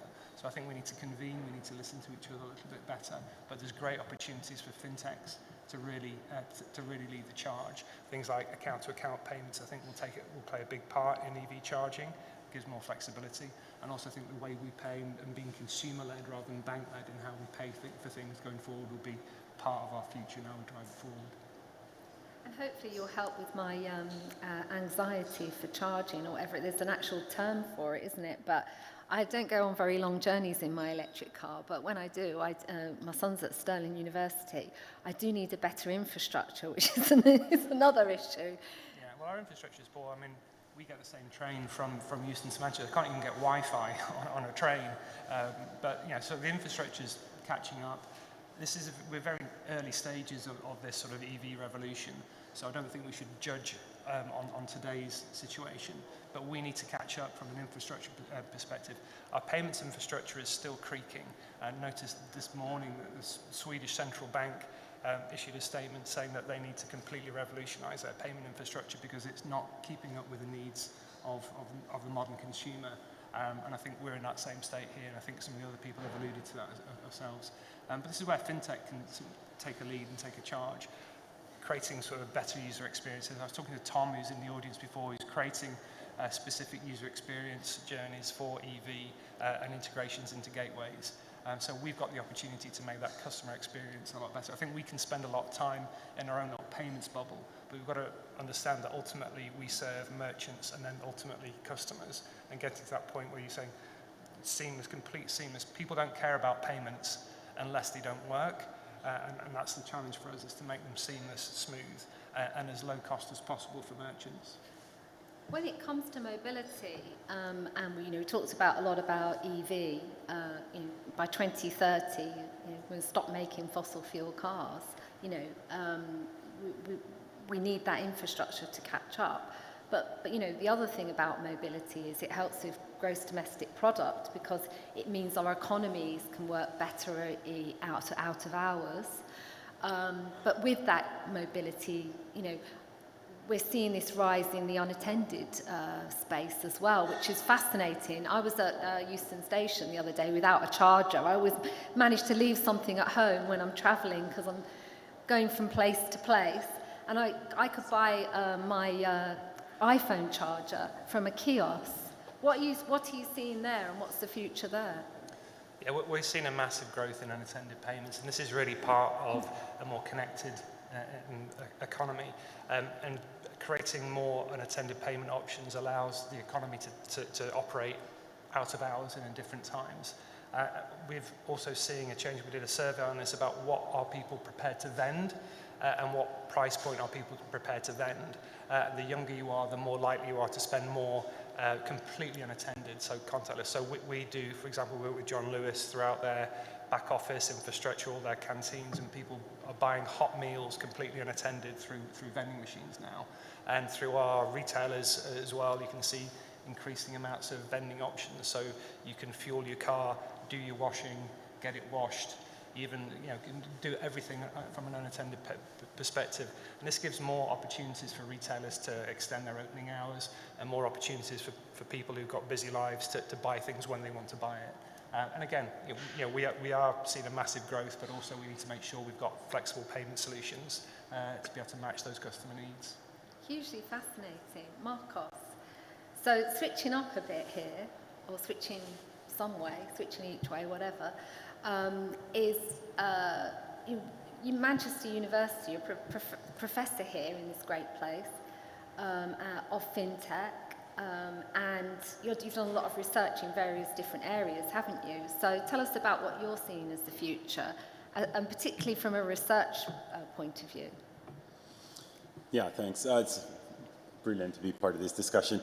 We've been studying the role of technology in financial services for almost a couple of decades, I think, up until today when FinTech was not a thing yet, but nevertheless, technology was transforming the industry as a whole.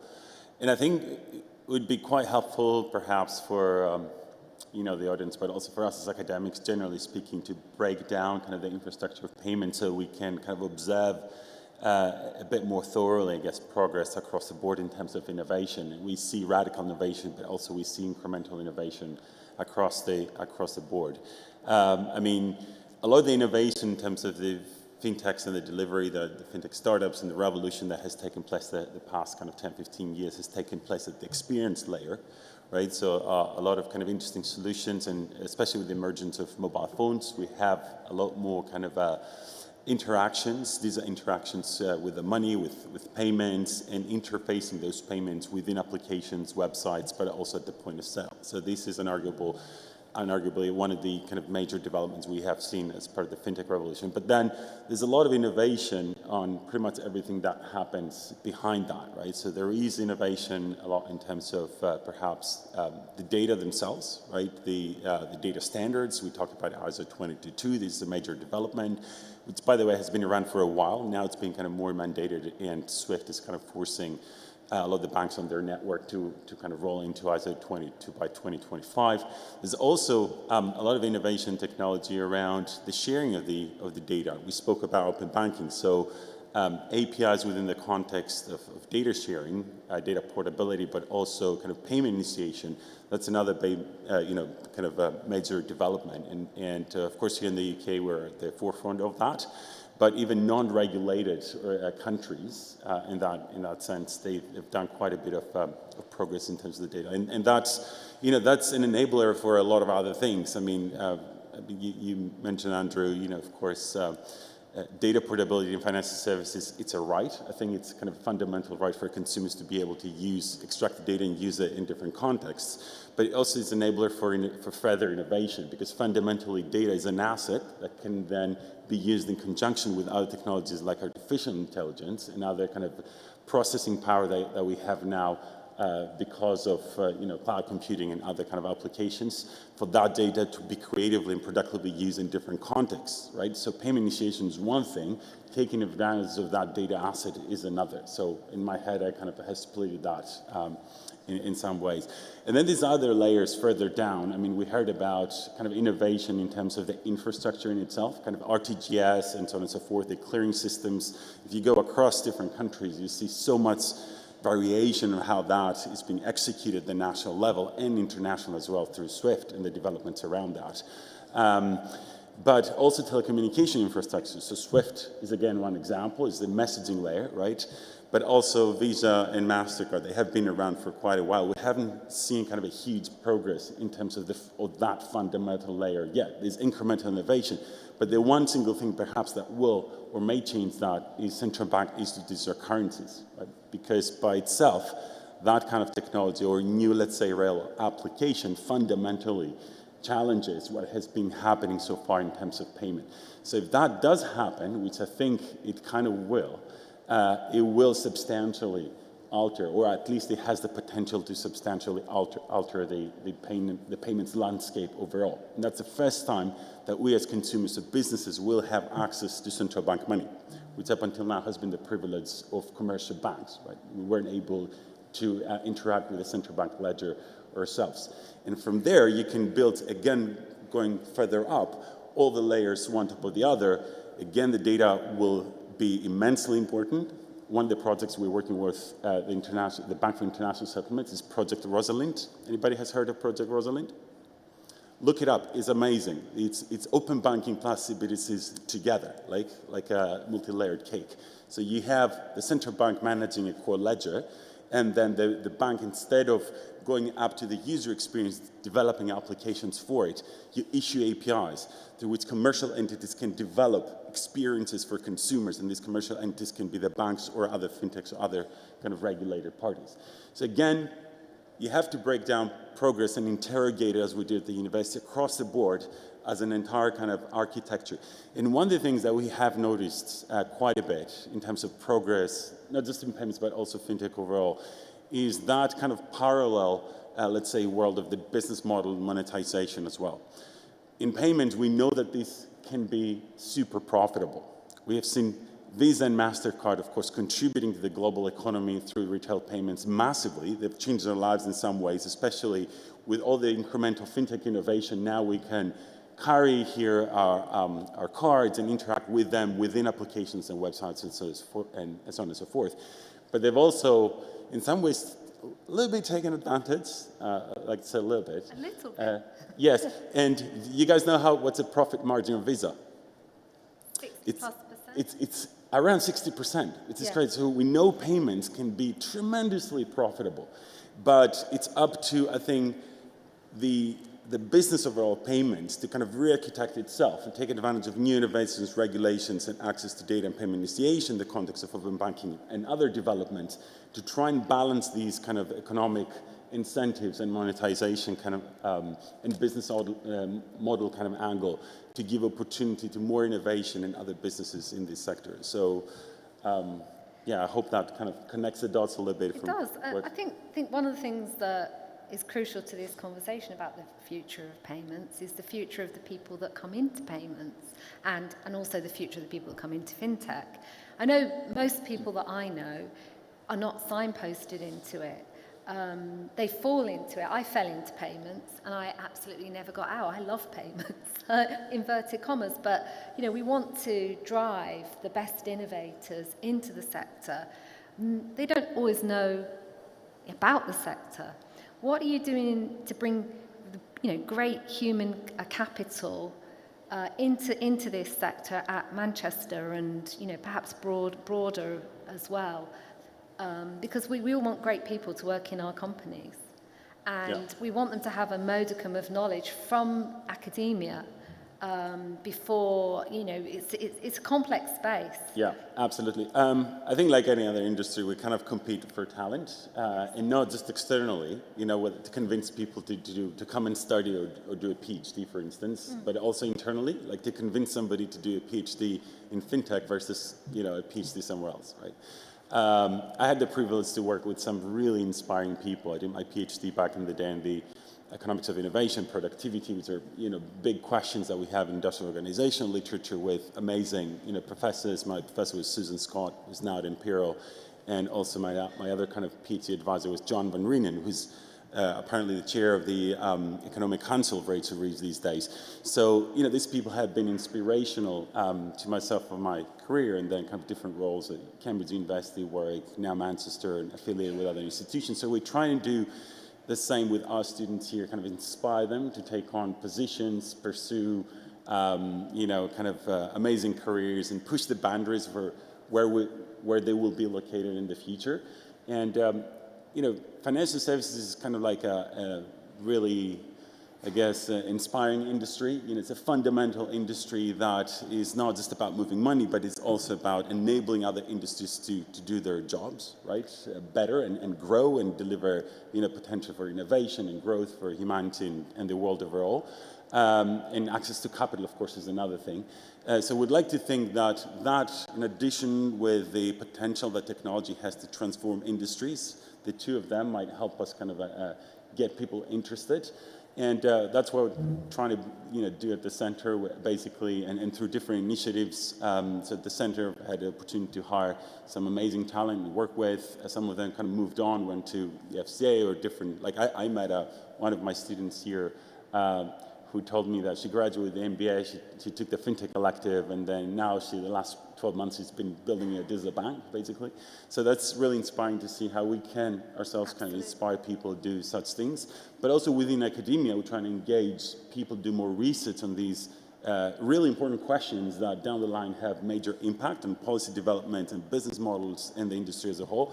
And so in partnership with Innovate Finance, we've also developed the UK FinTech Academic Network, which we also have an annual conference in London every year, the last day of the day before the last of the FinTech Week. You're all welcome, by the way. Please do look it up and register, where we invite academics to present research to practitioners and policymakers in the central bank and payment institutions and see how we can together try and solve some of the big kind of problems, issues, challenges that we have in the industry.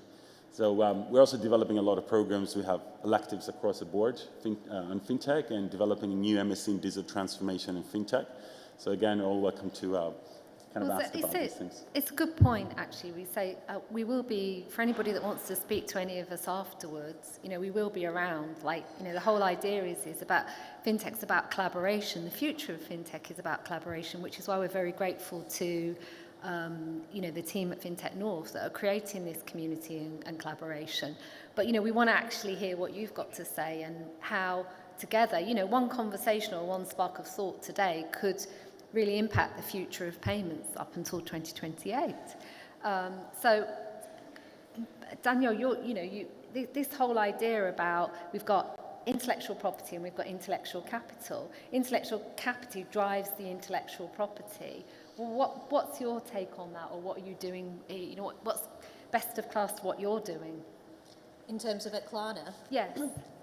Yeah, there's lots of things that we're doing to really drive that. I think one of the key things for us is to really improve and enhance that customer experience, and I think that's what we're going to see really next year in terms of that vision. Yeah. A lot of retailers and e-commerce businesses really taking kind of customer experience and loyalty seriously.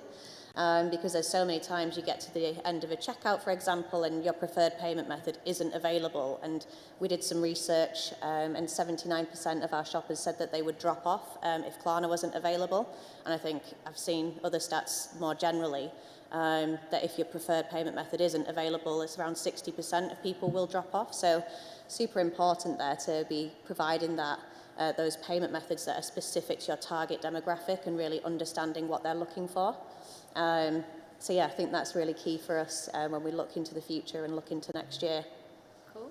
Do you Matt? think that's because we've been historically Andrew? product-led rather than customer-led? Yeah, So it's almost like we've got a product, customers come and get it, rather than here's a customer need or a customer pain point, and then develop a product around solving that. Yeah, definitely. I think now the focus is really more on attaining new customers and retaining them. And that's that loyalty piece. So now it's like, right, okay, what do we need to have on the checkout and through that customer experience that's really going to keep these customers in the flow, rather than, right, what products do we need? It's like really listening and understanding the customer needs. Yeah, one of the things we were talking about before is that, I'm not sure if you've been here, is that retailers don't really understand payments. So we're in our business is constantly speaking to retailers and merchants, and they don't care about regulation because they don't understand how it benefits them. Payments to them is just a cost. All they care about is that it's seamless and it's cheap. So we really need to do a bit of work on explaining some of the benefits of new regulation that comes in. If not, it just seems, what can you not just sort it out for us? Yeah. I think that's one of the challenges that we were talking about, that we need to get a level of understanding through the value chain, because there's lots of different people in the value chain. Yeah. And I think we are very, very jargon focused, so if we can simplify the language that we use, I think that will help us to sort of get across some of the things that we need to do and want to do to make payments safer, because at the moment it's just seen as an extra piece of cost and bother that they don't really care about. Yeah, definitely. And when I look at that from a Klarna perspective, for example, when I'm speaking with businesses, it's typically with like an e-commerce team or a marketing team. They don't tend to have a specific payments team. So I think businesses really do need to start taking payments seriously, and because it's such a core area of the business, and it's really going to transform them over the next couple of years. It can be the product, can't it? It can be the reason why you choose something. It can be your unique selling point, Yeah. So education, Matt, by the sounds of it. It tends to be procured. Payments tends to be procured rather than really understood and really integrated into what can drive a better customer experience. I keep looking at you when I say regulation. I'm not blaming you, I promise. No, but it's true, and like to go back to the kind of one of the original points that you were making there, Angela, in terms of how do we attract? I mean, the future of payments is driven by people who can work in payments, and what attracts that pipeline into people working in there. And I think part of that is, I mean, if you build it, there will come, right? The greater the payments businesses that we build and centre in the UK, the greater the need will be for UK-centred staff, and so that pipeline then kind of builds itself. And so people who will interact with a lot of payments firms will then look at that as a prospective career, and then they'll then approach people like Professor Marcos and work out what the best courses are for them to enter into that pathway. And so I think there's a lot of circularity there, and I think fostering that idea of building that expertise is also really important in the sector itself. So, when I worked at the FCA, we had they hoover up grads, and the people I worked with who were graduates then are now leaders in a number of different payments firms. Same at RSM, we've got a big grad scheme, and they'll spend a few years learning the ropes, and then they might go out into industry. And I think so. There's throughout the payment sector, there's lots of different opportunities to build that pipeline, and that's what will ultimately build the future of payments in the UK. I know, even like my business is only 20 people, so it's a small business, but we've just taken on a few, 6 people. We don't, generally speaking, take too many grads because we need people that know the sector, that are already, have quite high expertise to be able to write about it with competence. But we have taken on a few graduates in this cohort, and one of them did a master's in FinTech marketing, so already has that base level knowledge. And I've noticed already, in comparison to the other guys that we've taken on, she's definitely the future. She's going to Ghana, and she's told me she's starting a bank. So that's what, happens when you foster the right green shoots, So how about at Barclays? I know there's all sorts of good initiatives going on there, but how are we the future of people and the future of payments colliding? So I'd actually say that our traditional models for bringing people in were typically traditional. So we'd focus on, do you have technology background? Do you have change delivery background? Do you have payments expertise? And I would say that we're pivoting now so that they're not the first things that we look for.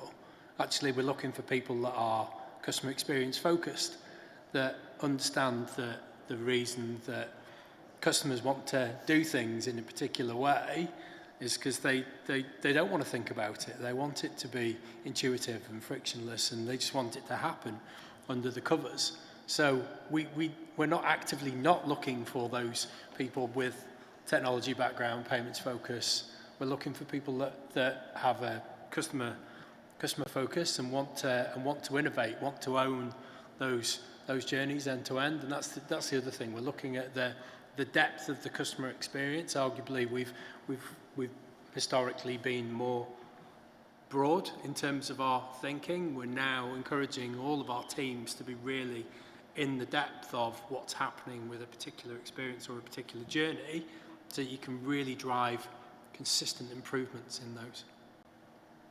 Cool. Some wonderful things going on in your companies for the future. We've got a couple of minutes left. Would anybody like to ask a question at all, or any final comments from our team here? Team Future? No? If not, we've got one. Brilliant. Perhaps until we get that question, just to say that the customer angle has been really important, and that's also something that we try and embed in some of the curriculum that we do. For example, the MBA elective we have in FinTech actually asks students as part of the group work to develop a digital banking application, having the customer in mind, but also leverage technology, data, and going back down to the other layers of the overall banking architecture, for instance, to leverage these to deliver, sensible and sustainable business model for the organization as well. So that's really interesting to hear. Great. So our question, what's your name? Where do you come from? Yeah, hi, my name's James Brown. Clearly no relation. So I've just come back from New Zealand, literally 6 weeks back in the country. I'd like to just pose to the panel around the account-to-account payments. I mean, it seems that it is here in the UK, but it's actually becoming quite prolific in New Zealand. I just wonder if you see in 2025 that there'll be a bit of a surge in that to help small businesses obviously further reduce their costs. Who'd like to take that? Yeah. No, Andrew. Sorry, was your question that it become political, did you say? Prolific. Prolific, So sorry. In the Australia and New Zealand, it's really taken off, hasn't it? Yeah. And I think that that's probably for a number of reasons. Regulation push, could be one, commercial focus could be another. Business is driving that because there's lower fees associated with those account to account. I think the flip of that, and probably one that we're wrangling with at the minute, is from a consumer point of view, there's greater protection with card schemes as it stands rather than account to account. So depending on what it is that you're buying, if I'm buying a big purchase, I'm in this camp, I'll always use my credit card because I get that protection. If I'm buying something smaller, I don't think about it so much. I think that was the point you were making around the unattended as well. So I think it's getting that right balance. Yeah, I think potentially as well, perhaps because, you know, it's smaller, maybe there's less complexities. I mean, I might be wrong, you tell me, but, you know, I think it's actually on a pedestal in terms of what's happening in the region over there, and that we should all be looking to see what we can learn from it as well. So I'd be interested in, you know, what you saw. Maybe we can have a chat afterwards about it. Anything else from anyone else? We've got 14 seconds before. Just to add, I think there's some applications around it for EV, particularly when closed-loop payments. Yeah. And I think that makes it a lot easier to manage and around subscriptions for it as well. So we're certainly talking to the likes of Volt around account-to-account in that closed-loop type of scenario. And obviously, as that market grows, I think account-to-account will grow on the back of that. Another question. Who are you? What's your name and what company are you from? I'm Masu Munot. I'm an MBA student here at University of Manchester. So lovely. The elective you were talking about, I was about to take it. Nice to meet you. Yeah. So all of you did talk about customer focus in the products related to payments, right? So do you think, I was talking here to someone from Mastercard, and they told me that when they were doing some market research where they found that Asian younger generations are tending towards or choosing their banks or products based on, say, focus on sustainability. If the bank or a company as a whole focuses on that, they will go and choose that over any other bank or product. So as Klarna, as Barclays, are you intending to move towards that kind of customer focus? It's a good question. And I think that again, back to the demographics, you know, what does each demographic, you know, cohort want and look for in their banks or payment providers? And it changes throughout the years, doesn't it? You know, it changes in what stage in life you're at as well. But any points from the panel there that you'd like to give? Yeah, I think in terms of Klarna and why the younger demographic are really interested in using Klarna is, I'm not sure if you're a Klarna user yourself or if you've used it, but essentially when you log into the app, it's not just somewhere that you go and make a payment. There's so much more to it. It's really highly visual. You can be inspired by new brands. There's lots of products, so you can immediately be taken to new retailers. So it's very much kind of like a TikTok experience as well, where it's kind of just like you scroll down and be inspired by lots of different brands and products.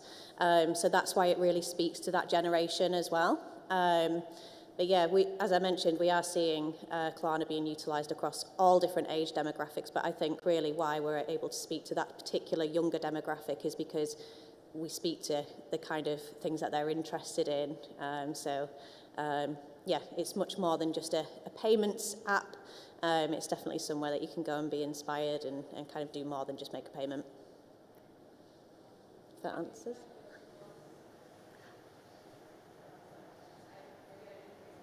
Question was more related to sustainability. Will you focus your products?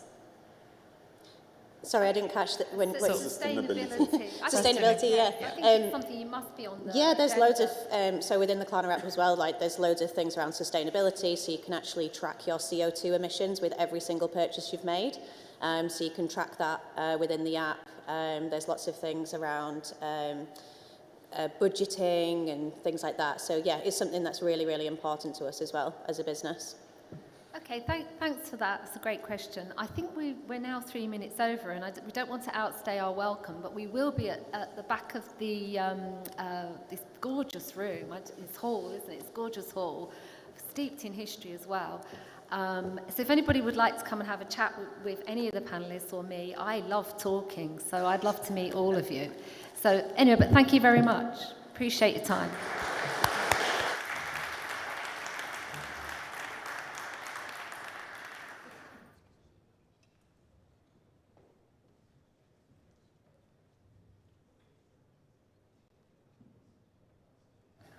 Hello again. Yeah, thank you to our panelists there, and thank you to Angela for expertly moderating that panel discussion there. This is the end of the penultimate session. We're going to take a quick 30-minute break, and after the break, we've got... Hello. No worries. After the break, so I threw me off there a little bit, 1 second. After the break, we've got a panel discussion on what does banking look like over the next 10 years, followed by a fireside chat with Starling Bank, talking about how they're engineering the future of finance. After that, another sort of scaling session with Keeper Solutions, and then we're going to finish with our Manchester FinTech Showcase, which is sponsored by Keeper Solutions. We're going to hear from around 7 or 8 Northwest-based FinTechs, tech, ecosystem enabler, organisations from the Northwest and a few from out of region as well. So yeah, half an hour, we'll come back in here at 3:30 and yeah, enjoy some more networking.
Hi, Beth, it's Ryan. Just bringing off Rachel's phone. It's not just a view. Can we put the heating on? I'll turn the heating on. Not really. Just all right, thank you. All right, see you later.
Right, everybody, good afternoon.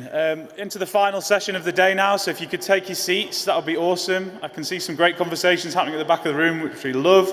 We know that the thing that you value the most is each other, it's the community, it's the networking, which is awesome. But yeah, please could you take your seats now, we'll carry on with the session.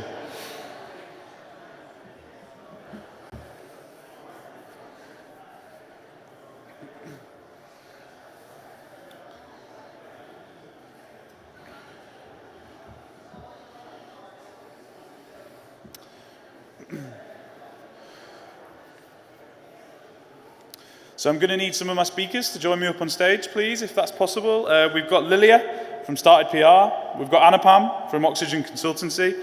We've got Ashley from Access Pay. And we've got Sarat from Hedgehog Lab.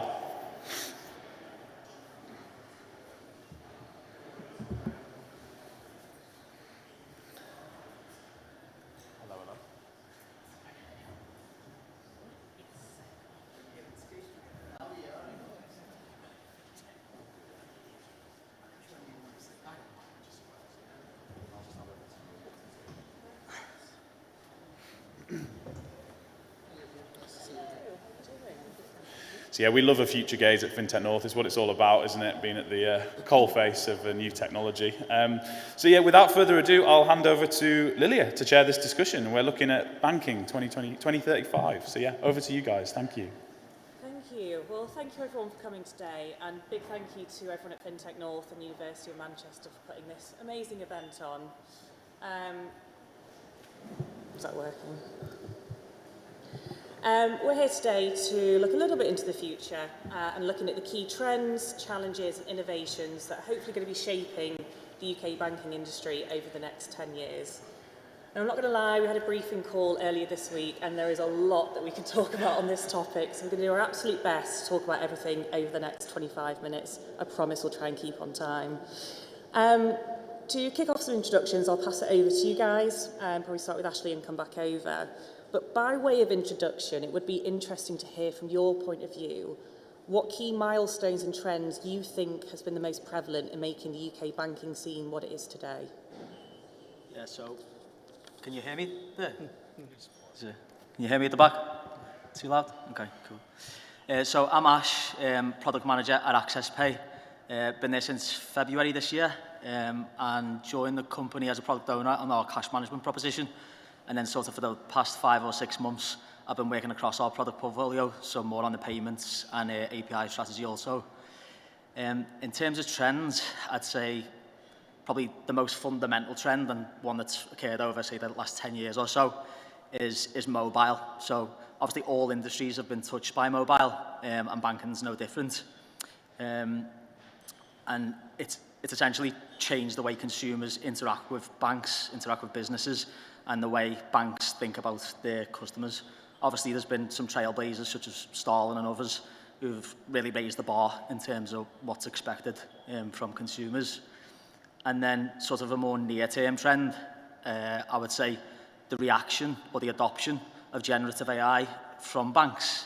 So we look at mobile banking when sort of Starling and Monzo first set out on their voyage into mobile banking. There was a sort of apprehension from bigger banks to say this, like, it took them a long time to adopt and reach the same sort of sophistication as Monzo and Starling, and some would probably argue that they're still not at that level. And the same sort of crypto as well. So when crypto first come on the scene, sort of got laughed out of the room. But today, obviously, there's big financial organisations adopting blockchain technology, decentralized finance, and obviously BlackRock with over $1 billion in assets in Bitcoin now. And then with generative AI, sort of the first time I used ChatGPT, and then 2 months after that to go and see a presentation from one of the biggest banks in the UK presenting how they've built on top of GPT models, it just really put into perspective for me the trend and the trajectory of AI compared to mobile banking and other innovations of the sort of same size. So I would say that in a nutshell. Hi, I'm Anupam Bansal. I am the founding partner of Oxygen Consultancy, which is a payments advisory focused consultancy. We also support fintechs with regulatory and on technology side. And I've been a banker for most of my life, over 25 years, out of which more than 20 were with HSBC. So the topic is definitely close to my heart. I look at the banking sector future and trends from 4 lenses. The first lens being customer experience. How well do you sort of serve the customer? What are the changes out there? The second lens is regulatory, because there are a lot of regulations and the regulations are only going to increase. Technology, which is a very important component. And the final one is financial. Financial is very important because the bigger players generate a lot of money. They can afford to do much more experimentation if required to get to the right answer. Whereas if you're a fintech, then till you reach a particular stage, you have got to get it right with much smaller resources. So the question which has been asked, I think the fundamental change which has happened is in terms of the customer experience. We used to go, and many of us in this room would remember, we used to go to the branch of a particular bank for almost everything. Nowadays, you do not remember when you had gone to the branch the last time. Everything is available on the internet or using telephone banking. In fact, many of us do not even use telephone banking unless it's absolutely required. And that's a huge change which has happened.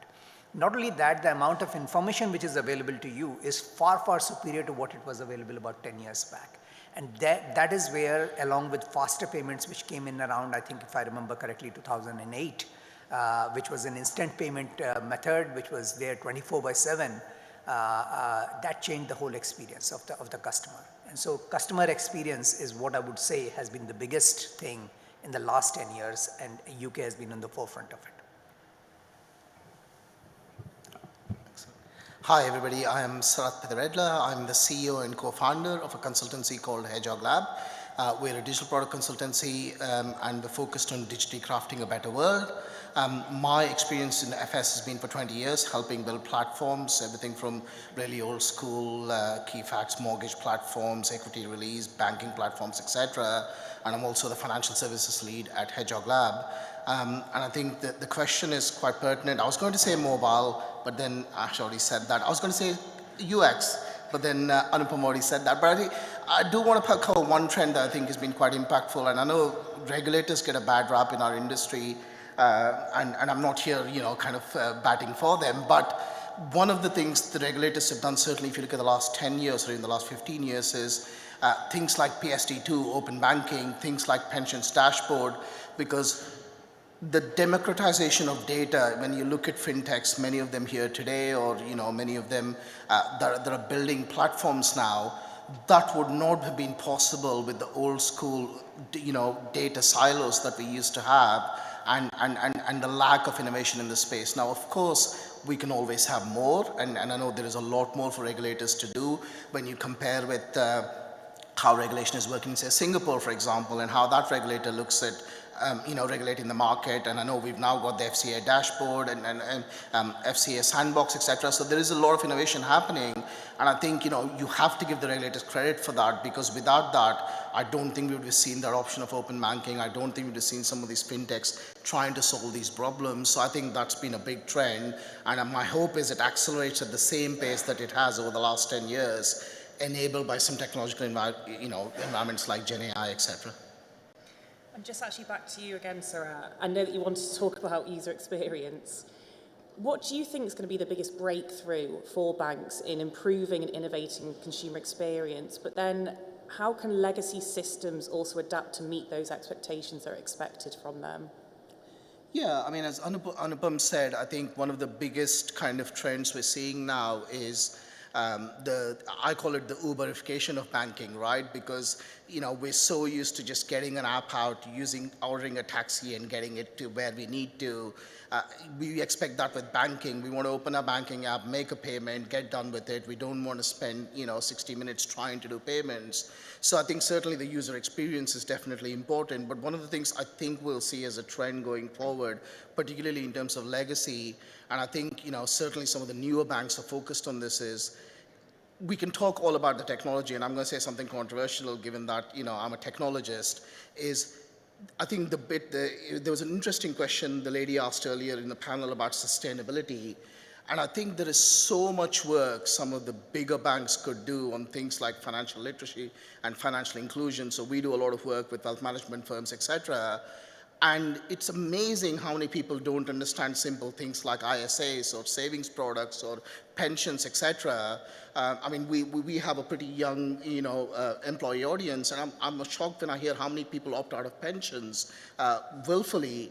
And so I think a lot of the newer banks are trying to work on this angle, but I think, if you compare, and I'm sure the big banks, again, I'm sorry, you will claim you're doing a lot on this, but I don't think they are.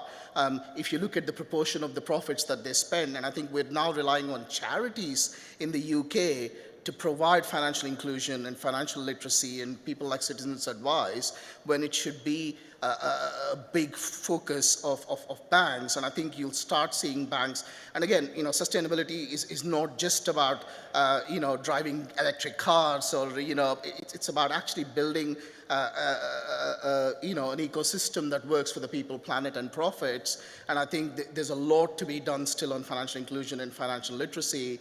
And in a country like UK, that is shocking. If you think about the advances that's happening in Africa around that and how easy money is able to be moved, etc. So I think we'll see a large part of that alongside the technological revolution, because I think tech is an enabler. I know I'm not a doomsday person around things like Gen AI, etc.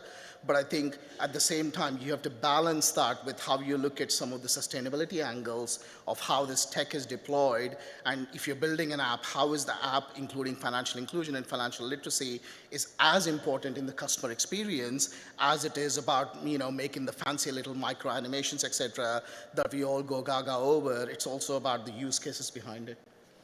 Yeah, Ash, I actually want to ask you more about that technology side. And I know that AI is something that you're actually quite passionate about within this sort of topic. How do you see those emerging technologies? We've got AI, there's machine learning, transaction data management. How are they going to help reshape the UK banking sector? And I think most importantly, how can banks use those to make sure that we create a secure financial ecosystem? Yeah, so as you say, I am definitely passionate. I'm optimistic about the future of AI. I feel like, obviously, a lot of people say it's a buzzword, and although it is a buzzword, it's obviously a really powerful technology that's got a lot of opportunity and also risk. So just to split it out, obviously machine learning is more statistical, maths-based, so to analysing patterns and trends to derive some sort of insight. And then when we look at AI, we look at more complex models that sort of replicate the human brain to consume, memorise and output data in some format, whether it be text or data or imagery or whatever. But when we look at how this is being implemented by companies, banks, anyone, we want to obviously be careful, and we would advise that we look at the problem first. Say, does this problem need to be solved by AI and machine learning, or can we solve it in a different way, which is a lot cheaper and probably quicker? But there are obviously problems, especially in banking and finance, that are well suited to apply AI and machine learning to. So one of them, and I've had personal experience in this, is fraud detection. So if we look at, so that's the first one. I'll work backwards as a product person. So what do we need to successfully implement AI and machine learning? First of all, we need a problem to solve.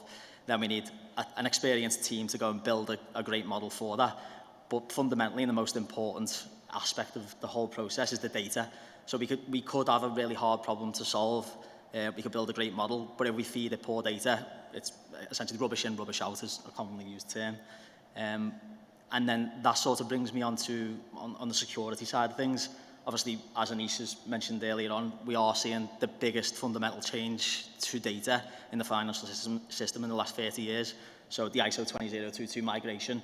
And it's our opinion that a market leader who are well ahead in ISO migration and also are able to apply AI would gain a massive competitive advantage here. And the reason is, obviously, it's essentially in a nutshell, it's just moving from unstructured, limited data to vast amounts of structured data.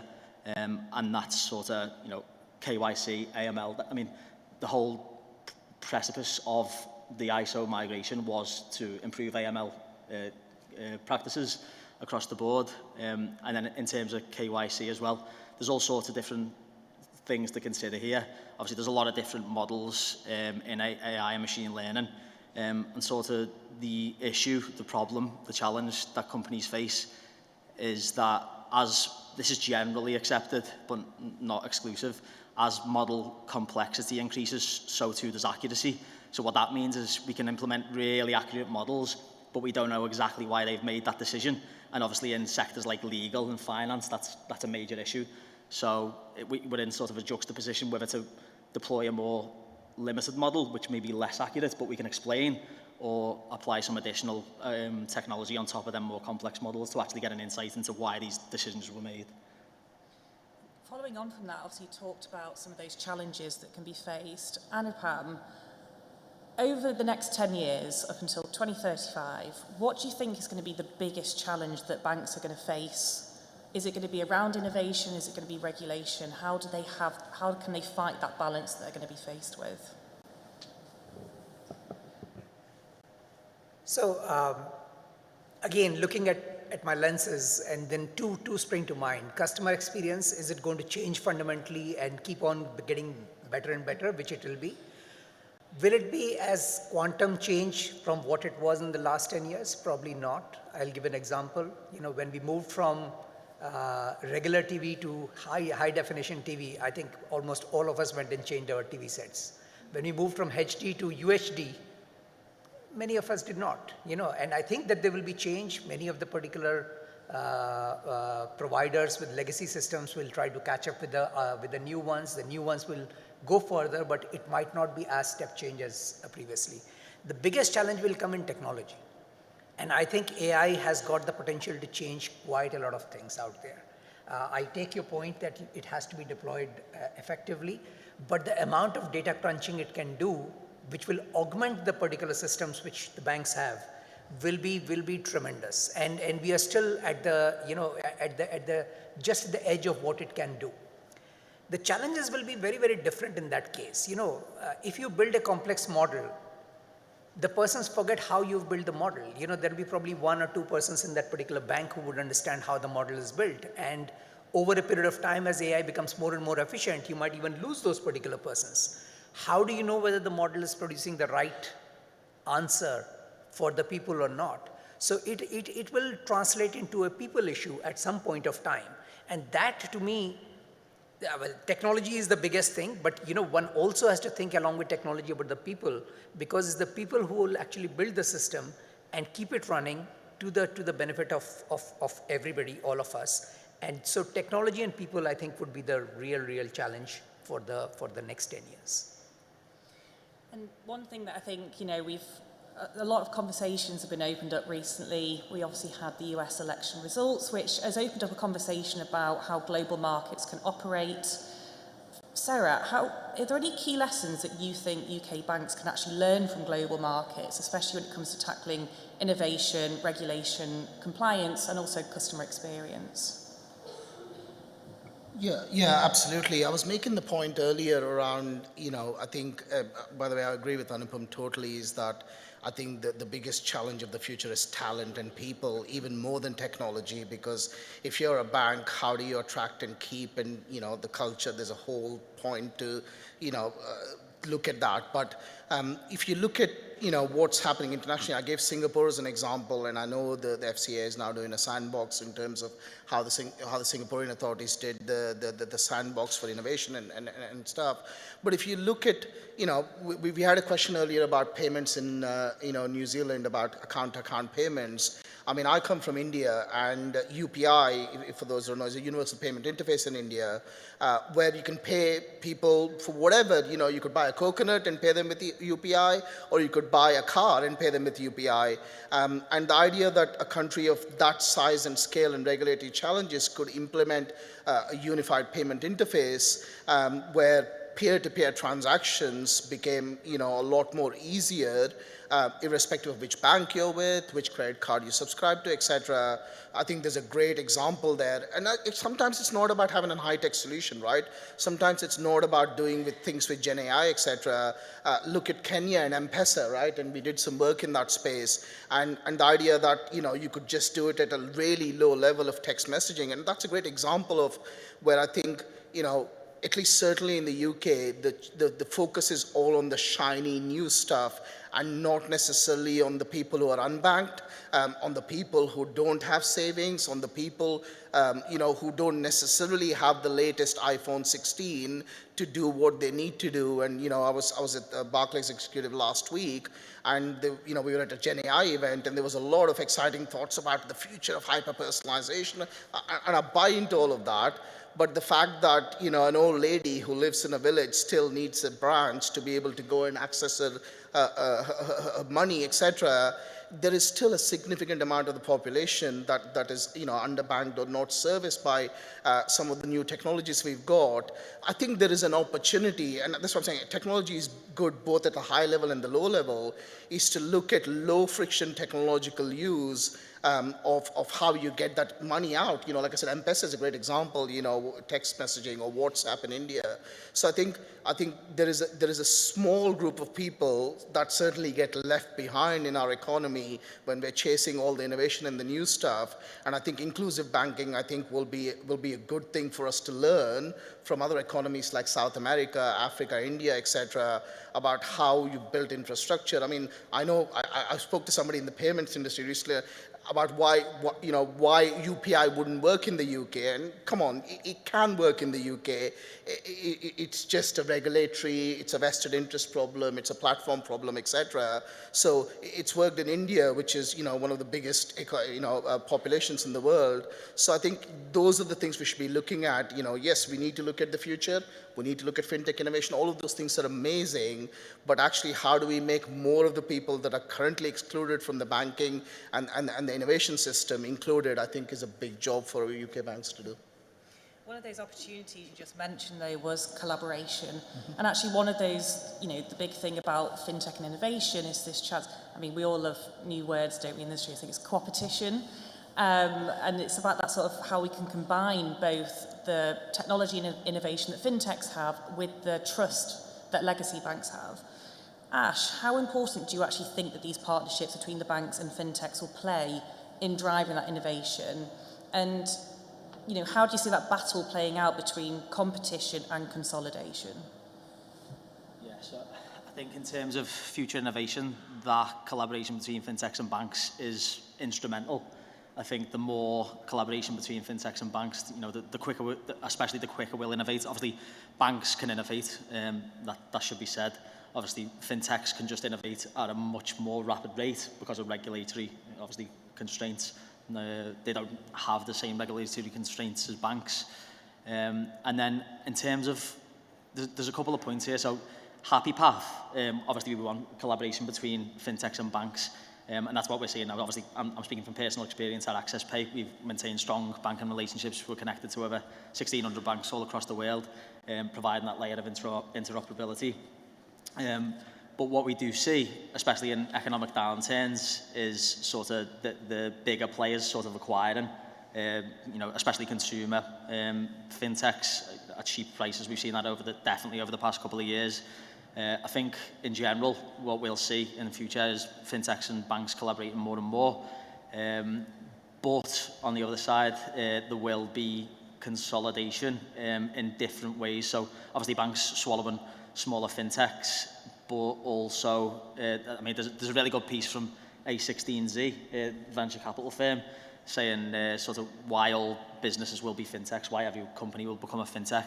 And essentially it's in a nutshell, talking about embedded finance. So bringing that sort of financial products into non-financial services like Starbucks, for example, paying on your Starbucks app, or football clubs offering debit cards for loyalty programs, all this sort of stuff. So I think, again, it's pivotal, just the relationship between fintechs and banks to innovation is central. I mean, we said at the beginning this topic, and we were having to look 10 years ahead. I mean, there's going to be so much in digital transformation, hopefully financial inclusion, innovation, regulation. I'm going to ask this to all of you. It'd be interesting just to hear, sort of to close it off, in the next 10 years, and it might be repeating what we said or really sort of emphasising, what is that one key development that is really going to define and grow the future of banking by 2035? Let's start with you, Ash. I would say it's AI. It's obviously really hard to comprehend or have any idea about to what extent that plays out. And I would say that's going to be fueled by more and more open data. So obviously consumers are more and more willing to share their data.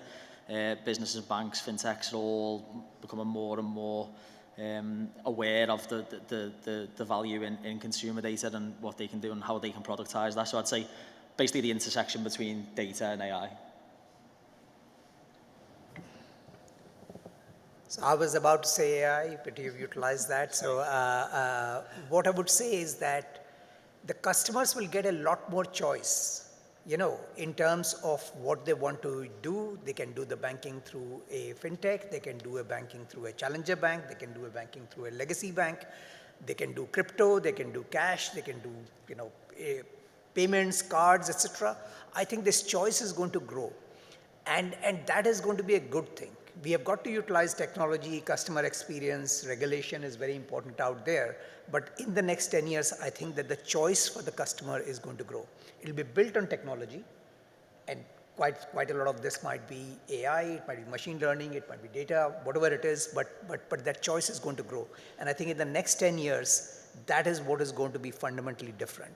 I mean, if tomorrow you want to utilize a cryptocurrency, a Bitcoin to pay for something, which you cannot do it today, rather than just utilize it as an investment, I think that is going to happen sooner than later. I mean, I want to make a counterpoint about the AI thing, because I think, you know, I think there's a famous saying, we underestimate how much we can achieve in a year, or, you know, overestimate how much we achieve in 10 years. In the next 10 years, I think absolutely AI will play a part, but given that the next OpenAI model is going to cost $5 billion, I think banks will make a decent amount of money lending to OpenAI, to be honest, to train the next model. But, you know, I think the challenge that I think we have in the next 10 years, certainly, I think, you know, from my perspective, you know, there's a customer experience element of it. I think some of the stuff that's come in regulatory, like consumer duty and stuff, I think I'll go back to the point, you know, about financial inclusion. I think banks and fintechs will start realizing that sustainability is good for business, and that building a business that is thinking about these things. And my hope is AI allows so much automation that they can automate all the tough stuff and then focus their time on the customers and on the sustainability and on all of the things that they should be focusing on, instead of trying to move legacy systems onto new systems, etc. So I completely agree with the AI angle, although I think, you know, there's a kind of you know, a critical mass effect, and currently, you know, AI is currently in the hype cycle. We don't necessarily know what it's going to look like. I'm not going to sit here and predict, you know, how that looks like. There's a guy called Ben Evans who publishes an annual report on this, and he just released one, I think today or yesterday, about AI. I'd definitely go and have a look. Benedict Evans, he's got a website, and he's saying the same thing. We have no idea what AI will achieve in the next 10 years, you know, particularly in the financial services space, but I think it'll have a massive impact. But I think my hope is, if AI is taking over all the difficult tasks and automating things, because that's really kind of 90% of what we're using AI for now, is making things faster, operational efficiencies. My hope is banks and fintechs can take that time and effort that they've got to focus more on sustainability. Thank you. I mean, you know, like I said, we had a difficult job to look 10 years ahead, and it might be interesting to come back in 10 years' time and see where we are with, you know, AI and technology. But yeah, thank you so much. Please join me in a round of applause for the panelists.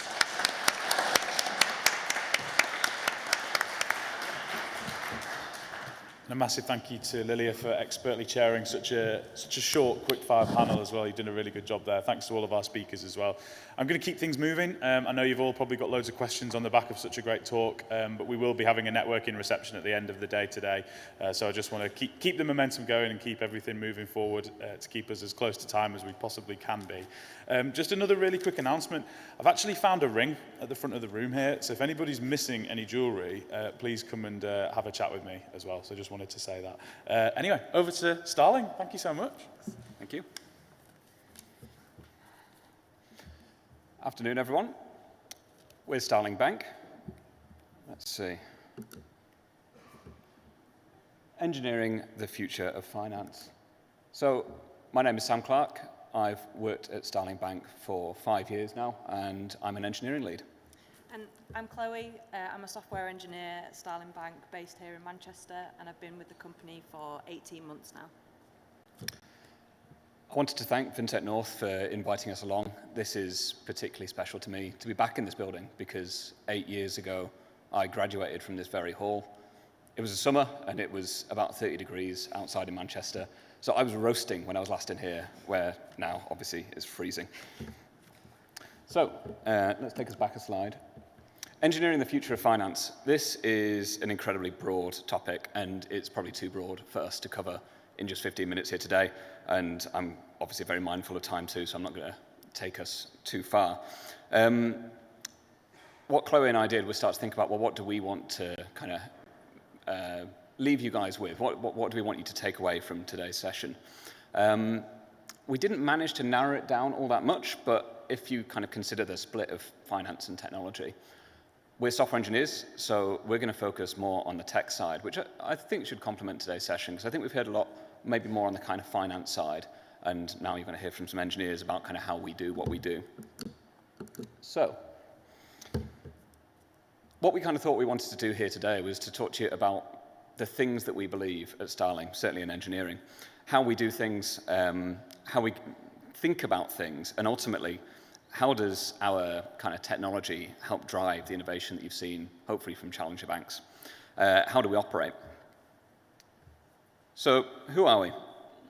I don't think that we're specifically anyone special. It's not as if we've kind of discovered some cheat code or some hack to just innovating and taking over the world or anything like that.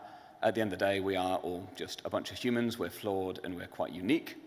If there were a template to how to engineer, to innovate, to do anything like that, ultimately everyone would do it.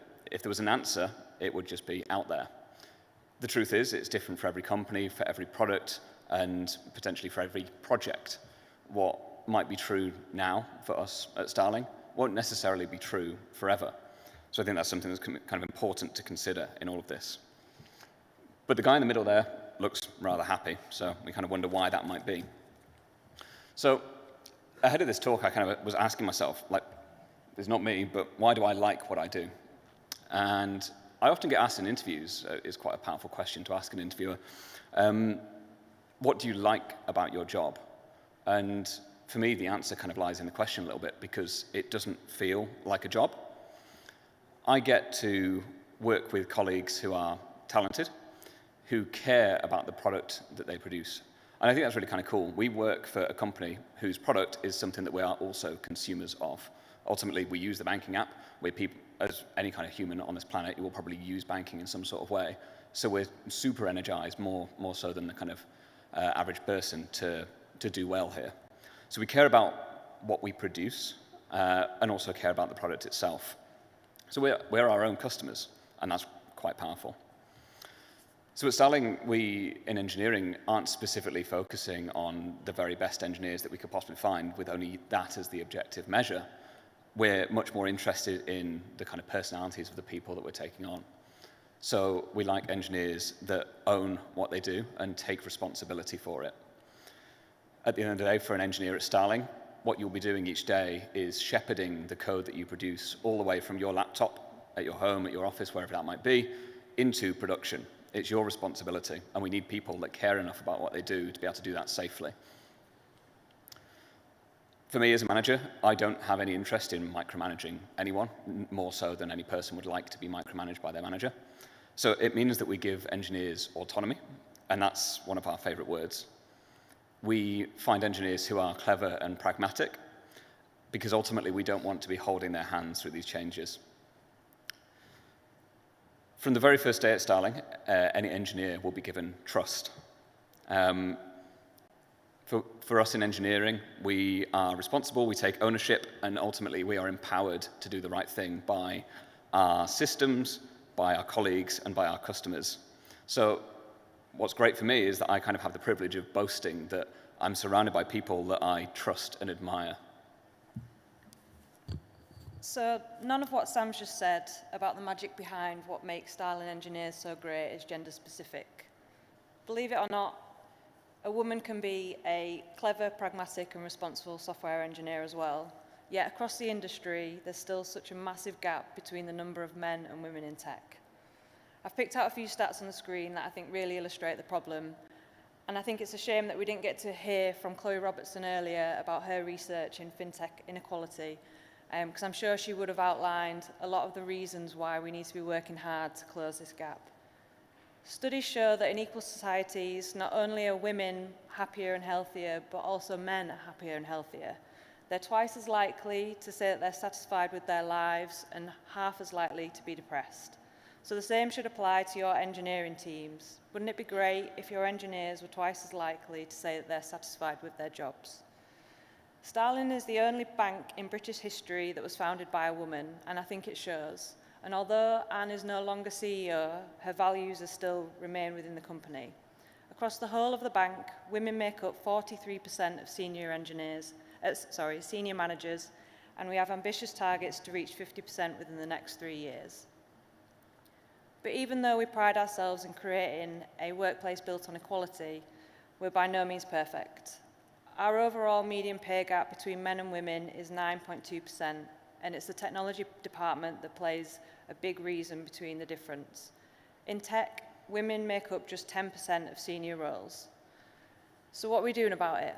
Well, earlier this year, Starling's internal With Women network launched our first mentorship program, and over 250 employees signed up for the scheme. We continue to work with organisations like With Women, Women in Tech and Code First Girls to support women and non-binary people through their engineering careers, not only to try and get more women through the door in engineering, but also to provide more opportunities for them to be leaders in the team.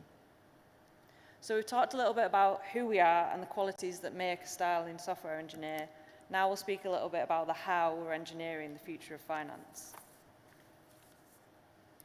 It takes time and effort to hire talented and enthusiastic engineers, so why waste that talent making them sit in meeting after meeting? At Starling, we've created an environment that maximises the time that engineers can do what they do best, and that's write code. We don't prescribe how our team should work. Each engineering team can define their own ways of working. They might have daily stand-ups. They might only have one a week. Some do retros, some don't. There's only one rule, and that's to keep things simple. Our engineers aren't presented with a long list of requirements to tick off, and we don't have BAs that give us hundreds of given, when, then scenarios. A reminder that our favourite word is autonomy, so we work on a system of trust, a belief that we spend our times working on the things that matter. So if it's for the overall improvement of the systems in our company, then it's valuable work. But of course, it's not a complete free-for-all. Our team leads and engineering leads will help to guide priorities on a scale of days and weeks, but as for each minute and hour, it's very much up to the individual to determine what they work on. Our keep things simple mentality really comes into play in our release process. So in other places where I've worked, it can take weeks, if not months, to get new software out to production. But at Starling, it's not uncommon for us to be releasing 3 times a day, meaning we can deliver more value to our customers more frequently, but more importantly, we can deliver that value safely. So our features are iterated over in manageable chunks. There's no big bang moment. We test things in a demo environment, and when we deem it's ready, we'll switch it on. Then if any issues arise, we can quite quickly fix forward or roll back. Think agile in the original meaning of the word, rather than the methodology itself. You won't see Jira at Starling, not much at least. Yeah, and Jira is something that kind of is worthy of a story here at Starling, because I joined in late 2019, and I joined at a point where, well, something happened with Jira. We began life using it. Just for anyone that doesn't know, Jira is like a ticket management system. The idea is people can just raise issues, whether that's business analysts, product managers, whatever it might be, developers themselves. They can log that in a system, and then they can be assigned to engineers who can work them, they can move them to in progress, and then they can complete them. So we had Jira to begin with, but sometime around the time that we joined, our CTO took a look at the backlog and found that there were 3,000 issues or more. And this was a bit bizarre. It didn't quite match up with what we were seeing in production. We had 3,000 issues. So were we on fire? Was everything bad? It wasn't. everything was fine. We were onboarding customers every day, transactions were being processed, we were winning awards for banking. So what were these 3,000 issues? Well, they'd accumulated over time as they would, but without proper management, they're going to be, some of them will become obsolete, some of them will be fixed by accident, some of them we worked but just not logged, any of these sorts of things. So the radical idea that came was, well, what if we just deleted them? Just remove all those things and see what happens. And that's what we did. We stopped using Jira, we binned off that backlog, and we started to kind of focus more on bugs and incidents. So the kind of mentality that we have now is, obviously, bugs still exist. It's not as if those 3,000 things were totally meaningless. But if we have a bug, engineers will fix it. They'll fix it straight away. If they're not going to go ahead and fix it, well, maybe it's more of a feature. Maybe it's not something that we mind. Maybe it's something that we're going to leave there because it's not creating any negative impact. For things that are bigger, we will manage that as an incident.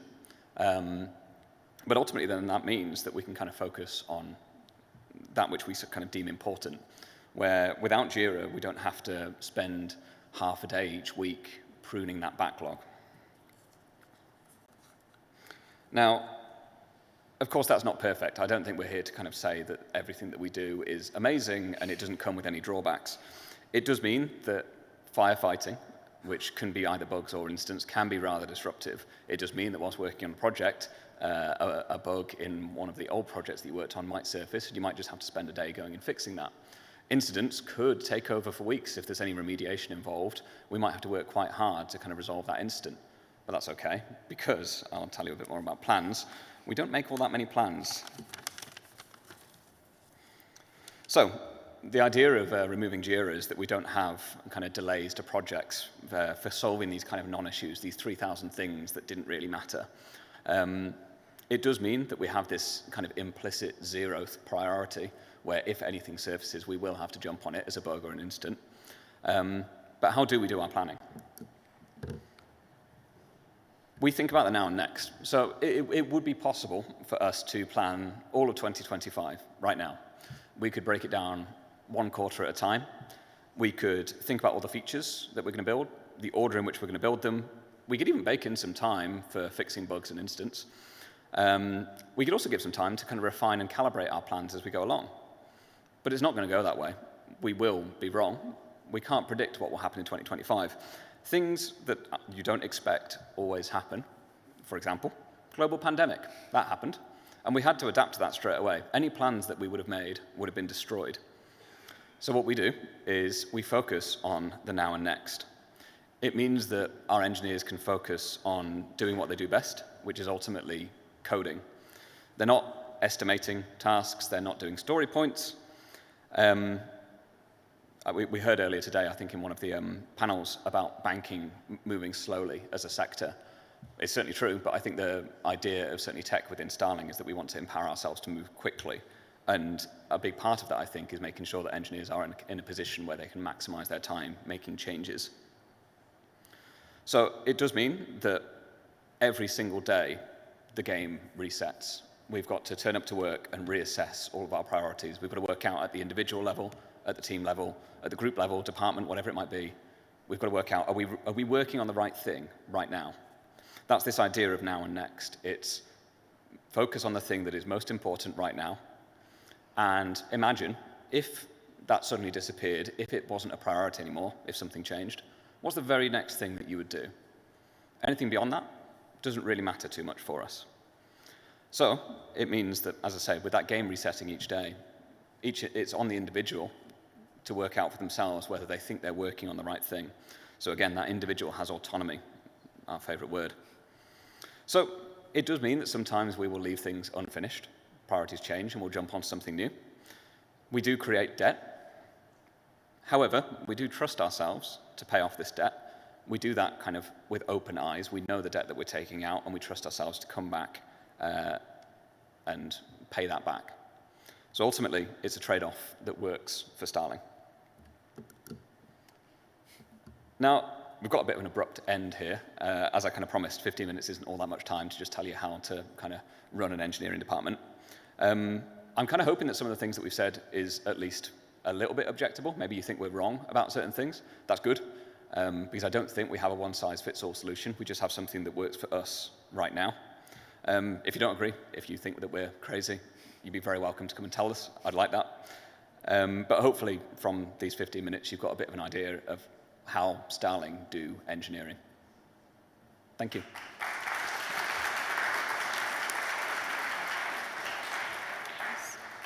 Do we have time for questions? Does anyone want to ask a question? Thank you. Oh. I was ready to go.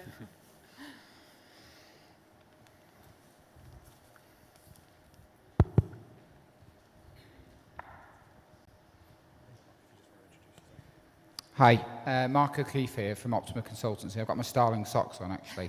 I'm kind of interested, you mentioned about Anne and being quite instrumental. I'm really interested whether you've seen any change with your new CEO who's come from a traditional banking world in terms of some of the themes you've talked about there.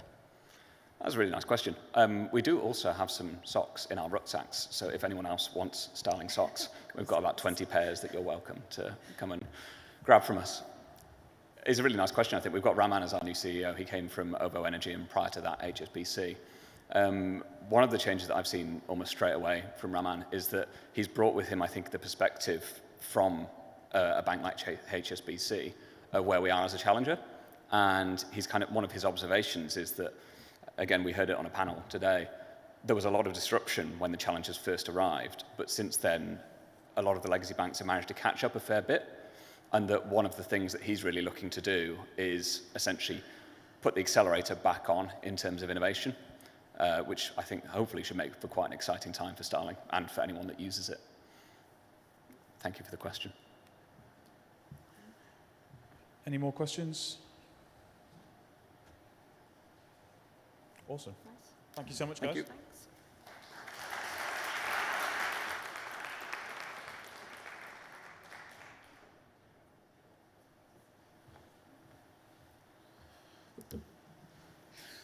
So just moving things on a little bit here. Really delighted to introduce our next speaker, Stephen from Keeper Solutions. Keeper Solutions have come on board as a sponsor of the showcase today and have been attending a few of our events and actually looking at entering the UK market as well. So I won't steal any of Stephen's thunder. I'll hand over to you now, sir. Looking forward to hearing your perspectives on scaling. Thank you. Thank you very much, Joe. Just right to go through your slides there. Lovely. Thank you. Lovely. All right, thanks. And thanks to FinTech North for the opportunity to present here. We're delighted to be here. And well done to Starling Bank. You're doing a great job, it seems. So thanks for sharing those insights. So I'm going to tell you a story about one of our clients, a very successful embedded finance company in Atlanta, which I hope you might find interesting. But first of all, I'll tell you a little bit about Keeper Solutions. I'm Stephen Walsh, CEO and founder of Keeper Solutions. What we do is we help fintech founders to design and develop fintech products and to help them scale them. And we stay as partners on that journey. So we're a software development company. We work with fintechs on either side of the Atlantic. We're based in Ireland, and we have our software development centers in Croatia and Romania. And now we're participating in the dynamic fintech ecosystem in the north of England, so we're delighted with that. Yeah, so I kind of covered that bit there. And over the life of the company, we've calculated that we've actually helped our clients create about £1.3 billion worth of shareholder value through helping them to scale, exit, and develop their business. So that number is climbing, and we're very committed to the success of our clients. So, moment. 2019, there were 3 people with an idea in Atlanta, and so we were introduced to them at that stage, and basically the story is of how they've gone from that to how they're now one of the most successful embedded finance companies in the US with a kind of 300 million valuation. So this embedded lending now, I think we've heard a lot about buy now and pay later, embedded finance. What the guys in Moment are doing, it's kind of bigger ticket, it's average size $25,000, and it appeals to consumers because they can spin up a term loan when they're going to buy a roofing system or dentistry or whatever it is. The merchants love it because it can help them to finish their sale, and the banks like it because it gives them a digital channel to lend into specific marketplaces. Yeah, so that's the kind of journey. Like all startups, the start of the journey is finding the product market fit, building the MVP, getting it live, and then just scale it out. And then, of course, there's the funding journey, which they go on as well through that time. And we've really been a kind of partner to help them to do all of that, and particularly getting the MVP live was an exciting moment. One of the problems that startups often find is that they can't get their first bank as a customer. So what, in fact, Moment did was they got their backers to provide them with $2 million worth of kind of debt financing, and then they pushed that $2 million through the platform. They lent out that money over 6 weeks. So they kind of created their first customer themselves, and then after that they were able to secure banks to take them on. And once they get past, once they've proven the product market fit, the ability to scale is key. And in the case of Moment as well, the founders have had to go on this funding journey. They've raised about 5 rounds, $52 million on the way. We actually we joined at an early stage because they ran out of cash a few months short of a round. We stayed working with them. They owed us a bit of cash, and then we went into the next round. So we're on the cap table from fairly early on, and that's kind of helped cement the partnership. But the founders have also had to go and get debt financing along the way. So founders they're trying to build product, they're trying to sell it, they're trying to scale the company, hire people, they're trying to get funding. There's an awful lot of things that need to be taken care of and can go wrong. So I think having a good partner, that's got your back, can really help that journey. In terms of employees, you'll see from 2019, they've kind of climbed steadily. Now, unfortunately, another thing that's been climbing has been the interest rates in the US. So they kind of hit 5%. And actually, I think that Moment scaled too much. They hit 250 people. And the interest rates changed, the dynamic because the consumers were borrowing a bit less. The cost of the debt financing was increasing. So actually, they restructured and went down, to just over 100 people over the last, over this year, and that's been painful, but it was necessary. And they actually lost their CEO and founder on the way. They did another round of finance. They got 20 million from their investors. Now they're lean and mean. Well, they're not that mean. They're lovely people, actually. But this was the Keeper Solutions journey with them. So, we got some developers in with them early, helped them get that MVP live, and, we kind of structure it as a software development as a service. So we have multiple different development modules on the different parts of the product, which is a full end-to-end lending platform, basically. But then at the same time, when the company needed to restructure, having a partner that can help you scale while you focus on the business is important, but having a partner that can help you scale down when things are tough, that's important as well. So, we've gone from, I think it was actually closer to 32 developers down to around 12. But I got a call from them the other day. They're expecting to lend $500 million in 2025. They want to ramp up with Keeper again. So, you know, I think the important thing for fintechs is, you know, get through, find your product market fit, scale. When things get tough, just survive, take the changes you need to do, and then be ready for the next cycle of opportunity. So interest rates are coming down now, the elections are over, and there's a clear bit of road. So, you know, I think they're well on their way to unicorn over the next couple of years.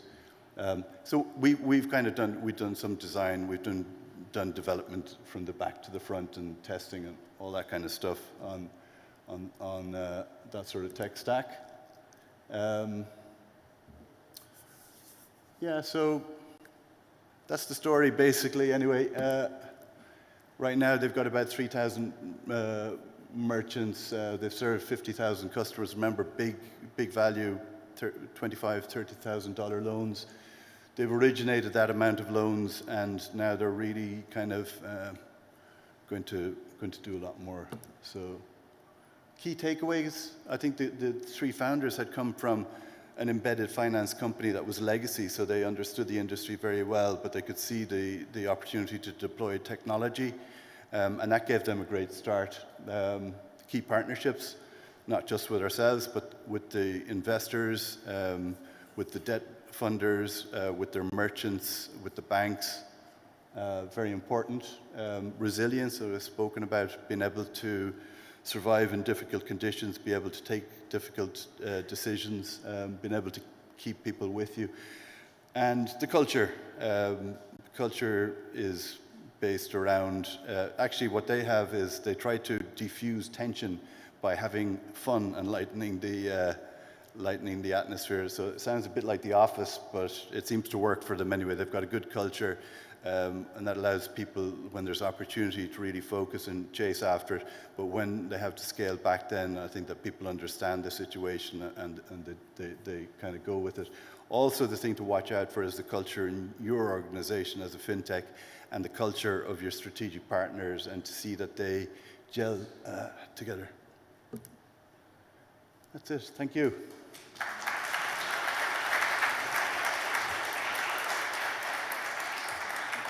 All right, thanks very much. Thanks very much.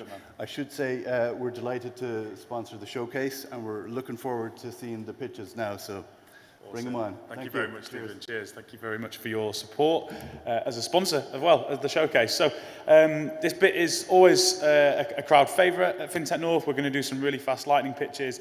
I will hand over to our PR guru, Oliver Cheshire of Galibier, to explain the format and call up our speakers to the stage. So yeah, thank you. Oliver, over to you. Cheers, buddy. Hello, everyone. Nice to see you, and thank you, first of all, for sticking around right to the end. This is the best bit of the day, in my humble opinion. This is what the FinTech North community is all about. It's about supporting the community, supporting each other, and basically listening to each other's sales pitches. This is a commercial environment, and we're all here to do business. So I'm really looking forward, without further ado, to introducing some people to do some rapid-fire pitching. We're going to keep the pace up, and we're going to reward everyone in this room with a free bar afterwards. So please do stick around and give your support to the speakers. A couple of very quick words about why I'm here and why you would want the partner PR agency to talk about this particular session. Quite simply, PR is very relevant to this because in our discipline, it's all about being able to tell a compelling story in 30 seconds or less. If you can't convince a journalist, an editor, a producer, a policymaker, whoever you're trying to bring along on the journey, what you're trying to do in under maybe 25 words, then in PR you're going to struggle. Now, we're going to give people today not 30 seconds. We're going to be slightly more generous. As I can see from the iPad here, and I want everybody to be eagle-eyed, 6 minutes and 30 seconds. That includes 1 minute 30 for questions. So I'm looking for pitches of 5 minutes and under. So let's go. Before we... let me just check that, according to the list, I've got Conrad first. So I hope everybody's ready to get on stage in swift succession. According to my list, first on stage is Conrad from Techify. Are you with us, Conrad? He is. Fantastic. Big round of applause for Conrad.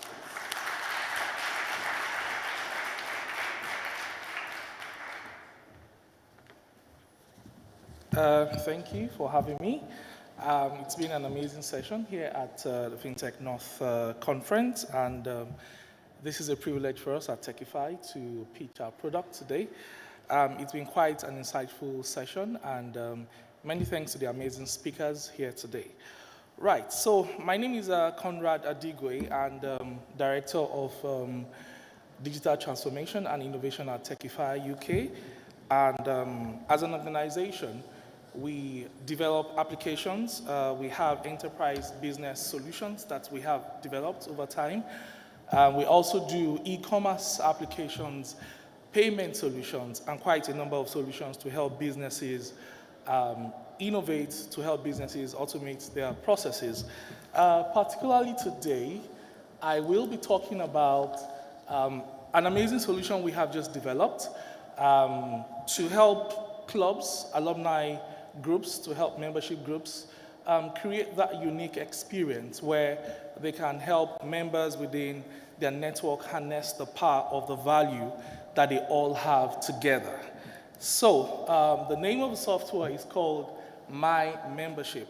Now, I believe we all belong to different networks. We all belong to different communities. We all belong to different alumni groups. And within all of these communities, we do share resources, we communicate, we try to engage, we try to collaborate, and sometimes we try to make payments. So what we have done at Techify is to create this unified, integrated solution where you can make seamless payments for anything, recurrent payments that you have to pay, either they are dues or subscriptions or custom payments that you have to make within the association. Imagine you belong to a sports group. Imagine you belong to a music group. Imagine you belong to a group in the academia. Imagine you belong to an alumni group. And many times, for most cases, a lot of these groups use different sort of systems to communicate, maybe WhatsApp to share information. They use Google Forms to collect data, and then they have some other third-party link somewhere where they ask you to click on to make payments whenever they want to take payments. Now, the app that we're introducing here, My Membership app, right, is to ensure that all of this functionality, all of this requests, and all of these things that you have to do within your membership and community group is together within one application. You might just even live in an apartment block where you have to make payments for different things, utility bills within that environment, and then you have to click on another link, and there's really no way for you to have that visibility over how much you have paid over time. There's really no way for that community to come together to even have a meaningful discussion because the systems are not unified. Data is in silos. And so we've developed this amazing app that can do quite a lot. Imagine we are able to harness the collective power and value of everybody within this room. The FinTech North is an amazing community, and I ask myself, how are we harnessing all the value and all the resources in this room? The UK economy has a lot of problems, has a lot of issues. The banking sector, we've spoken about so many challenges here and there. But you would be surprised, or you may not be surprised, if all of the solution we're looking for in the United Kingdom is seated right here in this room. The question is, how do we harness everyone's resources? How do we tap into everybody's combined intelligence? How do we bring everybody together so we can have meaningful discussions, not just during the conference, but every time, right? So that's what this application is about. So you can make payments for subscriptions, you can have events, news, and announcements, so you can keep your community together. You can also keep them social. So it's not just a tool where you ask people to pay. We want people to have that personalized experience within the application where you're able to interact with people, you're able to see what people are saying, they can share their pictures and just stay social. When you have also leadership within your association, your alumni, your network, how do you manage that? Most likely, you go again to another third-party software to do, your voting and all that, your election, and then you come back again to WhatsApp to share the details. this system allows you to bring all that together within one application. You also have the ability to share opportunity to your network. So you might have people within your network, school network, business network, estate network, whatever alumni, and you have people with pockets of opportunity. And then you also have people who are looking for this opportunity, but they don't know it exists. So this application brings everybody together and gives everyone the ability to share this opportunity together. It is also an application where you can share value. So you have a product you're selling, you have a service that you're offering. I need your product, you need my service. This application brings together everybody, B2C, B2B, to share that common value together. And I can take your product, you can take my service. I'm sure at the end of this session, and for some of the minutes we've had here, we've had people networking, asking each other questions. What do you do? What do you do? What do you do? What if we had this application here, and what I do is here, what you do is here, and then right after this conference, we can all come together and say, oh, I saw you there, and this is what you do, this is what I have to do, and then we can make that exchange and just share that value. And there's a lot of features we have on the application. Hopefully you can visit my membership.app to see all that we have to offer. And we look forward to engaging with you all, to partnerships, to working together now and in the future. Thank you very much. Thank you, Conrad. First of all, a beautifully crafted pitch shaped to time. Please do stick around. I definitely have one question if nobody else. Oh, there is a lady in the audience with her hand up, so we will pass the mic.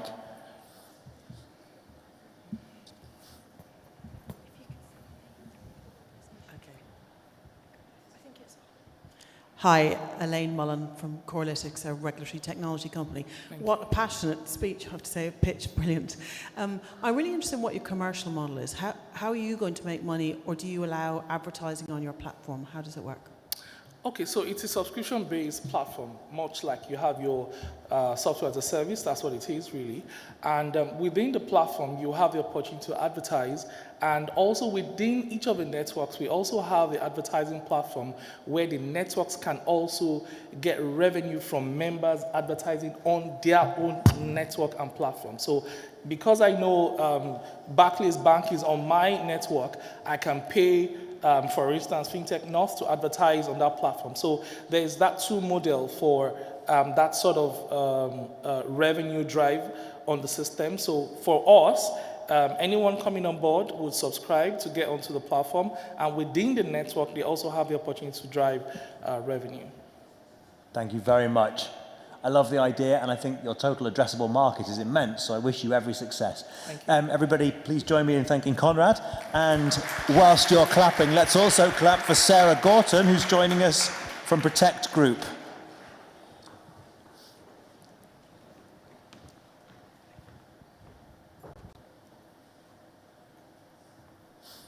Hi, Sarah, welcome. Hi. That's not me. Oh, I think you might have gone backwards there. I don't know. Okay. I want to talk a little bit about Protect Group and actually how we optimize consumer spend. So a little bit about Protect Group. We are based in Leeds, so over the hill. We actually operate in 100 countries. We have over 90 currencies, and we actually operate with about 400 global partners. So what do we actually do? Well, we actually make non-refundable bookings refundable. So I'm sure you've probably all gone through a booking engine and might be booking concert tickets or flights, hotels, anything, even dental appointments where you actually might be booking a private dental appointment, anything that you might not be able to attend in the future, for a small incremental fee, which we split with the merchant in that uplift of fee, we will actually make that booking refundable. We will then we actually take the liability from that merchant, and we actually do the payouts. We give 100% refund in the event that you cannot attend. It's popular. About a 25% conversion rate of people actually do take a refundable option. and about 12% of people actually abandon carts because they actually don't like the refund policies. So it's a very good fit for companies that are in that sort of travel, hospitality space. How it actually looks, we actually have a widget. It's inserted into a merchant site. It can fit on a payment page. It can actually fit in a banking app, and we can actually look at, we just noticed you've made some theatre ticket bookings. Do you actually want to make those refundable? So we actually this widget mimics the actual branding of the merchant site. It also displays the right content because we pick up data to understand who's actually booking those things. Is it adults? Is it children? Adults and children. So the content it will display will actually sort of show like the things that might possibly go wrong for that demographic or unit that's buying it. So this just shows. I've just had to, sort of highlight it in red because it's, as I said, it picks up the branding. And you can see an uplift in the fee that we've actually made for the actual protection. How we actually price that is we take hundreds of thousands of data inputs during that booking journey. We'll take how long in front they take making that booking, public holidays, what the buying unit is, hundreds and thousands of bits of data. We have a team of data scientists that they actually write algorithms to work out the patterns, and that produces the predictive outcome that we're actually going to price for that product, which looks not unsurprising like a bell curve. So you have at the bottom there, maybe we're going to charge a 6% uplift on a ticket, or we're going to charge a 12% uplift on a ticket price. So, £12 for every £100 spent. And what the revenue per dollar is that we're actually going to earn from that. And we will play around with that, that data because we might actually want to have a lower conversion rate but charge a higher price. It just depends on what we actually want to show on that site. We have machine learning APIs because the model becomes very huge, and we actually have to turn that into an API. We can't expose the model; it takes too long. It wouldn't display a price in time. So we actually create an API that has a table of all the options available. And in order to control that, we have a number of things which I'll just sort of flick through. Something called an alpha, which is the model might say, actually, you can charge 20% uplift on that ticket price, and we might be actually charging 5%. We're not just going to jump to 20% and wreck the thing for the merchant or ourselves. We will very slowly increase, and we do checks to make sure our risk profile when we actually pay out, because we actually do pay out on the refunds. And we have sort of weekly model updates and define minimum, maximum rates. And just to sort of prevent data drift, we have a sort of Slack channel to make sure that the API is not getting out of sync with anything. So we're doing quite well. We've got 30,000 reviews now rated excellent on Trustpilot, because as I said, we do actually sort of tend to pay out when you actually cannot attend event. So that's it from me. Thank you. Thank you very much. Any questions? No questions? If there are no questions from the floor, certainly I'm very... Oh, there is one. Oh, once again, I get gazumped. I'm sure your question is far better than mine was going to be. Hi, I'm Joshua. I'm a second-year computer science and maths student here at the University of Manchester. And my question is about your data collection. Now, as for anything that regards children, data collection is a really important thing. We don't want to be exposing their data, and we don't want to let their data infiltrate the system. How do you handle the data of your consumers? We normally collect, like if it's under 18. I must admit, my spoiler rate is I'm not the data scientist behind this, but we collect, we know if it's like an adult ticket or it's a child ticket, but we actually don't have individual consumer data. So we don't know who's booking that airline ticket, but we actually know what type of ticket it might be, for example. Thank you very much. That makes perfect sense. Okay. Everybody please join me in thanking Sarah, and also let's welcome in swift succession to the stage. Do we have Leon from Pollen Pay with us? I don't think he is. Excellent. Let's keep moving. Keep moving. Andrew Gething from Morgan Ash. Hello, Andrew. Welcome.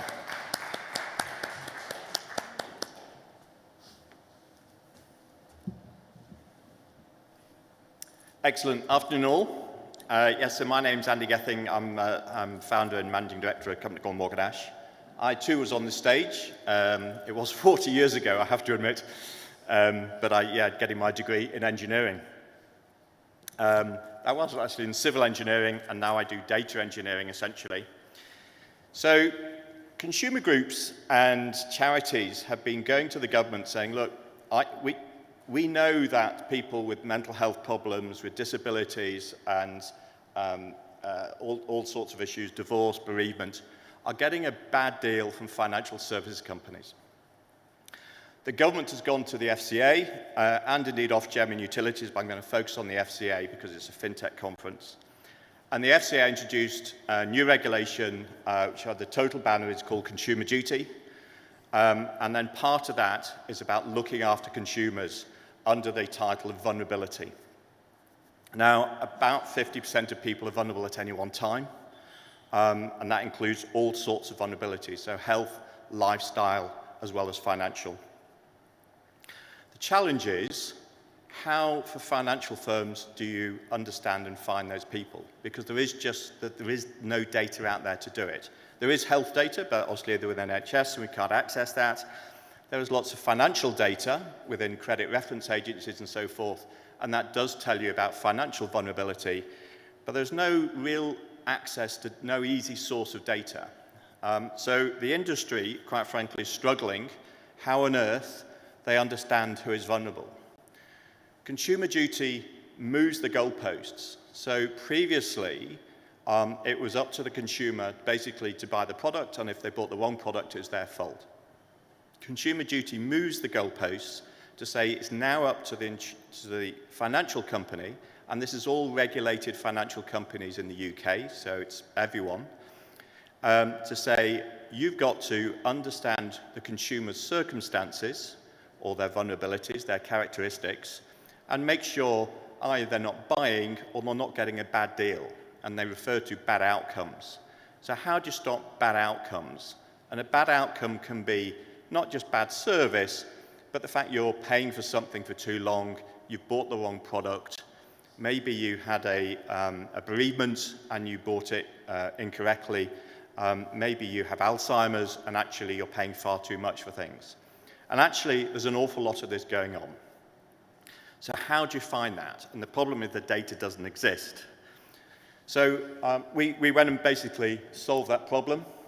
So we built a platform to assess, identify, monitor, support, and report on consumers. We like to call it resilience. It's a bit of a nicer word than calling it vulnerable. And we have essentially what we call a resilience rating, which is a bit like a credit rating, whereas a credit rating is designed to protect finance companies against consumers. Our resilience rating is there to protect consumers from the finance industry. So we're now live. We've been live. We started in 2022. We did a lot of trials and so forth, and then beginning of last year, 23, we were live. So we've been live nearly enough for 2 years now. We like to have lots of customers. Not all of these, but because we have an existing business as well.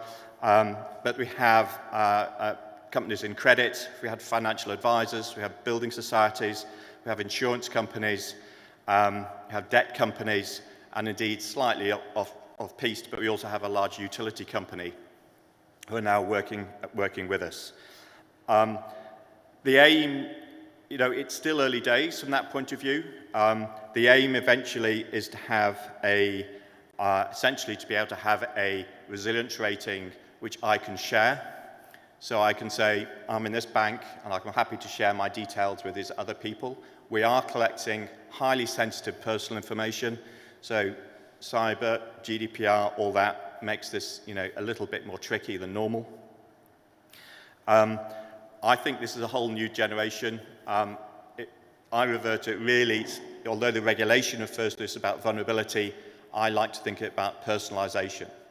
So it's personalizing or having that information to say, okay, I understand this person's circumstances, I can understand those circumstances, and hence I can recommend the right product or service them the right way for them to be able to deal with us. One of the key parts within that is a classification system for all these different things, all these different characteristics. And also those can change, so we monitor those over time. The monitoring, to a certain extent, at the moment is still quite limited, but we aim to that'll improve over time, and we will be able to monitor it, hopefully, eventually in real time using open banking data and smart data and so forth.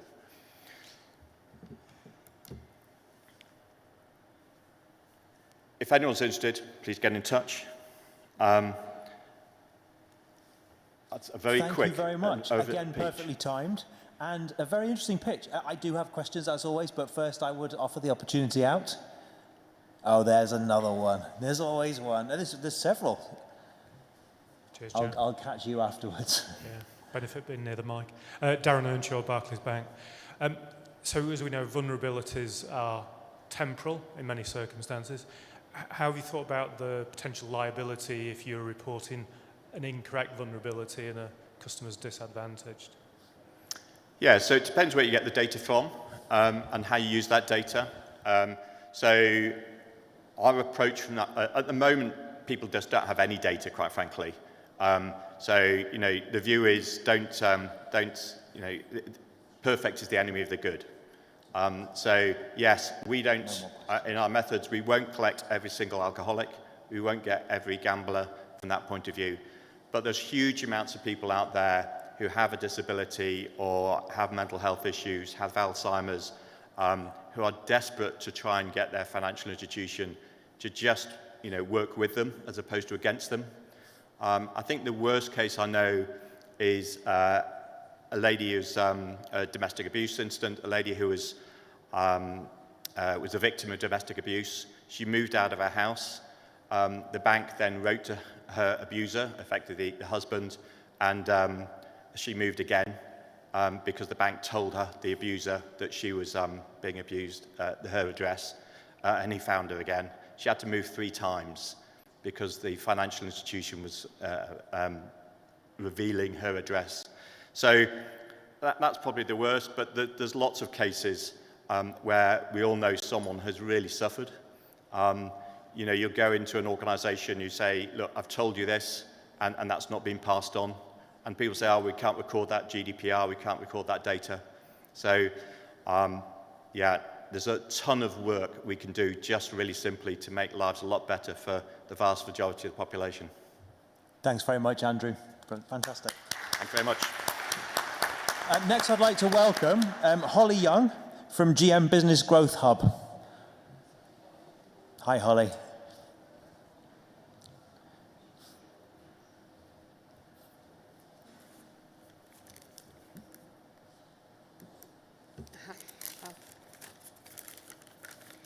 Hi everyone, hopefully something a little bit different. I'll talk to you a little bit about the Greater Manchester Business Growth Hub and also our innovation services. So there's been a lot of talk around innovation this afternoon, which is really great to hear, and I'm here to talk to you a little bit more about how the Greater Manchester Business Growth Hub can help your company or your product or project to innovate. For those of you that haven't worked with the Business Growth Hub before or know much about us, we support any business of any size in Greater Manchester.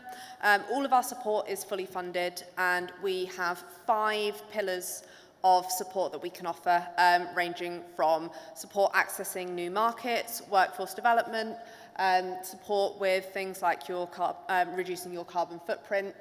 We've also got an access to finance team who can support with access to VC and debt funding. And like I said, I work on the innovation team. So what does that mean? The innovation team supports the adoption of new technologies, and we also support the commercialization and development of new products and services as well. We've got a range of expertise, including a digital team, and we can also support to link you into the right partner for the product or service that you're developing as well. So part of my role as network manager is to understand the Greater Manchester ecosystem and also the wider ecosystem across the Northwest as well. So these are just some of the companies and partners that we work with. So we work across universities to support things like knowledge transfer and research and development projects. We work with other RTOs as well, so research transfer organisations in the public sector. We also work with the private sector as well. We work with frontier sector specific organisations and obviously Innovate UK as well. Other things that we can support with, so we've talked a little bit about kind of that collaboration piece, but really it's about accelerating your time to market, linking you into the right people. We can also support with funding for innovation as well. So we do actually have funding available that isn't, it's grant funding. So outside of that access to finance side of things, we've got some funding that we can use to help link you into the ecosystem. So if you want to access R&D support from universities, we can support with that. We also have expertise around tax incentives and intellectual property, or we can put you in touch with the people that do, to, again, make sure that you are commercializing in a way that's right for you. Just to go back to the funding, things that you can use that for include things like access for facilities, product design, consultancy, knowledge transfer, and like I said, that research and development piece as well. Just some more of what we've got to offer. We've got some events and workshops coming up. Again, these are fully funded and they're available to any business in Greater Manchester who want to know a little bit more. So we've got workshops around AI and cyber, but we've also got 2 innovation marketplaces coming up where we're going to get all of our partners in a room and you can go and speak to them about your product or your service and how they can support you. All of these are free to attend. So hopefully I'm under time, but if you want to get in touch, this is our main email address and also my email address as well. Thanks very much, Holly. You have indeed left us time for questions. And if there are no questions from the floor, I'm interested in how you're funded. We are funded through, at the moment, we are funded through the UK Share Prosperity Fund, which is commissioned by the Greater Manchester Combined Authority. Fantastic. And how long into the future, so into perpetuity, if you like, is that expected? Currently, until March 2025, but as with all government funding, obviously, we've just had the budget. So we know that the UK Share Prosperity Fund will be continuing. It is we're yet to understand how that funding is going to be, I guess, distributed. But what I would say is that obviously innovation is a really high growth area, and you know, from my perspective anyway, I think it would be an oversight not to allocate funding for that. So we can expect you to stick around for years to come. Well, it's good to hear. I hope so. Thank you very much for joining us, Holly. Next, we've got James Hamilton from Mortgage Wallet. Please, everyone, join me in welcoming James.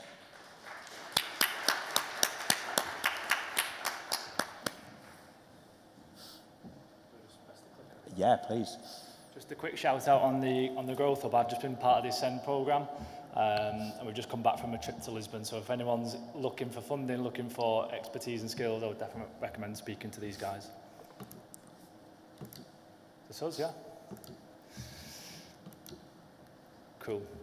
Well, good afternoon. Thanks for sticking around. I'm James, Chief Experience Officer for Mortgage Wallet, product designer by trade. And I guess like some of you, or maybe many of you, hopefully, a bit like myself, you'll be privileged enough to have been able to purchase your own property.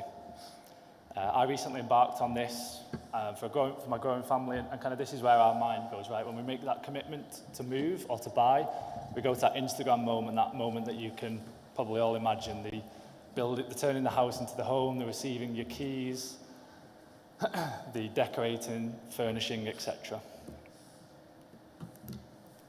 But of course, once we've done that, once we've committed to that journey and we make that first step into applying for a mortgage, the reality is something very different. It's stressful from the very first moment. And in a recent survey and study by the London Evening Standard says that over 50% of people would never want to do that process again. 28% admitted to drinking more alcohol, comfort eating, and actually 1 in 8 people, they said that they would rather spend 12 hours trapped in a lift than to have to go through that same process again. And having done this, I think someone from Starling Bank mentioned about being a designer or an engineer, but also a consumer of the product. Having been through that process myself, and as a team we've been through it, it's not something that we particularly wanted to do again. So we understood there was a really big challenge there, right? The question is how we would solve it. So for me as a product designer, the way that we went about doing this was to initially get boots on the ground and go and speak to people and try and understand from a customer perspective, both applicants and brokers alike, sort of what are the problems and challenges where people were having. And ultimately, so, you can see from here, so these are some of the problems, but to summarize, they wanted more visibility and transparency on how their application was progressing. They wanted to be able to keep updated rather than having to chase for communication, so they wanted that proactive communication. They wanted to be able to speak to their broker as soon as possible, and ideally in one place, and they wanted to have all the information and documents to hand in one application or one central place. And what does life look like for a broker? Well, I'm not sure if there's any brokers in the room, but this is kind of a typical day, right? It's noise from everyone, everywhere, all of the time. You're receiving messages on various different clients, WhatsApp, iMessage, Messenger. You're receiving emails, you're fielding calls, and all at the same time, you're trying to do the best deal for your clients. And for us, right, so we're on the other side of this. Everyone sat here is on the other side. For us, it's our number one priority. It's an emotive purchase. It's the biggest purchase we're ever likely to make. And for the poor brokers at the other side, they're dealing with a plethora of us. We want to be number one. We want to be their number one priority. And it simply just doesn't work. So what's the solution? Well, enter Mortgage Wallet. Mortgage Wallet is a native application that's been designed from the ground up for the needs of you and I, the everyday applicant. The application is designed to streamline the communication between broker and applicant at every single journey and step along the application process. So we've integrated some really cool tech and developed some really cool features in our short journey to date. So we've got an application tracking wheel, which basically gives real-time updates into where your application's up to, what's expected next, and how long you're expected to be in that phase for. We've got chat integrators, so you can live chat with your broker in one central place that's purpose-built platform. We've got push notifications that send you updates on your application, so you're getting constantly updated as you go through that process and you're just doing your everyday day-to-day life. We've got secure document storage, so you've got that one central place to go to, so you can have your documents on hand, be that decision in principle documents, mortgage application documents, they're all stored there and easily accessed both now and in the future. And we also provide the end user, the applicant, a way of scanning documents and pushing that directly to their broker from their application itself. On the flip side, for the broker, we've designed a bespoke native web application and native application, which essentially allows the brokers to liaise, manage, support clients from anywhere in the world with an internet connection. It allows them to provide that good service that we've talked about before and preventing some of those bad outcomes. So where are we today? So in our short life, so we've launched officially in Q2 of 24, so early this year. We've onboarded over 60 broker firms. We've had over 2,000 downloads of the application, and more pleasingly for me, we've got 5-star reviews on the App Store as well. So the business, it's revenue generating. It's entirely self-funded today. We've got no external or outside investment, and we've got really big plans to develop the application further into 2025. So just coming up to time, this definitely isn't a sales pitch. I appreciate you guys aren't all mortgage brokers, but if anyone's interested in talking about the product, the technology, the journey to date so far, then you can speak to myself, Jared, and Jack at the back. Any three of us would be happy to have a conversation with you and tell you a little bit more about what we do. Thank you. Thank you very much. And congratulations to all three of you on getting this far. In one line, I suppose, given how little time we have, in one line, can you tell us what's been your toughest challenge to get here? One line. I can say in one word, 2024. Yeah, that's difficult. I think the one line, probably developing quick enough would be the biggest challenge. Yeah, being able to develop the features quick enough for the demand from the market. Yeah. Well, congratulations on doing it. Thanks again. Thank you. So without further ado, we've got Suze Ferreira from Proper Financial Coaching. Thanks, Suze, for joining us. And thanks for running as well. That's a nice touch. Appreciated. Can you hear me okay? We can hear you. Lovely. I was going to say the last time I was on a stage of this size was a bodybuilding stage, and I haven't run since I trained for that, so that's an interesting start to the talk, isn't it? Next. Here we go. Oh, other way. That is me. Are you timing me now? Right, brilliant. Okay, let's go for it. Right, my name's Suze Ferreira. I am a qualified financial advisor. I've got a wealth management firm at the moment, which I'm transitioning into a financial coaching firm, just because it's more inclusive. So I predominantly have female clients. I want to help women grow their wealth. That's like my mission in life. I've got some lovely stats for you here, because who doesn't love a stat? So on average in the UK, women will retire on a pension pot of around about 69,000 in comparison to 205,000 for men. It's big, isn't it, the gap, the difference? And by age 64, the average gender wealth gap in the UK is 42%. So there's a few different factors that play into that. So one of those is the time off out of the workforce that women often take for caring responsibilities. So not just raising children, well, the fact we have to give birth to them, I think we should actually get more put into our pension for that, but that's for another day. The fact that we have to look after children, but also maybe elderly parents or relatives, so generally caring responsibilities will fall on women. I'm not saying that men don't, but it tends to be us that takes the career break, and also the gender pay gap as well, which I know has been mentioned today. That being said, though, by 2025, women are set to own 60% of the wealth in the UK. And that is driven by longevity, so the fact that we're living longer, tend to live longer than men, but also the great wealth transfer. So that transfer down from the boomer down to the millennial and Gen Z. So now that I've frightened you all with the stats, another thing to mention, which I know Sarat touched, he's probably left now, but touched on earlier, is the embarrassingly low levels of financial literacy in the UK. Like, it is shocking.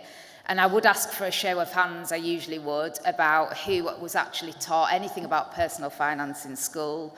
But the tumbleweed will be rolling probably, because I don't think any of us were. So the opportunity here is huge to democratize women's wealth building.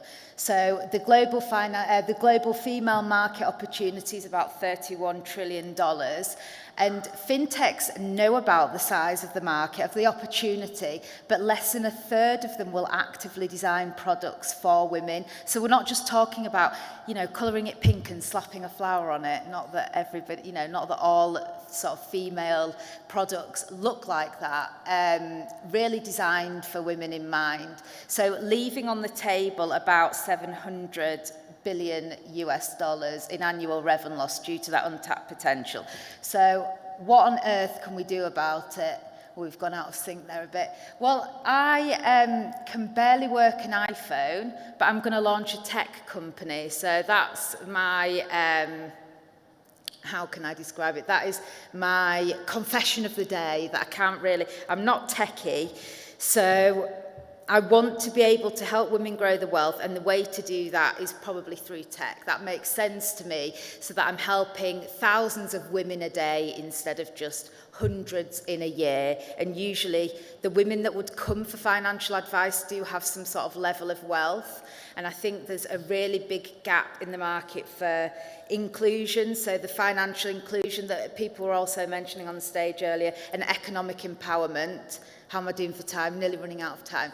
So there is proven demand here for this kind of, we've already got a few companies, Elevest being a big one in the US. That's an investment platform. They've got $2 billion of funds under management.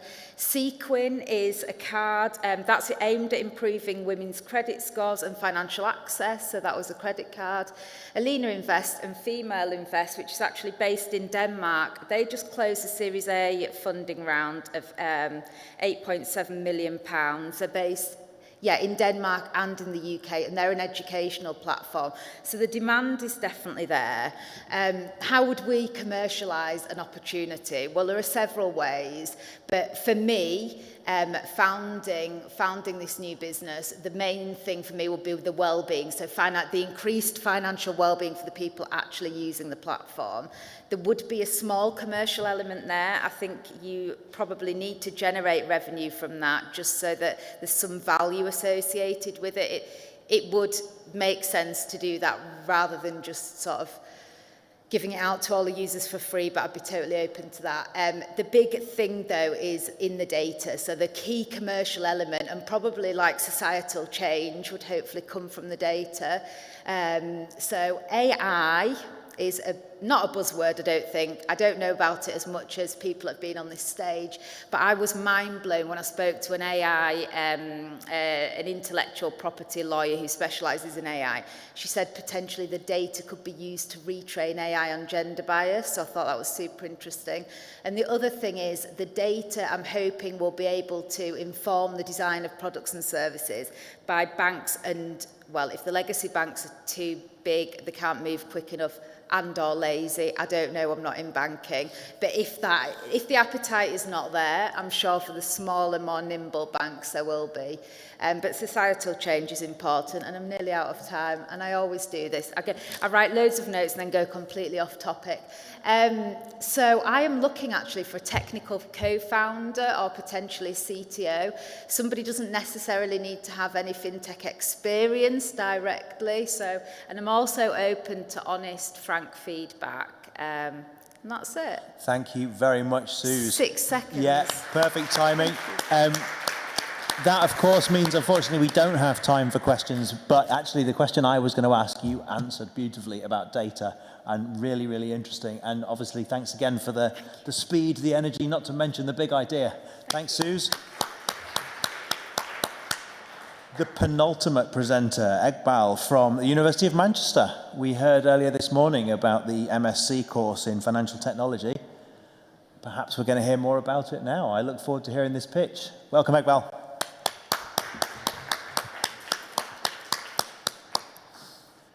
Okay, good afternoon all. So this presentation is a bit different. It's kind of touching a technical part, but I want to try to describe it in a common way.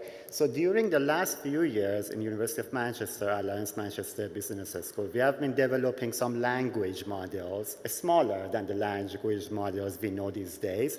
And we were trying to use some specialized data related to accounting and finance to develop them with limited resources we have. And a few months ago, we reached the results, and I want to share some of them with you. But first, before moving to that stage, I want to talk about data-centric AI, which is becoming really important these days, especially for companies, that they are going to have their own models, smaller models, but use their own data for developing these models. So it's covering the privacy and the other concerns the companies they have. The models are much smaller. Of course, many companies, they can make really large models. But we showed that for the first time, actually, in finance, finance that even these smaller models, sometimes they work much better than the larger models that we need to spend so much money for even using them. So this comes back to the data-centric AI compared to model-centric AI. So we're mostly focusing on preparing data, not focusing on the model side. So the data preparation becomes really important. Gathering the data, labeling the data, quality control is actually 60–70% of the job. But training the model, preparing the model, much smaller models, or fine-tuning the models becomes a smaller part of the journey. So we already know about the large language models. The main source of these models is huge amount of data, but when we talk huge, it's a bit like marketing side. So even many companies, they have enough data to fine-tune these large models, the open source ones, so they don't need to use like open AI services for some tasks. So it makes it cheaper for them and more accessible for them to use these models. So there is a history of large language models. It starts from statistical models, neural networks, and after that, the models we see now are based on deep learning models that are much larger. About our model, that we already know we can use large language models in different tasks in accounting and finance. We can replace some people in like the support service. We can do financial prediction and the other things. The topic we were focusing on that to use our models was financial prediction. So except focusing on model-centric LLMs, we are focusing on data-centric LLMs, and we developed fintechs. So it's available online, or you can just check the website and see the models. So these models are not fancy like this thing we see from OpenAI, talking with them or something like that. It's possible to convert to those models, but they are more like technical models. And we try to compare these models at the first case study for financial forecasting. And it was quite interesting that these models, they are 50 times smaller than the smallest model we see in the market now, Llama 1, Llama 2, or Llama 3 from Meta. And we found that these models actually work better than them, and they are reaching better performance. So this shows that it's not like large language models, and especially the open source ones, it's not the best choice for all tasks. Sometimes with a smaller model, with less amount of money, with a small amount of resources, even we can have our own model. But if we really want the information inside of the large language models, we can go ahead with fine-tuning open source models. So it makes this area, these AI models, available to more companies that they don't have that much resources as the larger companies. So it was the whole story. If you have any question after this talk, I'm happy to answer. Thank you. Thanks very much, Iqbal. We do have a few seconds for questions, and if nobody else has one, I suppose I'd just like to pick up on the cost implications. Obviously, what you're describing sounds like it's financially accessible to far more people. What's the scale of that? So the point here is that, as I told you, these models are quite small compared to the models we see in the market. We made it available only for research, so people, they can apply it on there. Because one of the problems we have in finance is that we need historical models too. So when we are doing financial forecasting, when we apply the latest model on the data, probably we have look-ahead bias. So we try to fix this problem. Because the models, they were smaller, we were able to make a single model for each year. We didn't need that much resources to make that. So these are the flexibilities the smaller models bring us to test them, make it for our own case, the model we want, not just relying on the larger models that even loading these models needs so much resources these days that even universities, they don't have access to it.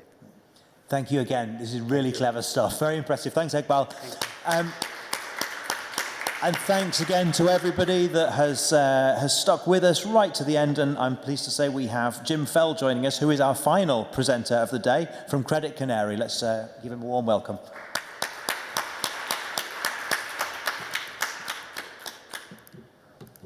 Cool. Thanks so much for having me. I'm Jim Fell, CEO and founder of Credit Canary. Credit Canary is an AI credit decisioning platform that helps consumer credit lenders make better decisions about their customers throughout the loan term. Within the UK, right now, households are really struggling. A large number of adults are struggling to pay bills. Many households are feeling the pinch with interest rates and inflation rising, and it's having an impact on consumer credit. And as a result, it makes credit more expensive, and it reduces the supply of people available for credit.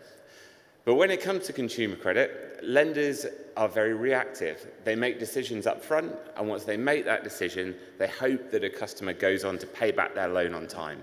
But when they don't, it's really expensive for the lender, and it's really costly for the borrower as well. It can stay on their credit file for 6 years plus.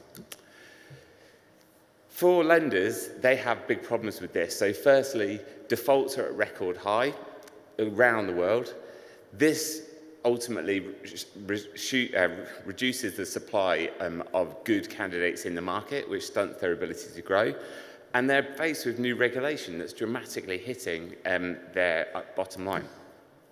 Credit Canary ultimately helps them overcome this by bringing together a number of different data sets from credit, open banking, past lending performance to provide lenders with a single customer view. We then enrich that data to provide an array of flag sets that can be used for propensity modeling to identify credit risk. And then we use the insights from that to drive next best action, whether you want to lend to an individual, or alternatively, whether that individual is showing signs of distress and you want to engage them early and avoid them going into arrears. And guess what? It's working really well. So we've been going since the start of last year. We've got a number of clients that we've built the product with, specifically in the credit union space. We've been able to drive up the numbers of loans that they process every day, deal with complex case management, taking review times down from 45 minutes to 5. And lastly, we've been able to demonstrate change in life. So we've been able to double collection rates by moving payment dates based on consumer need. We're massively in demand at the moment, it was easy to say. We've got live paying customers in flight, we've got a strong onboarding pipeline, and we've got a good pipeline to boot, and we've got lots going on into 2025 and beyond. The team behind Credit Canary is highly experienced within credit risk, and that's really our kind of point of difference compared to other more technology-led providers in the market. And we're looking to actively grow that team as we scale the business next year. We are just in the process of finalising a funding round, which we've fully committed on, but we are able to oversubscribe as well. So I thought I'd use this as a last plug to say if anybody is interested as well, both on the business and the product, please reach out. Love to chat. Fantastic. Thank you so much. We do have time for one very quick question. And if there isn't one from the floor, I'd just be interested to hear a bit more about your revenue model. Yeah, so the revenue model is twofold. So we charge a subscription fee, it's a SaaS fee, based on the size of the loan book and the number of applications running through. And then we charge a markup on the data. But what we've been really mindful of is not positioning data as the benefit. So we actually are really transparent in the markup that we sit on top of that to make sure that the focus goes on driving optimization in the lending book through the platform itself. Fantastic. And a lovely, concise answer. Brilliant. Thank you again. Thank you. Great presentation. Thanks, Jim. And that is it. I will hand you back without further ado because that free bar is still there. Thanks very much, everybody, for joining us. And a round of applause for you, Oliver, as well. Thank you very much. Right, well, here we are, right at the end of another fantastic day and another great conference. Thank you so much to everybody who's stayed with us for the full day. I appreciate it is a long day, but yeah, we really value the fact that you've stayed and listened to some of those pitches there. We are hosting a drinks reception through in Christie's Bistro, where we were serving the catering and the networking earlier on today. So please join us for a glass of Prosecco to celebrate the end of the conference. And yeah, I just want to finish with a few notes of thank you as well to all of our wonderful sponsors. We've got the University of Manchester, of course, who've hosted us today. We've got Mastercard, we've got Intercash, we've got GFT, we've got Access Pay, we've got RSM and Rise created by Barclays. Thanks as well to Midas and to Mia as well, and to Keeper Solutions for sponsoring our showcase today too. So we couldn't do it without you. And final plug and thank you to the team as well, sat at the back, collapsed with exhaustion at the back of the room there, Ryan and Rachel. Round of applause for those guys, please. So yeah, let's go have a drink. Thank you very much.